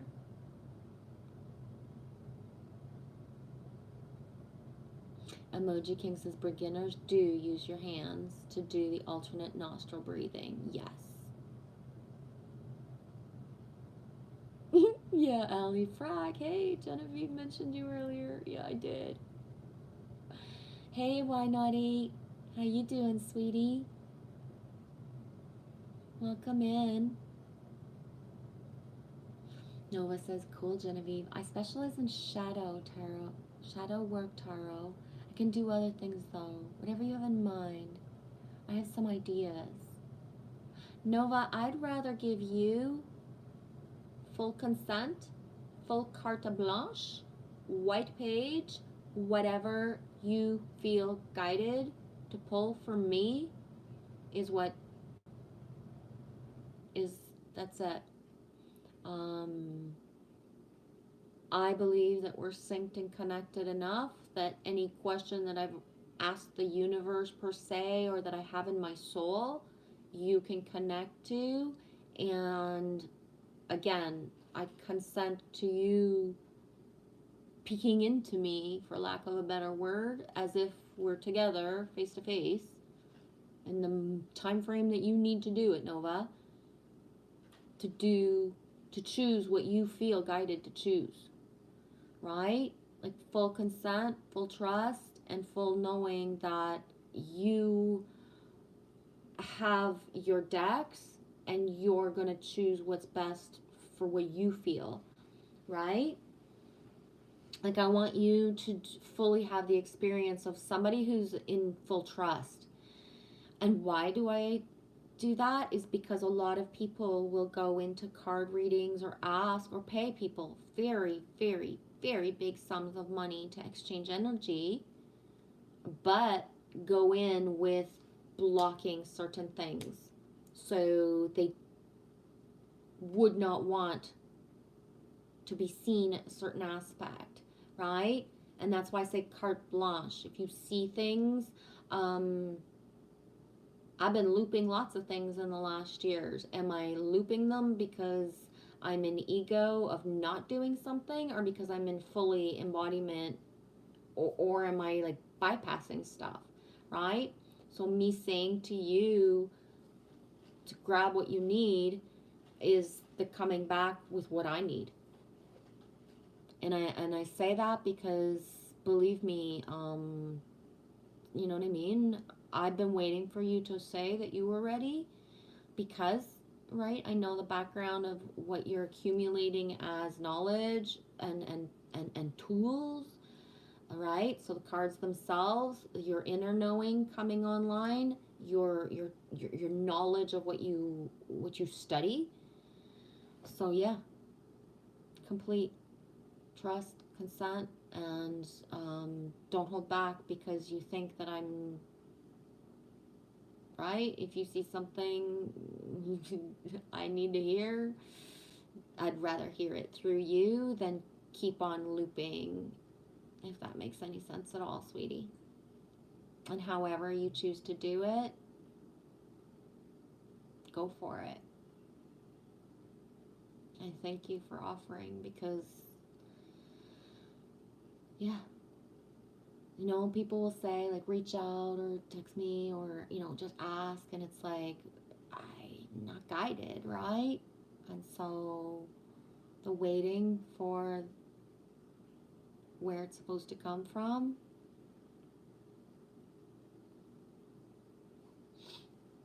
Love you, Nova.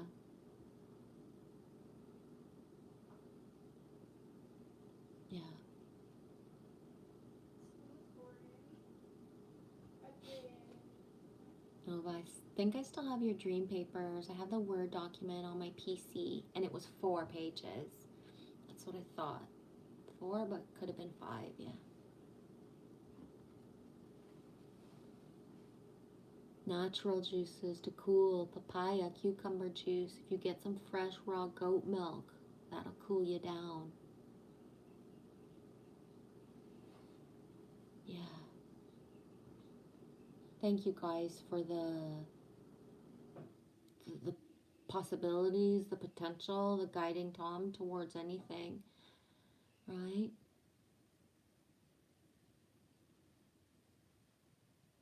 Thank you, Frag.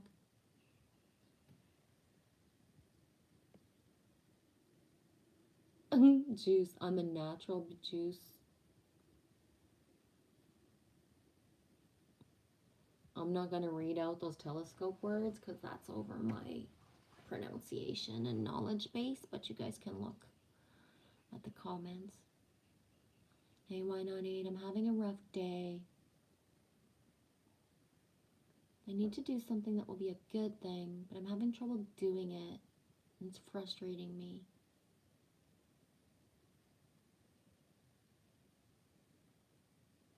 Is it because it's just maybe not time and you're being hard on yourself? Or have you put it off so much that now you feel like you have to do it and it just doesn't feel good to do it? Sometimes just saying it too feels good enough to be able to like, get her done, eh, sweetie? I know one thing is that the last 48 hours have been some of the hugest like physical energies that I've felt in my whole like ever. And it doesn't matter what I had planned on Sunday or thought I was going to do, and it certainly didn't matter again today. You know? So I have put it off for so long, but now I have to. Is there a potential that you need to ask for help? Like, you don't even have to say what it is, but is there the possibility that you're meant to ask for help, Tonya? I'm going to be really straight up. Some of the hardest things for me are the simplest things for other people. So for me to fill out one form that anybody, you know, can fill out, for me is so hard. Like, it's so fucking hard. As soon as it's like in form, you've seen me in comments, right? You've seen me everywhere. I can free flow. I can talk for hours. I can do so many different things. But then have me fill out like a fucking basic form, and it's like, right?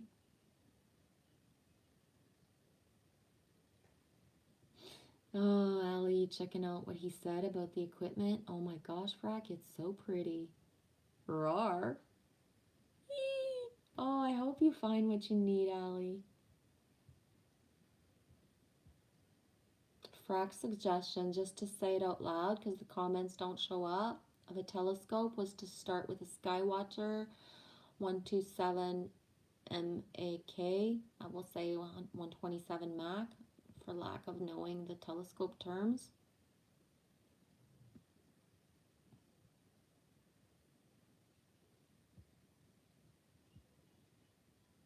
Gotta start your day, Nova? Right on. Have a good one, sweetie.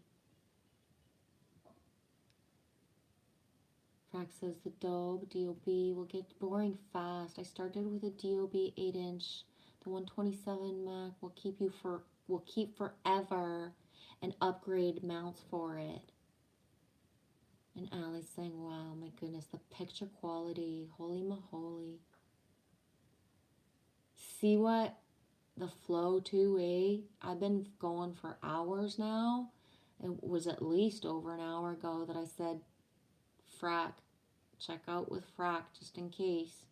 And now here he is suggesting stuff for the telescope, eh? Awesome. Thanks for showing up, guys. You guys are amazing. Juice, you already do make it up to us by being you, sweetie. I really appreciate all your help, guys. I'll make it up to you all one day. You got nothing to make up for. You've been showing up since day one. Tom, dude. Right? He knows you since way before you was juice from the sky. You was not be the Genevieve I am without the Tom that started out. Okay? There's nothing to make up for, dude. Fucking nothing. We're all in this together. You saying how you feel, if it can get you one tip or one little thing. Right? I was wondering, why am I streaming so late? Why am I keeping going? Why? Because every time I keep going, there's more. There's the connections. There's this thing. There's this, that. Right? That's what this is all about. Loves you guys.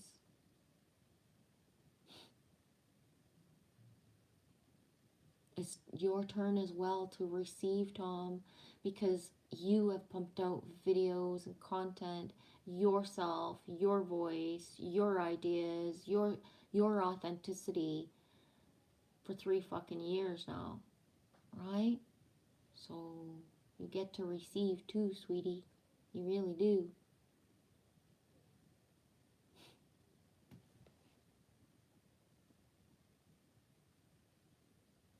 Right on, Emoji King. Thanks for being here. Hey, why not 8? I've put it off for so long, but now I have to. And it's all on me, G. Completely on me. Okay, sweetie.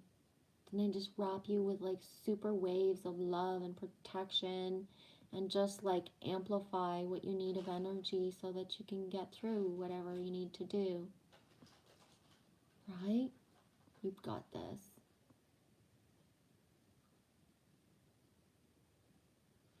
Allie says, oh my goodness, Frack, I've been wanting a telescope for so very long. And I want to see these things closer with my own eyeballs.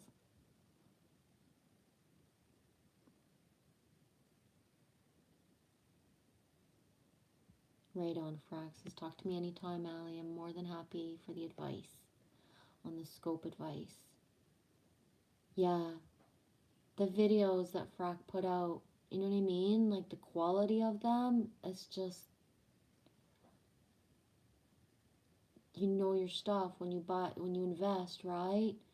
And that thing that Frack just said, when you start out with something that it doesn't have longevity, whereas when you can start out with something that you can add things and that has the longevity, right? Because a telescope, no matter what, is an investment, right? Just like anything else.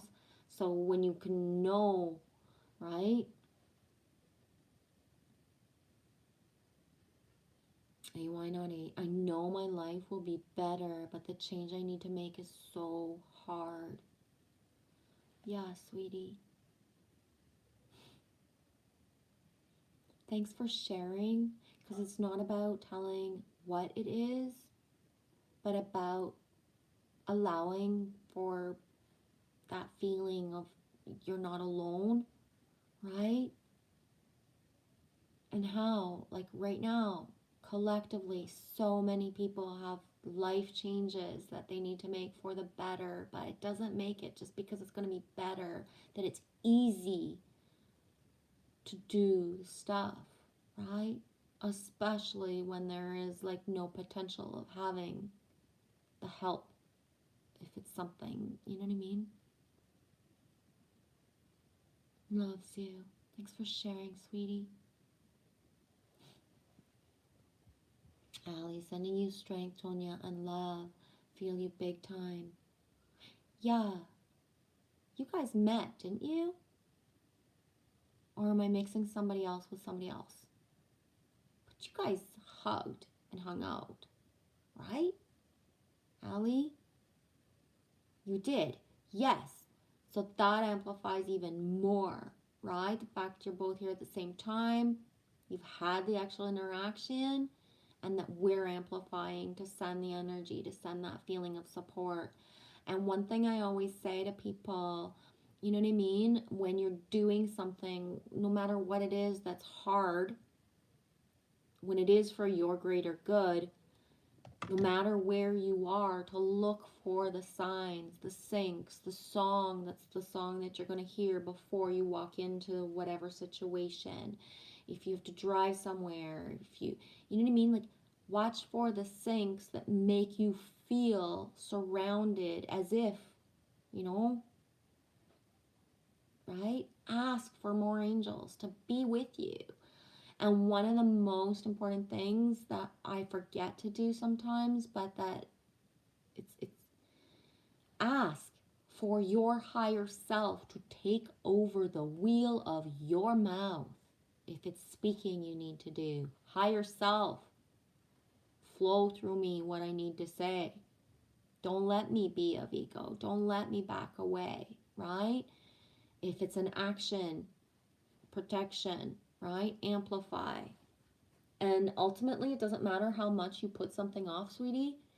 There's a reason you put stuff off, right?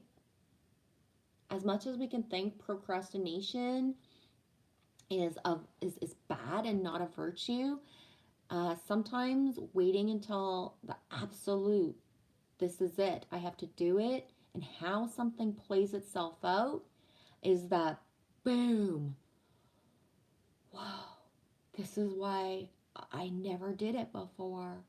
Because if I would have done it before, it wouldn't have ended up like this. And I'm going to give you like a really just like, whoa, fucked up thing of procrastination and how procrastinating can actually fucking save your life in another timeline. Or not maybe save your life, I'm being dramatic, but take you out of a situation. Last year in March or April, my car had impact with something. So the bottom of my car that's really low had an impact with something. And a random sound began.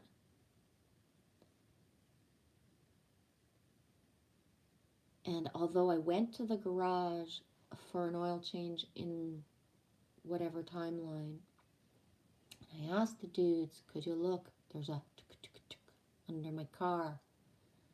Yup, you're fine. Leave. No sound. A couple of days later, a couple whatever. Even more than before. Well, holy shitballs. Okay, don't have time to go to the garage. Blah, blah, blah, blah. Get my winter tires. Or my summer, whatever. I'm mixing up my seasons because I'm trying to remember details. Go for something else. Get the tires changed. Have the dudes and tell them, dudes, I need you to look at the car. The sound that was before, that I come in for twice before, that you said was fine, is now like fucking just irritating. All right, my car's too new to sound like a fucking tuna can box. Figure this out, please. Right? There's something wrong with the fucking car. And it's not bad, it's just a heat shield, but the sound is like not fucking cool. Yeah, Michelle, it's all done, everything's fine, and blah, blah, blah. Leave the garage, and I ain't even on the highway yet where it took. Again, there's no danger, it's just a fucking flap, but it's not done. I don't take the time to go back to the garage. It's like 20 minutes. I know it's tire season. Whatever, this was in whatever last year and beginning of winter, tire season. I forget when I changed my tires. Anyways, to make a long story short, fast forward to me being in a timeline where I am with my family and we're going to go for supper at my son's house. Well, I've never been to his house for supper. My whole family has but me and my daughter. And I'm finally going to get to hold my granddaughter for the first time. Meanwhile, everybody's held her but me. But damn, we can't all get into one car because Sam is going to put my car on his brand new lift that I didn't even know he had. He's going to lift my car and check my car. Family has brought alcohol and family chooses to drink. That's all good. I don't have to make a choice of, I'm not getting in your fucking vehicle. Right?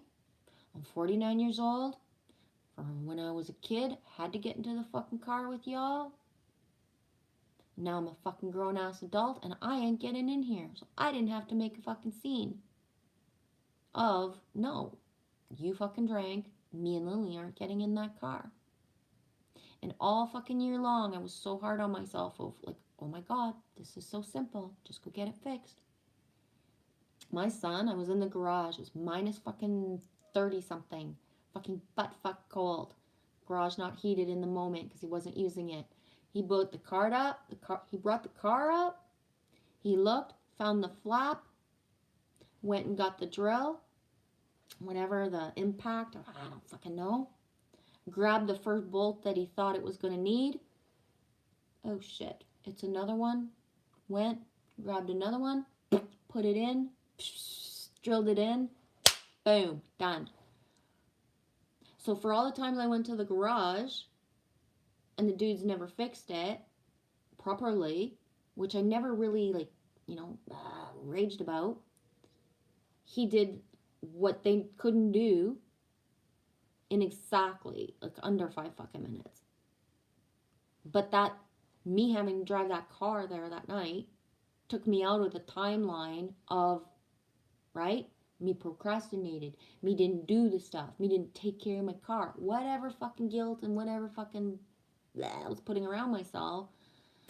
He spent 5 minutes, me feeling like the queen of the world. My son has just fixed my car. He's the most brilliant fucking human in this fucking world.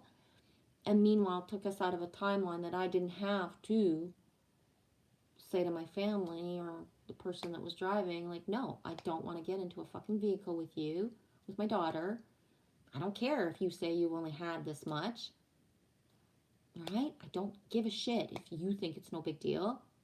I didn't have to make a scene. I didn't have to step out of anything. Me not doing certain things in a certain timeline made another timeline easier, safer.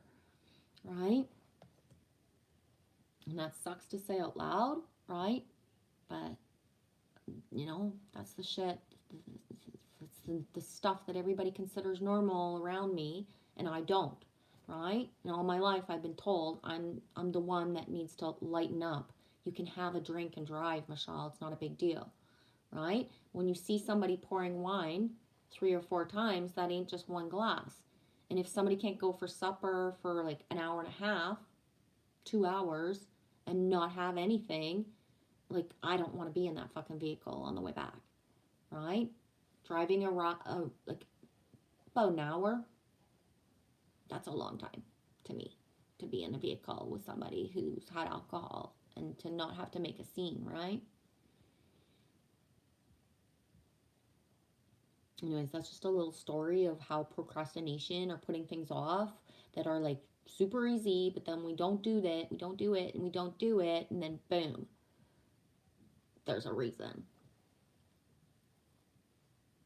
Allie says, yeah, it was amazing to spend time with Tonya and her family. AY08, right back at you, Allie. Yeah, for anybody who's just popping in, AY08 is Tonya. If you look at AY08, it's actually written Tonya.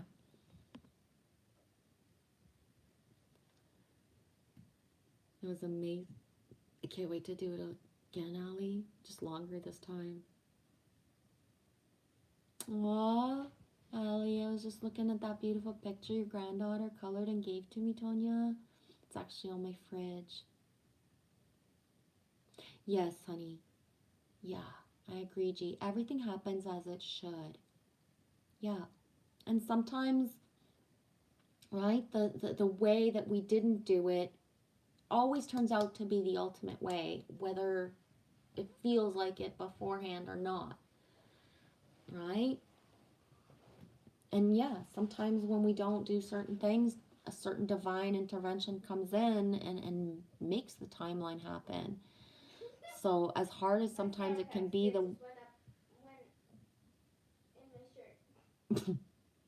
as hard as sometimes it can be to be the person who has to do something, Imagine when that timeline's taken away from you and you don't have the ability to be the one who chooses anymore because of whatever divine intervention comes in, right? And that's how sometimes it's like, yeah, choose. Everything is supposed to happen, even when it hurts.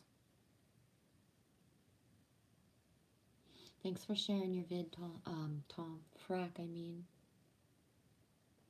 Showing the example of the 127 Mac Skywatcher in that vid. Allie, good. Oh, good for you, sweetie. I hope you feel sleepy. I'm starting to finally get sleepy, y'all. Good, honey. I hope you have the best dreams ever. After the purging of the crying comes the rainbows, eh, girl? No matter what. Yes, Tom. It's hard to see it when the suffering is so bad, though, because it's easier said than done. Exactly. That's why I'm not very good at sugarcoating things and, let's be raw and say how painful things are physically or emotionally so it doesn't give other people the impression that everybody else has it easier than them when they're going through the stuff that is so, right? Doesn't matter if it's a masculine or feminine. When somebody comes in and says, I've been crying all day, right? Everybody's had that. And if we haven't had that, when that does finally release, it has to. No one gets out of not having that. And that's why I follow and I watch different people of different walks of life. I'm not just somebody who, I rarely watch any spiritual stuff at all, to be honest. You know what I mean? Like that's super spiritual and super focused on certain things. I watch people of all sorts of people. And the Bearded Wonder, I shared one of his like really quick vids once in one of my vids, but a couple weeks ago, a month and a half ago, like when he got sick, like he said, he was in a ball, didn't move for 5 fucking days, and crying like a little girl. And I would wish he would say like crying like a man, because men cry like little girls too, in the fucking fetus position as well, right? And the little girl not taking it like, ooh, I'm offended, but like as the expression that's the ultimate, right? When a man says, I was crying like a little girl, it's not putting down little girls, it's saying, I let it flow, right? So people who don't talk about, flat earth or this or that are going through this as well. Nobody, you don't get a prize just because you have certain knowings, because the whole collective, we are part of the collective, is going through the same inner journey as above, so below. And only those in complete bypass mode would look at something and like be like, what the fuck? This never happens to me. And hopefully you're watching it because when it happens to you, you'll be like, oh my God. This is what all these people were talking about and why I thought they were nuts, and why was I guided to see these people say these things, because, oh, me too, right? Because if you ain't going through any of this shit, physical or mental, you're not chosen the same path, right? You've not chosen the path. And that in itself, there are 2 roads you can go down, right? There's always time to change the road you're on, but you gotta change the road. You gotta change it.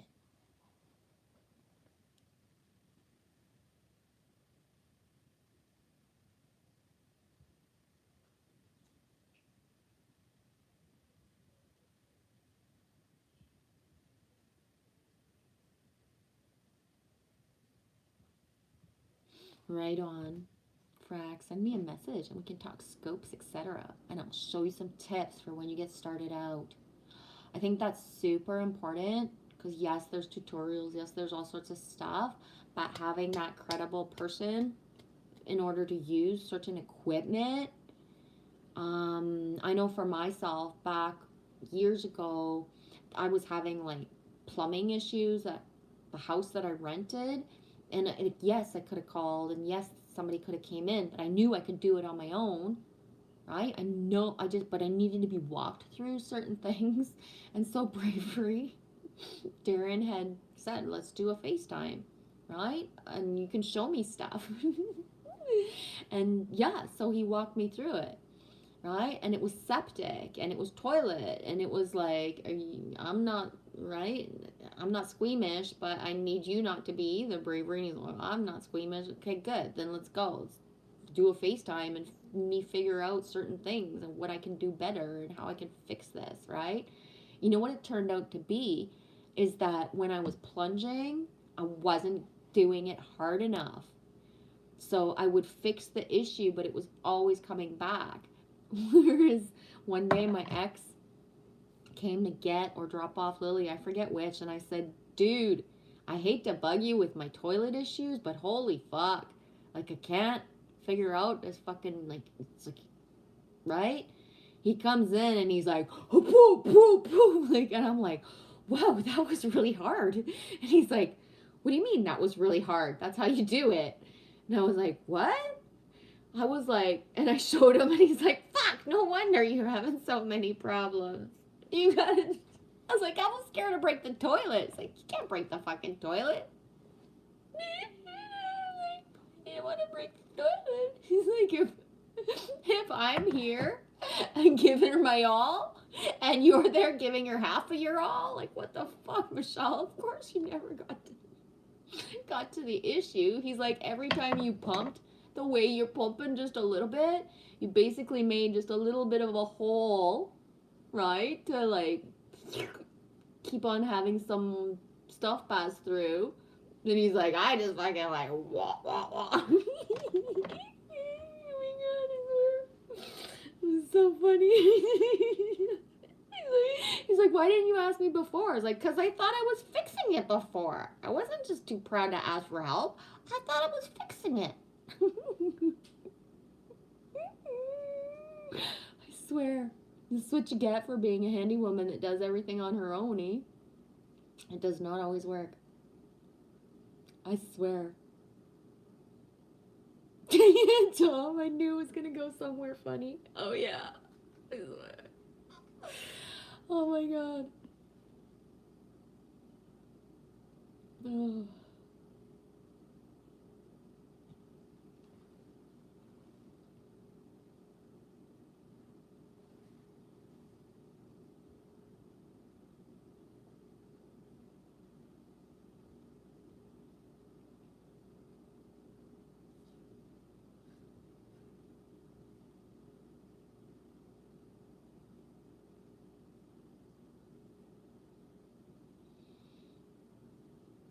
I love the way that you're researching it, and I hope that you find the best at what you need.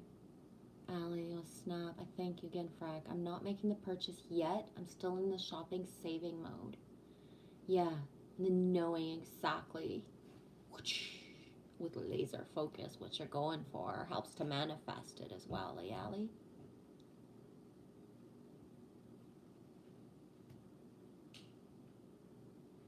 Love you too, Allie. Thanks for being with us, honey. Off to lay down. See you soon. Yeah, Frag says, I'm gonna turn Allie Berry into a Skywatcher superstar. Yeah. Love you too. Sweet dreams. Thanks for coming in, Frog. Seriously.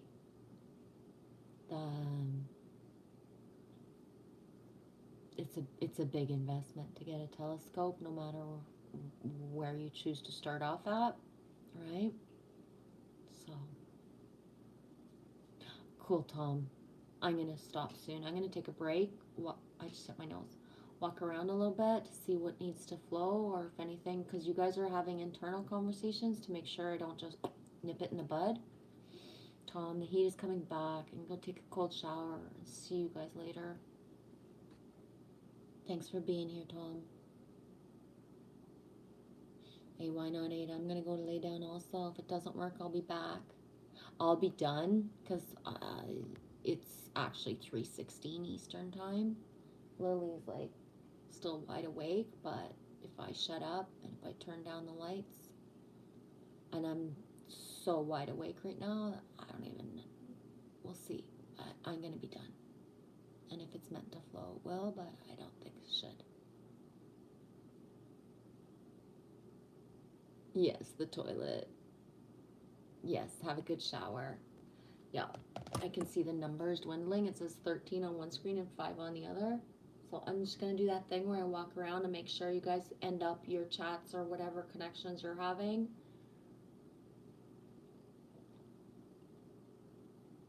And I've learned over time that just my way to finish the stream is to say that I'm going to be done, take a little breath, look outside, and then come back if there's any flow of anything. And that's that.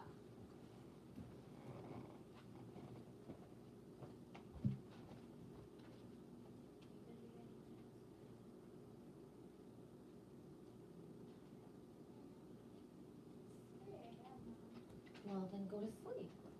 No, I'm not. No. I know you're awake, because otherwise you'd be sleeping. I'm actually not that tired. Actually, it is 3 a.m. I woke up I know that. around 3.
Have a great day too, Frog.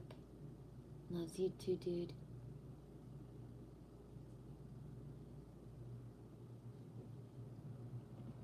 Gonna pull just a couple cards, full circle. If anybody has anything they need to like share or put up, it's time now because the chat automatically stops when I stop the stream because of YouTube's settings, how it automatically goes to private as soon as I press done. It doesn't allow for exchanges of energy the way that before a live stream would just upload, right? If you wanted it as private, you had to go do it yourself, whereas right now the settings are a certain way. So it's kind of cool if the chat has ebbed away a little bit. Do a rapid couple cards, whatever's guided. I only know when I see the cards when I'm done, so.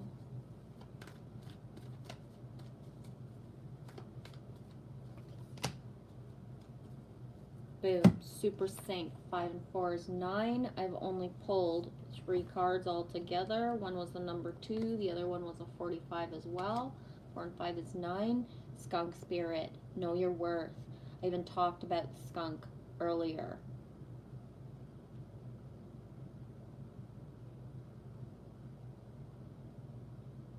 I'm not going to read the book. Know your worth. Trust yourself.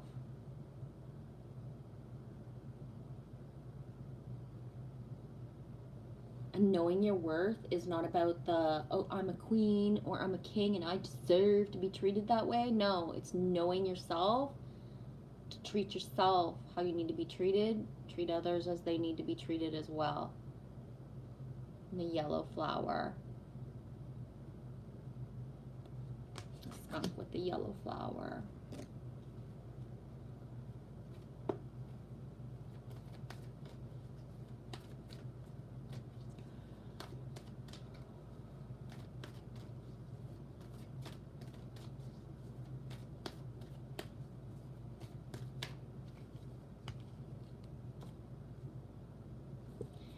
$58.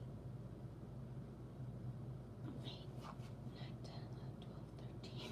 Yes, I use my fingers for simple numbers. 58 is 13. 1 and 3 is 4. 4 is the door. Stag spirit, take the lead. Know your worth and take the lead. And definitely lead by example. Walk your talk.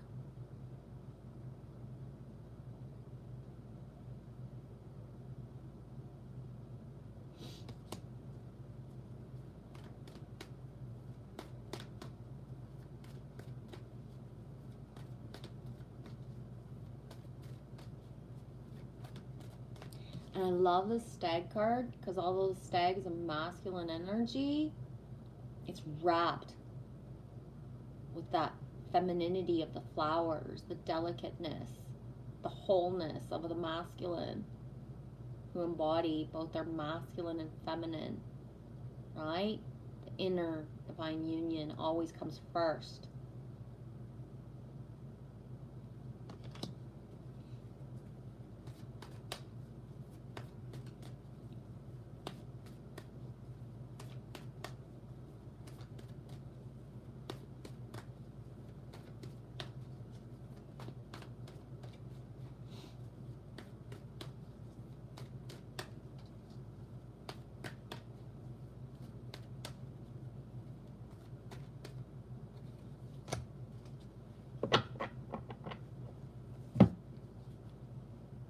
Snake spirit, time to heal. 55, 5 and 5. 5 and 5 inverted is a 22. We are the 22nd. Time to heal. Shed the layers, right? Shedding the layers of the skin.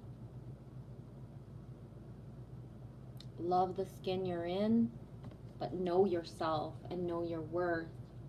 We're not who we're told we were. We're not who we think we are. We are who we are. And allow for that. I'm not reading the book. The snake spirit symbolism through my book and what I believe to be true is vulnerability is not always easy. It feels fresh. It feels raw. It feels like tender, new, brand new skin. But guess what? You can't go back and crawl back into your old skin, right? You've outgrown it. It doesn't feel good anymore. It doesn't serve you anymore.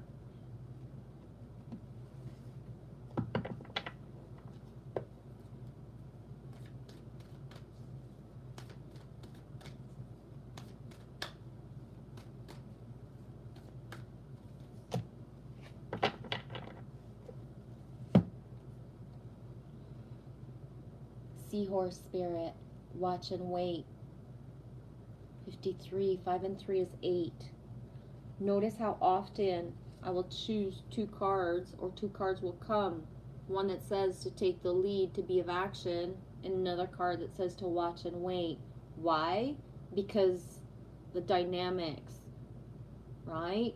Only you can know if you're in the part of your journey where you're supposed to take the lead. Because if you're supposed to take the lead for something, someone else or other things are watching and waiting.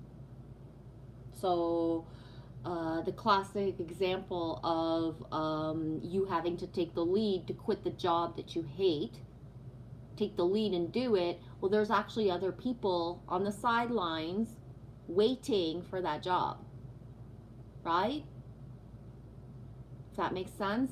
So how timelines balance themselves. For the job that you hate, that you don't like going to, and that you think that if you quit tomorrow or whatever, you think that you're like unreplaceable. Well, guess what? No, you're not, because there's somebody actually waiting for that ultimate fucking job. The job that you hate is somebody else's bestest, biggest wish right now. It doesn't matter what your job is, even if it's like hard and dusty or gross. Somebody else needs that job and is sitting on the sidelines waiting for it on some level. So it could be somebody who hasn't had a job opportunity for 2 years because of COVID and has been dealing with their family stuff, dealing with illness, taking care of family, doing the stuff they need to do, and boom, now it's time for them to jump back into the workplace. So if you actually take the lead and do what you're meant to do, somebody else is going to have the job that they've been waiting for, that they need to sustain themselves. And this I use as a simple example, analogy of how, right? For everything that somebody's supposed to take the lead for, somebody is like waiting for that timeline on some level. And the simplest way to explain that is through like the job. Why? Because, you know, I could have used relationships, I could have used like selling your house. Like there's so many things, right, that we're meant to step out of, but someone else needs to step into it. And I use the house really quick as an example because this community I've lived here since November of 2020, and houses have sold so much in the last year and a half. And right now, every time we go for a walk, I see a new house up for sale. So in 2 years, like in another year, this community is not going to be the same energy. It's not going to be the same people. So when I lived in the building next door, other people are going to be living there soon or have already moved in, but the way that it's just, you know, whatever, I haven't seen them yet. And fuck, I might never. Who knows? I have zero contact really with anybody here except for my landlord and the dude upstairs, right? Across the street is where there was so much chaos last summer. The police were there like almost every week. Like a fucking week without the police in front of that building next door, it was just like, whoa, right? Like shit has not hit the fan, it's going to hit amplified. But since then, the people that live there are not there anymore. And the landlord has renovated and is bringing in new people. So the energy of what that building was last year is already not the same. All right? So amplify that with the community itself, how many houses are coming up for sale, and how many people are going to buy those houses. The one person who wants to leave their house for whatever X reason, somebody else is like, dreaming of this exact neighborhood that they want to live in because it's close to their mom or it's close to their job or it's whatever, right? One man's trash, another person's treasure. One person's nightmare of a person's, like, I gotta exit this timeline. This man or this woman is driving me batshit. They are not good. They are this and they are that. Is another person's angel, another person's future love, right? Just because two people didn't make it through, and then instead of separating, then got to the fact that they didn't, like, can't even stand each other, or one person, like, thinks that another person is toxic. Well, guess what? You wouldn't be there so long if you had taken the lead, like, long ago. You wouldn't have built up to think that somebody was toxic, right? My ex-husband was so angry that I left him without, like, the weeks, years, or months of dangling in his face that if you don't smarten up, I'm going to leave you. But like I said, that's just timelines playing out. I already know what we're living, what we have lived, and that we've never fought. Why would I bring in an extra year in our timeline of us fighting, us having these things, of us going to therapy when there's nothing there? I just, why? It's non-existent, right? But that year that he had to heal and do what he needed to do, and then boom, he's been with his partner ever since. 13 years, right? So the exiting before it got toxic, like, it so did not get toxic that the shock of it was overwhelming, but I never allowed for all those other timelines to play themselves out of dangling games or trying when there was the connection, the soul contract, right? When you see life as soul contracts, that one job can end, one home can end, a landmass can not be your home anymore, and you allow for those soul contracts to be done without bringing in the toxic, without bringing in the divine intervention that's going to push you out. If it's not meant to be for you anymore, you're going to be pushed out of it anyways, right? That's important. It really is.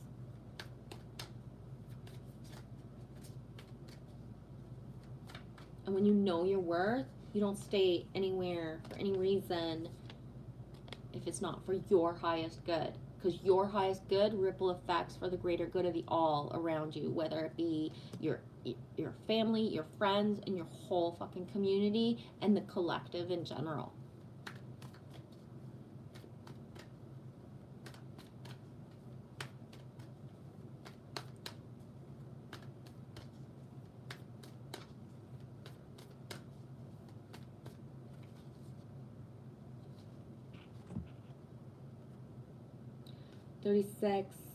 Thirty-six is 9. Triple nines tonight. Mnemosyne, it passed.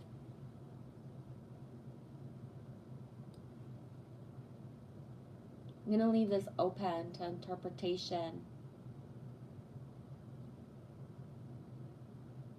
Because it's not the past that's meant to have a hold on us. Right? No pain was in vain. Everything we ever lived was to pivot us into our bestest self.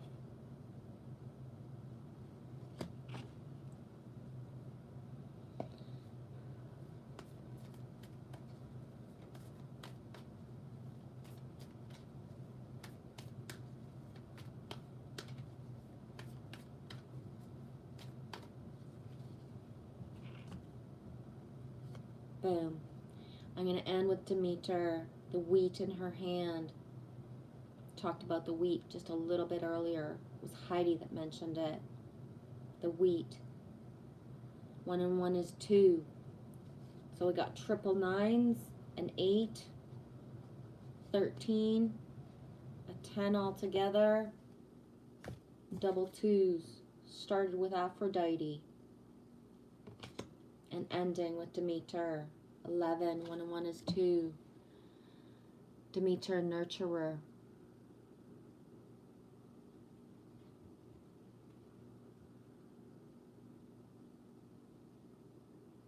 And again, gonna leave the wheat in your hands. Interpret how you will. What does nurturing mean to you? Hey, that way. Love, joy, peace. Grateful to all. Amplify. Thank you for being. And, whoa, of a stream. And I'm done. That's enough out of me. Have a good night, morning.